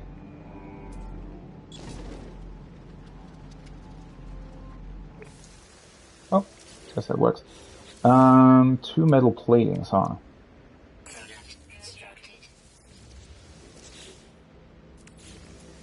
Ooh. It's actually larger than I thought. Can I, let's see, would this work? Where's the fucking paving?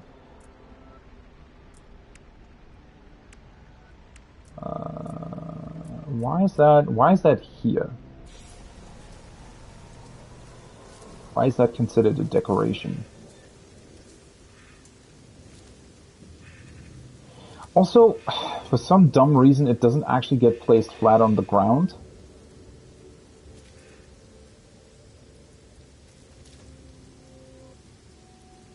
Let's rotate cycle axis. Cycle part.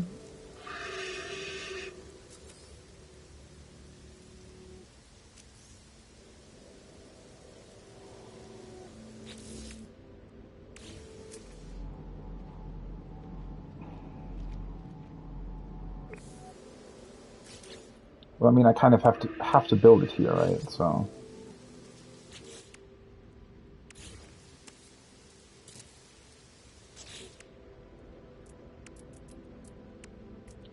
See if I can place the generator on top of it to begin with, or if that doesn't work. Guess it could work.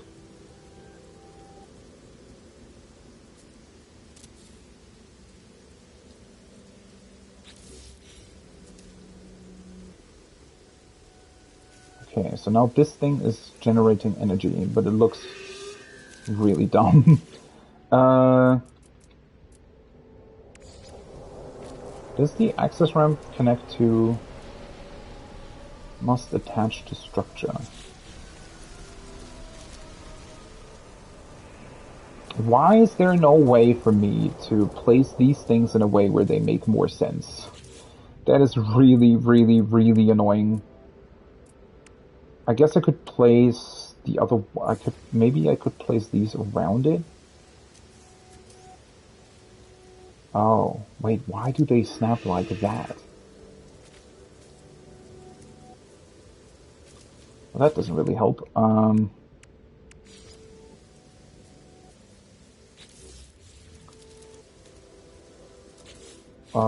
What if I...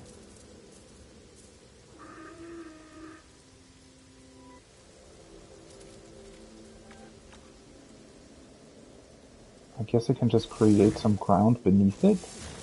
Does that work?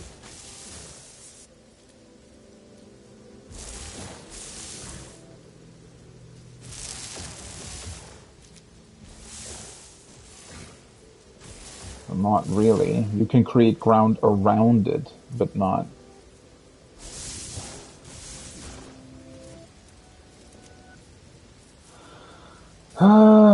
Yeah, that's... I don't know why the game doesn't have an option to...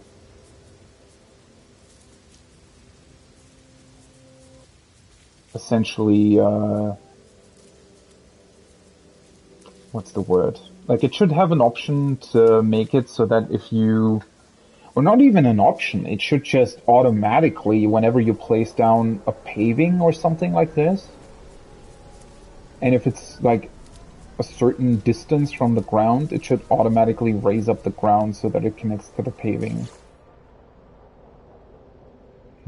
Because this is really frustrating. It looks just dumb when things are floating in space, right? And that's a really big issue because the problem is when you place down the paving, it'll always place down on the exact height. So if you're looking at a slanted terrain like this, right?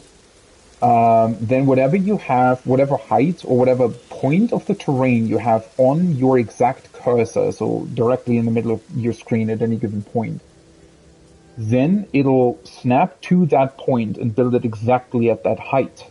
But because you're looking at a slope, obviously it'll always be sort of the quote-unquote middle of the slope, right? So the left part will always destroy some terrain, and the right part will always float if you're looking at an angle like this, right? The other way around, obviously, it's mirrored.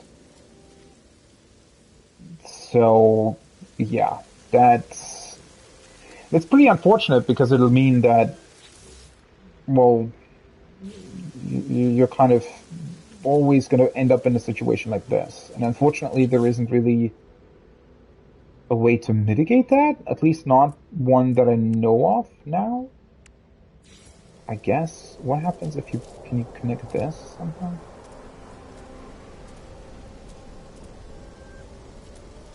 How do you connect the upper part to the structure? Because now it connects the down part to it.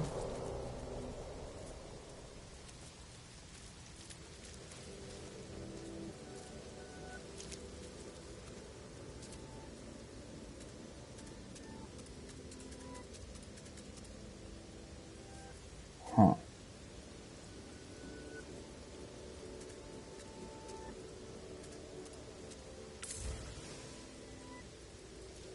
I don't know what cycled axis actually does.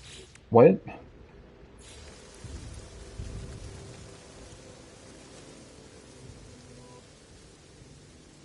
Why can I not connect these two? Why do they not snap together? What the hell is that? Why?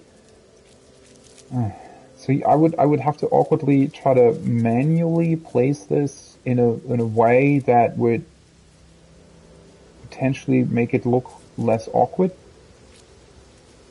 So sort of, oh man, that's really dumb. Also, there isn't really even, I guess if I had some sort of very, very small piece of wall, you could try to somehow place it beneath it, right? Like if this was smaller than what it is, I could try to place it in the ground somehow. Or I could place, I mean, I could place it like this.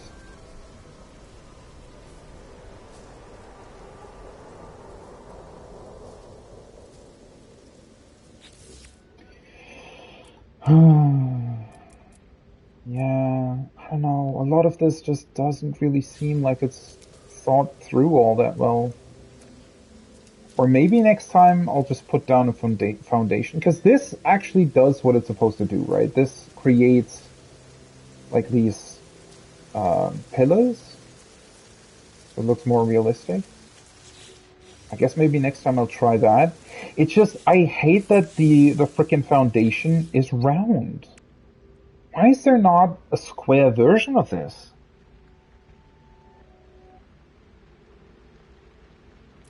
Maybe I just overlooked that somewhere? Okay, now to the... Does this actually connect all the way back to my base?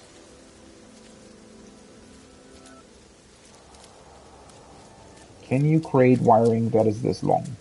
Or will it stop me at some point?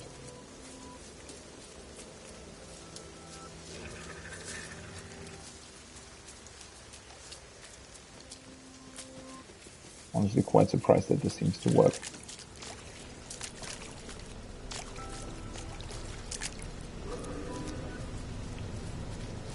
So I guess I'll connect it here. Connection too long. Hey! Okay, so you then also have to somehow, I guess, put down switches? Wait, is that part of those basic things?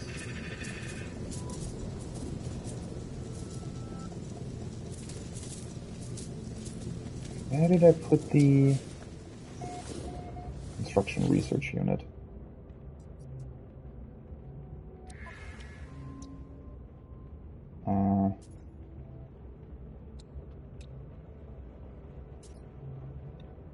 It was not here.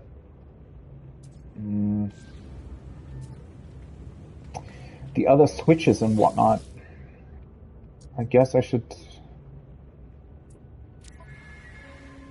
try to unlock those as well. Because I suppose if you put down switches, right, it'll probably mean that you can then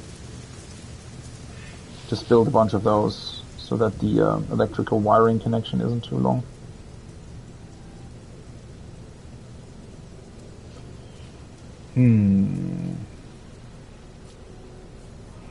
Okay, well, at least now I know how this electromagnetic generator works. I mean, I need to unlock the other things anyways, right? The, what have you things. Did I use up too much cobalt, by the way? I think I still have a stack, right? Yeah. It's fine then.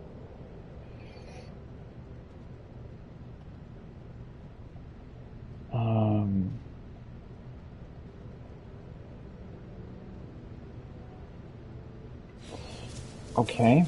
And now the mission's just gone. Cool, I guess.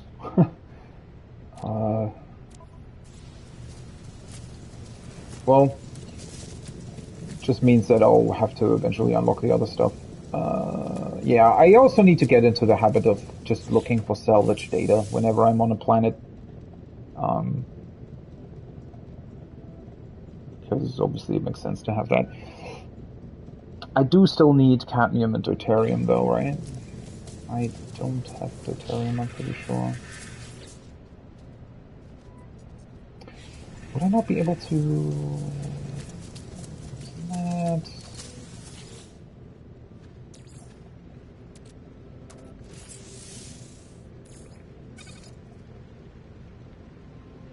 What the fuck is this? How is this here? I've never seen a game do something like that, where it's randomly overlaying UI elements over other things without having that UI element open. How the hell does that happen? That is such a strange phenomenon.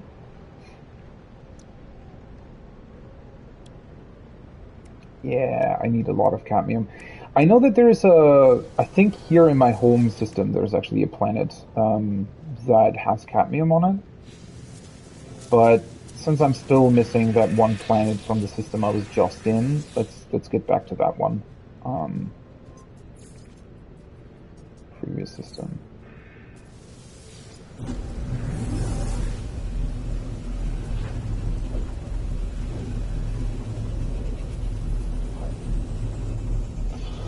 So I guess, in theory, two things that I would already be able to build. One, I could build a base that has just a bunch of plants in it that have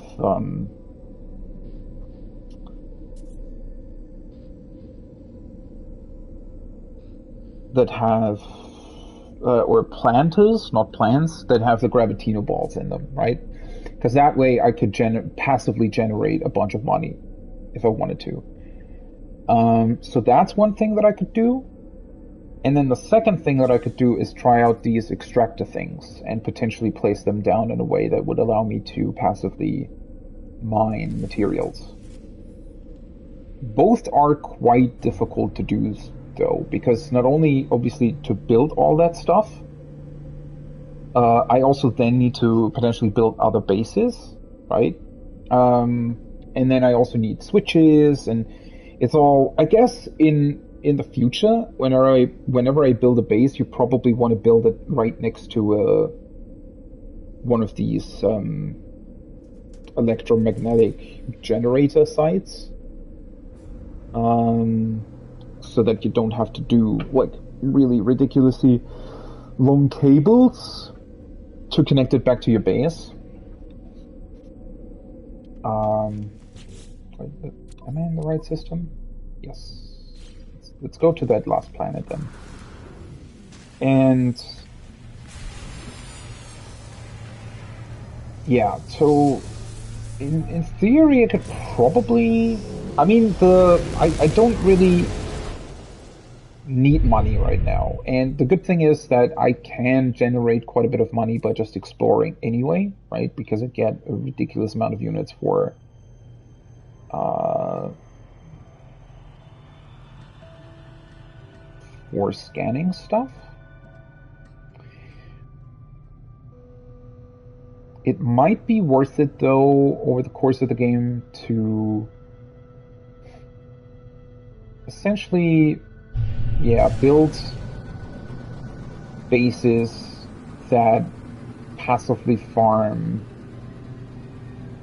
things, right?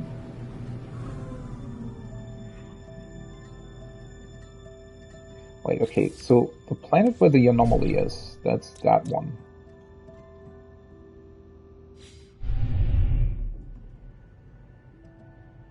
Where's the one that I'm still missing? God, I wish there was a way to scan for these. Why does it not show the positions of planets in a system? Why does this have to be this weird, uh, you know, search game? Because you never know whether or not the last planet might just accidentally be behind another one. And there is no way of knowing that. There's not any way I know of.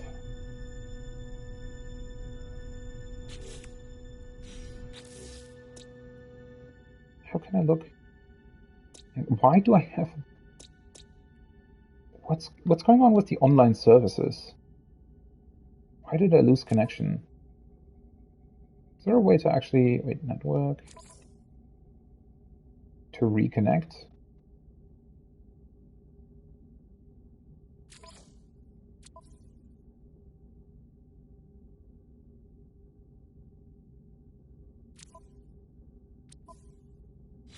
Oh, well.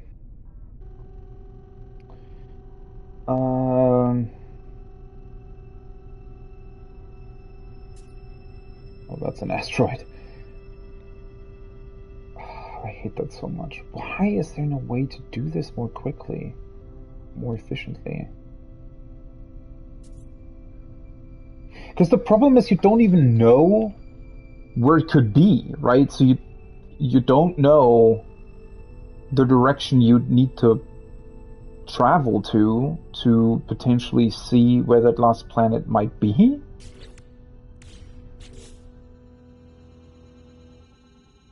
I mean, it looks like I'm sort of between...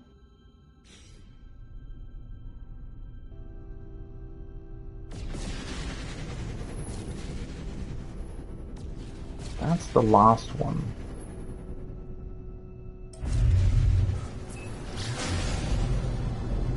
Shouldn't the other one be here somewhere?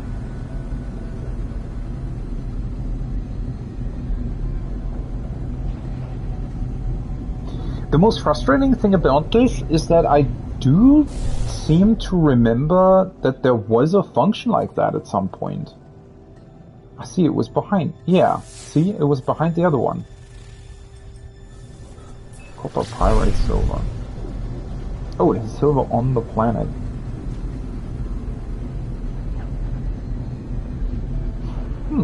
Well, that's not bad. Do I need pyrite currently? I know that I don't really have a stack of pyrite, but I don't think that I need it for anything currently.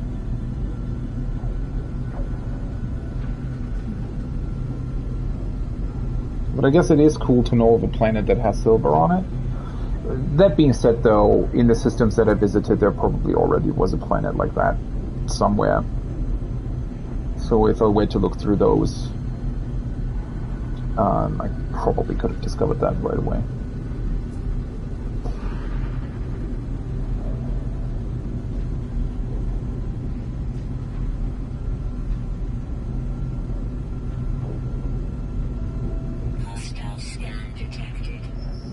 Yeah, too late, buddies.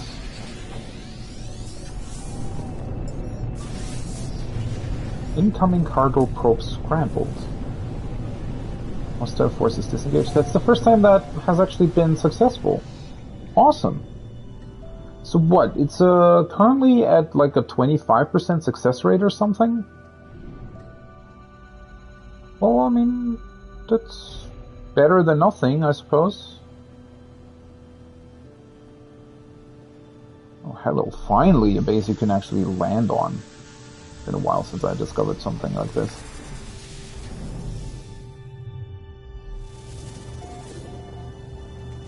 Alright. Desert planet. Hi, guys.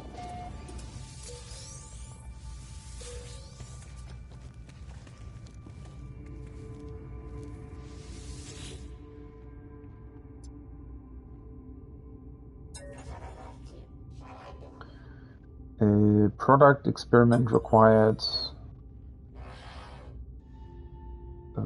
That's a lot. Let's give him this.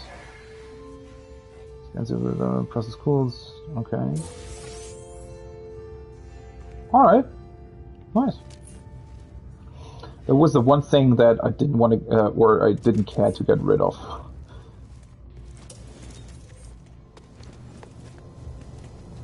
And where's the safe side? Over there. Oh, that's a cute dinosaur.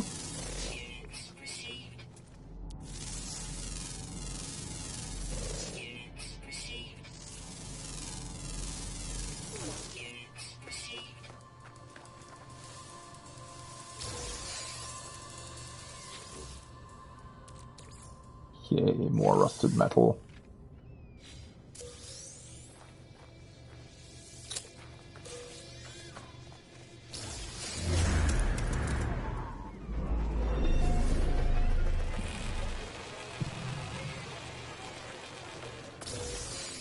Okay.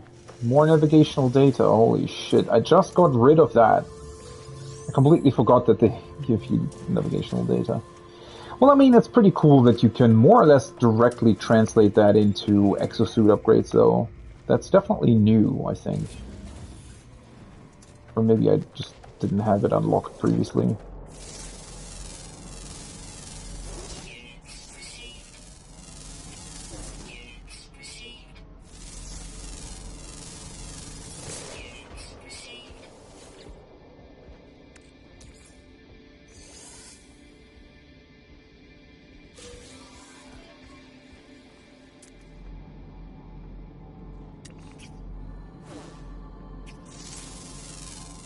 That seems to be a big species.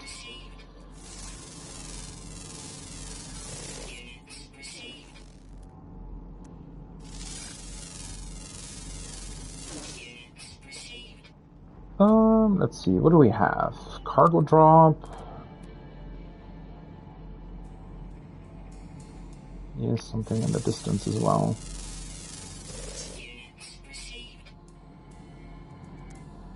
Deposits. Fortunately, I'm not seeing salvage data. Doesn't look like. That was funny how the head suddenly bopped up. Okay, well, not the most beautiful planet ever, but some funny creatures on it, I suppose.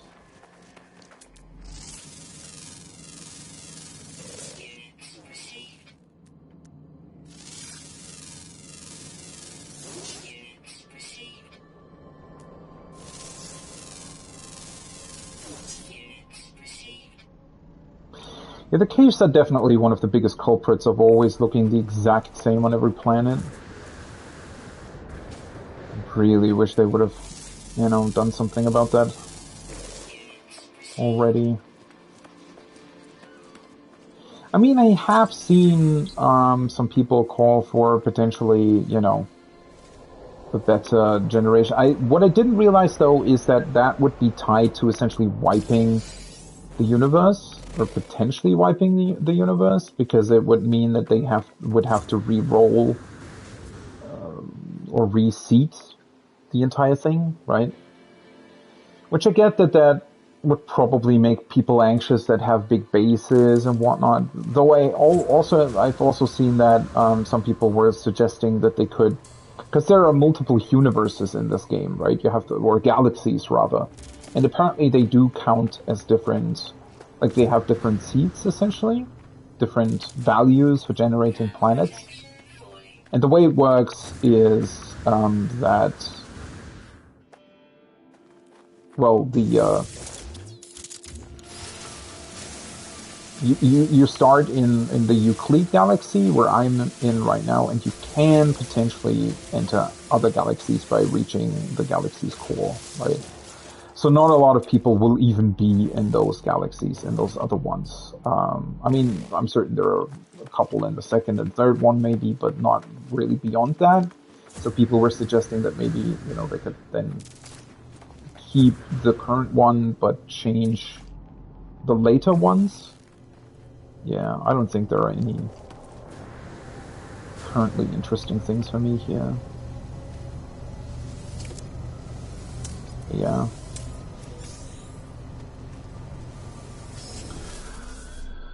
They should definitely work on that. It's a little bit of a shame that they haven't yet. I don't know, it is what it is, but I really, really wish they would have tried to, you know, come up with new things at this point. Oh. Really? Why does it... Oh, I guess I was already in the... Oh yeah, it reconnected me. Nice. So let's upload this. Okay, means everything's charted here. Let's look for those exosuit upgrades, I suppose, now that I have this. Plot route. It's over there.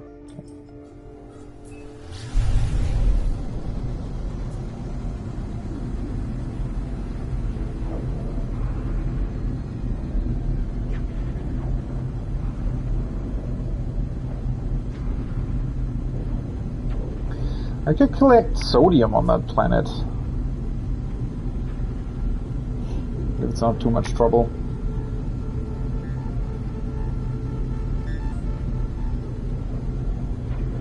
Might be worth it to grab a stack of sodium. Let's see, is there something that I could put back? Antimatter. Let's move this over to the ship for the time being. The navigation data can also stay on the ship, I think.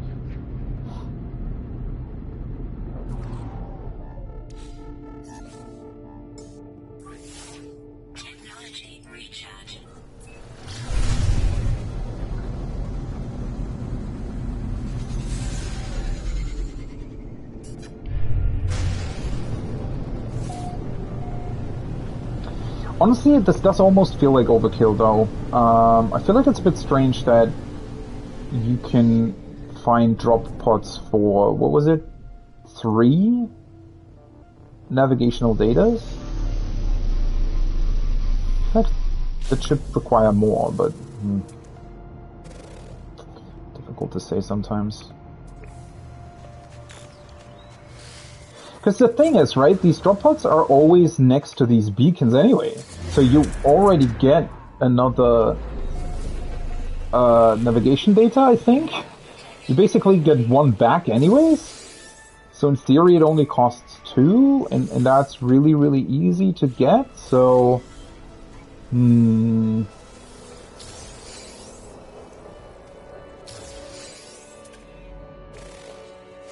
I already scanned you.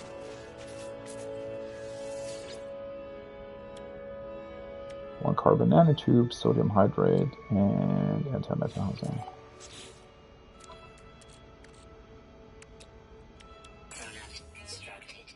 Product constructed. Technology prepared.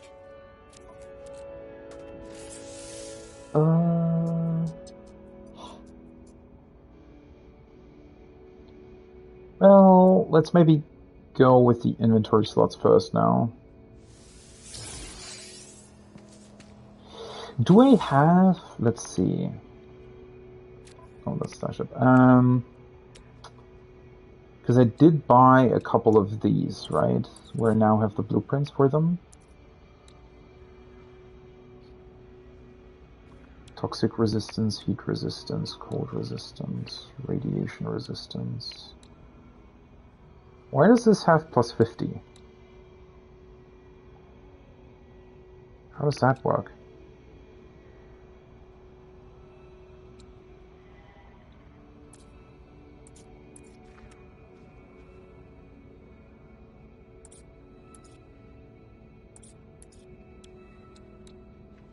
Might want to install this at some point.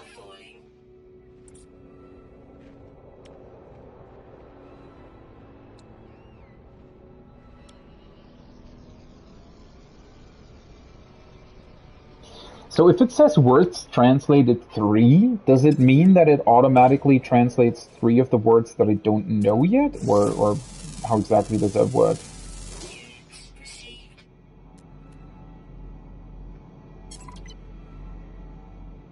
Okay, let's see. I wanted to grab some sodium, right? Dioxide, copper, dioxide. I'm probably not close to 1. Copper. Oh, at least there's some buried technology here.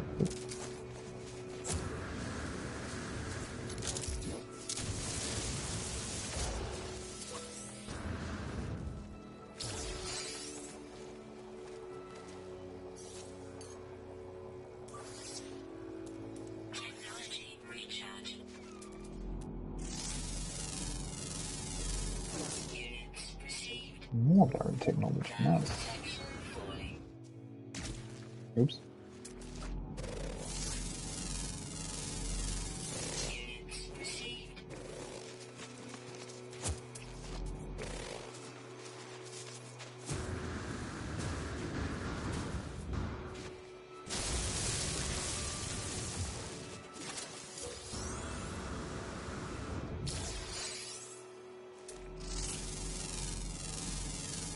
More unidentified stuff is always good. Units received. Okay. The thing is, I do need the sodium anyway for the other drop pods, which is why I'm looking for it here specifically. Like, it feels to me like that would be a good...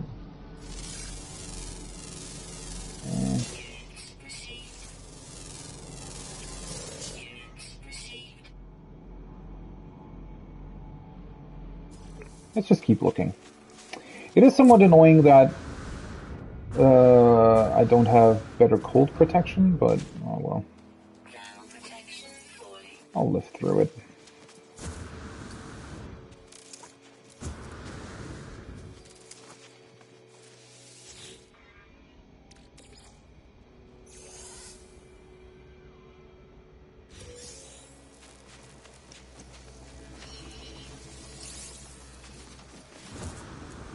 At least I can grab some sodium this way. What is that? That actually looks pretty cool. Sort of a large ice crystal or something. Oh, it has sodium in it.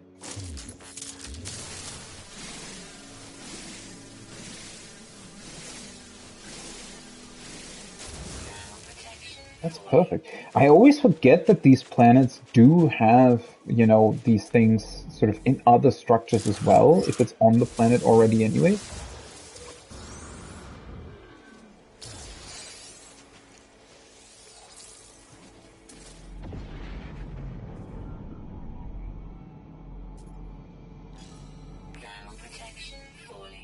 There is a sodium deposit. Okay.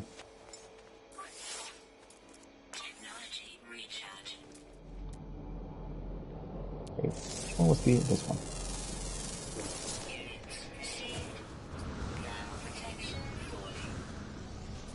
How many storage data did I get out of these? Oh, quite a bit actually.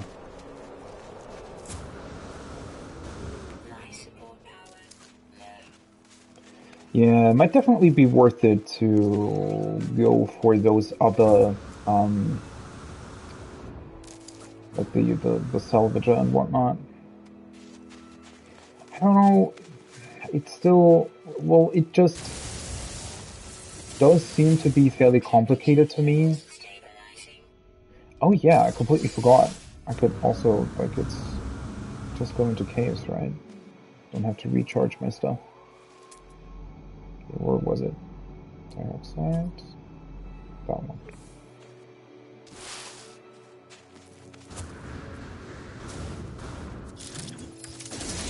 Oh, for fuck's sake.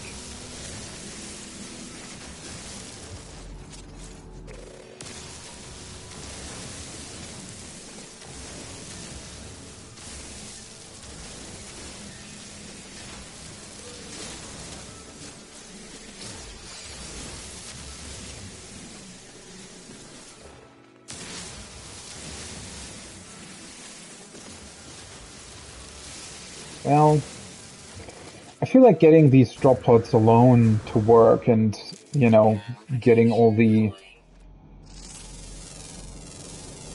upgrades for it is already crazy enough. Because I can just, there's so much stuff that you can do.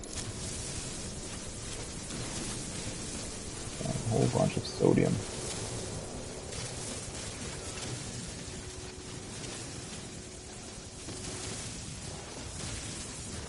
Oh, that is interesting. So the Sentinels don't really, maybe they're not, maybe they're less aggressive or something on this planet? That guy didn't seem to mind that I'm terrain manipulating here. Maybe it's, like, maybe they don't really care that much about terrain manipulation compared to when you're actually harvesting something from plants, but isn't it sort of the same thing? In general, I would think that terrain manipulation would be a bit more destructive even.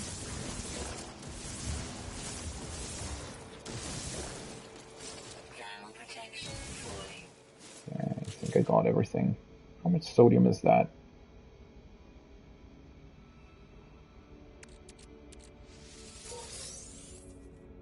Hydrogen. Extreme cold damage detected. Oh, oops. Can I go down here? Yeah.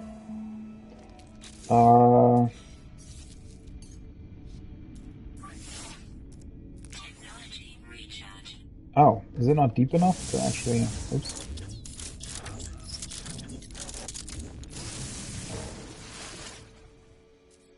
Wait, do you actually have to...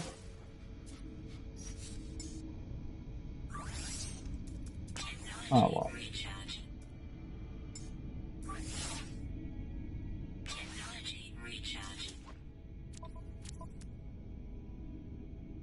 There was way less sodium than what I wanted it to be, though.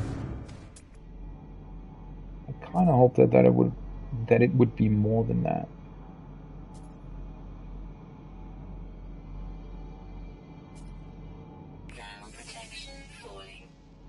There is another one over there. That's pretty far away.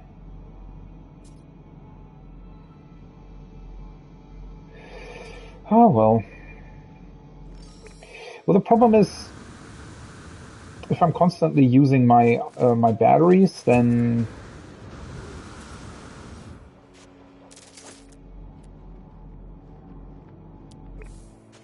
I guess there is not more salvage data here though.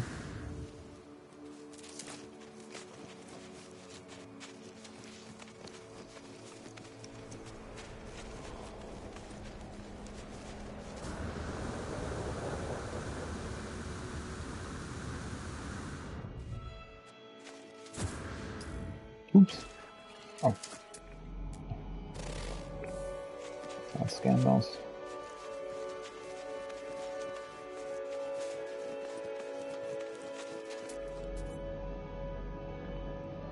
It would honestly be pretty cool if you had... Oh, what are those? Oh, phosphorus, okay. It would honestly be pretty cool if you had a way to...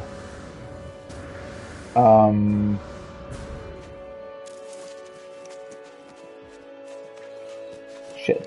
What did I want to say? Oh, right. If you were able to get like a bigger starship... Wait.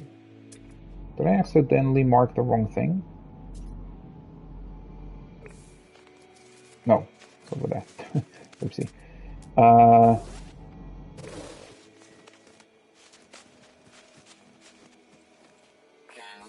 Frozen tubers. Sweet root. It would be pretty cool if you could get a starship or like a speeder of some sort. Maybe it exists, right? Whenever I say these things, it's under the assumption that I just haven't uncovered that yet or discovered that yet.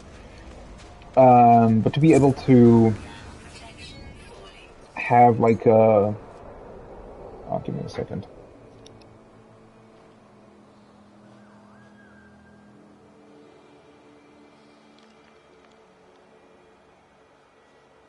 Extreme cold damage detected. Whoopsie. Let's not die. Yeah, so what I wanted to say is, it would be pretty awesome if you had some sort of small speeder or something that you could use, but without having to construct a geobay, right? So you would just have that in your spaceship essentially every time. I feel like that would be pretty awesome.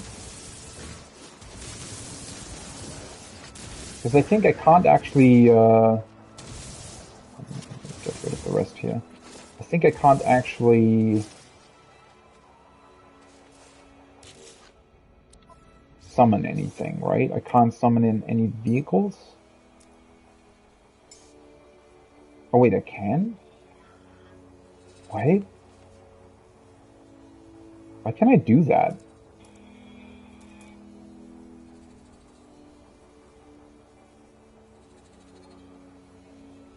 Wait, why can I summon in this one, but not this one? Not owned? Oh, I technically have them, but I deconstructed their geobase on my home planet. Okay, okay. Wait, so then I can? Why have I been running around on foot the entire time then? Fuck, I'm an idiot. Well, that certainly makes things easier. Well, you can even mine with these things, right? So I don't even have to get out of it? Unless it destroys some, you know, like, because last time I used it, mounted cannon, mining laser. Okay, you still have to go out of it though to find more deposits.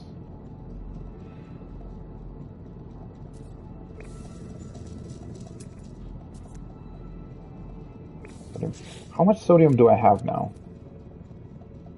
Okay, I'm still actually missing a lot if I'm going with my... Well, that makes things easier then. I didn't realize that you could do that. Huh. Well, anyways, I need to come to a close here, unfortunately. because I still need to do some other stuff, and there's raid this evening as well, and I want to prepare some things for that, and I want to do some other things. So that's going to be it for No Man's Sky for now. Oh, I just realized. That is why you can build like thermal protection and whatnot for your exocraft, right? So it doesn't work like your ship, it just reduces the time that it takes. Or rather, it like gives you more time until you freeze to death. Okay, so that's why you would want to have these shields in here, right? These things. Thermal protection falling. So I guess I'm gonna build those as well at some point in the future. Well, whatever. Did it actually save? Autosave? Yeah, that's a minute ago. That's fine.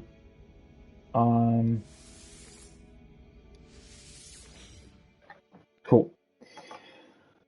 All right. Still a bunch more to do. More sodium to collect. I can get more inventory upgrades, I guess, for my exosuit. And I can actually use the exocraft then on planets to just drive around. I mean, obviously that also needs some more protection. Oh man, that means there's like a billion different things that I can now build and work on, right? With all the new technology slots, it probably would make sense to actually fill them if you can do it. Though that obviously requires more things to be done as well. I might start off next time by repairing my starship first.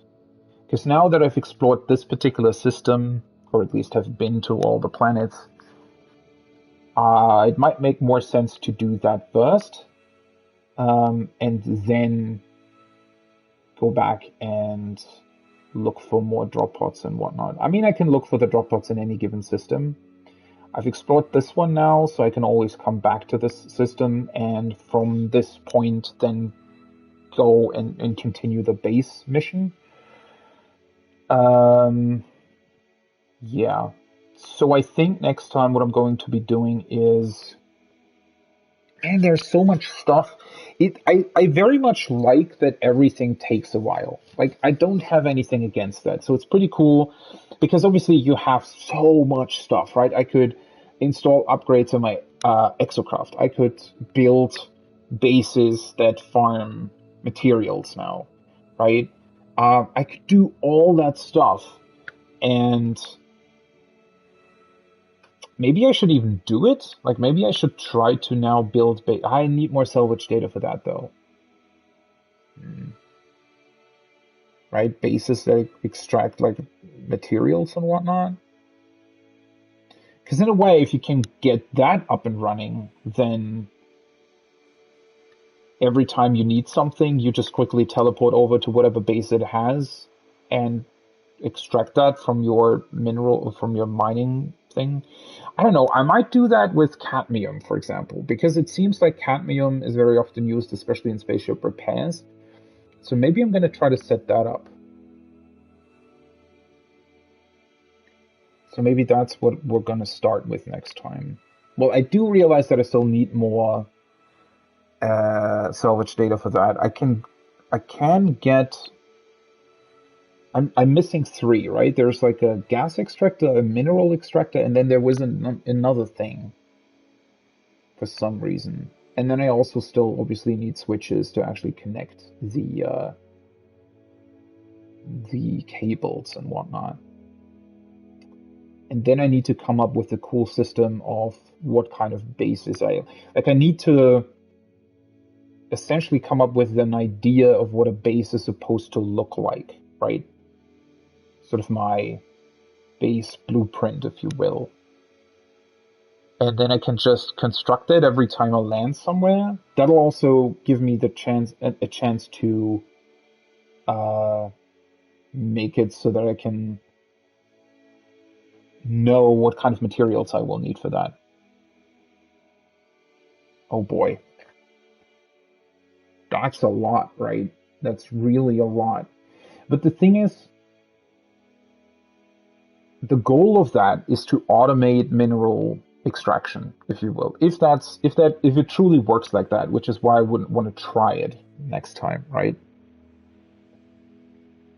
If that's how it works, that would be awesome. And then from that point, you can just, as I said, right, whenever you need something, you'll just go back to whatever base has it. I think I'm going to try and do that. At least, like, try it once. I feel... Yeah, I mean, it's fine, right? Yeah. That would be cool to work on that, to be honest. Maybe I should write that down. So, mineral extraction outpost. Mineral extraction outpost.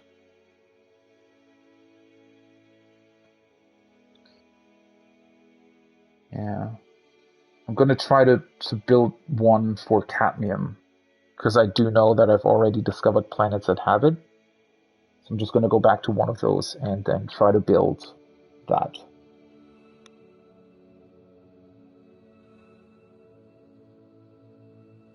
I think that would be my goal for now. Yeah. Because other stuff doesn't really matter that much, right? To me, anyways, currently. Because I don't really want to build up a huge base yet, because I don't have enough parts for it, and I don't know what other stuff I might do. I mean, on the way, it could always benefit me to potentially build, for example, exocraft upgrades, right? Now that I know that I can use it to traverse a planet, but it'll not shield me from environmental stuff, it might make sense to put more shields on it. Something like that. Yeah.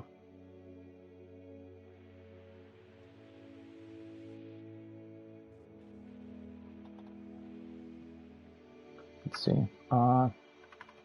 Try with cadmium first. Right materials, cadmium. All right. Yeah, that's pretty awesome. As I said, No Man's Sky is definitely going to be back next week. I don't know the dates yet. I'll try to keep my stream schedule on Twitch updated. Other than that, tonight is going to be more Dragon Songs Reprise proc, planned for 4 hours, and maybe we'll be able to get into P6. We'll see about that. When we get through Death of the Heaven's Claim, we almost did it last time. So that's what I still need to prep for. I actually need to read up on P6 and need to read up on how that works and need to look at a couple of POVs and whatnot. So, until then, I hope you have a great rest of your day, evening, morning, wherever you are, and maybe I'll see you next time. Bye-bye!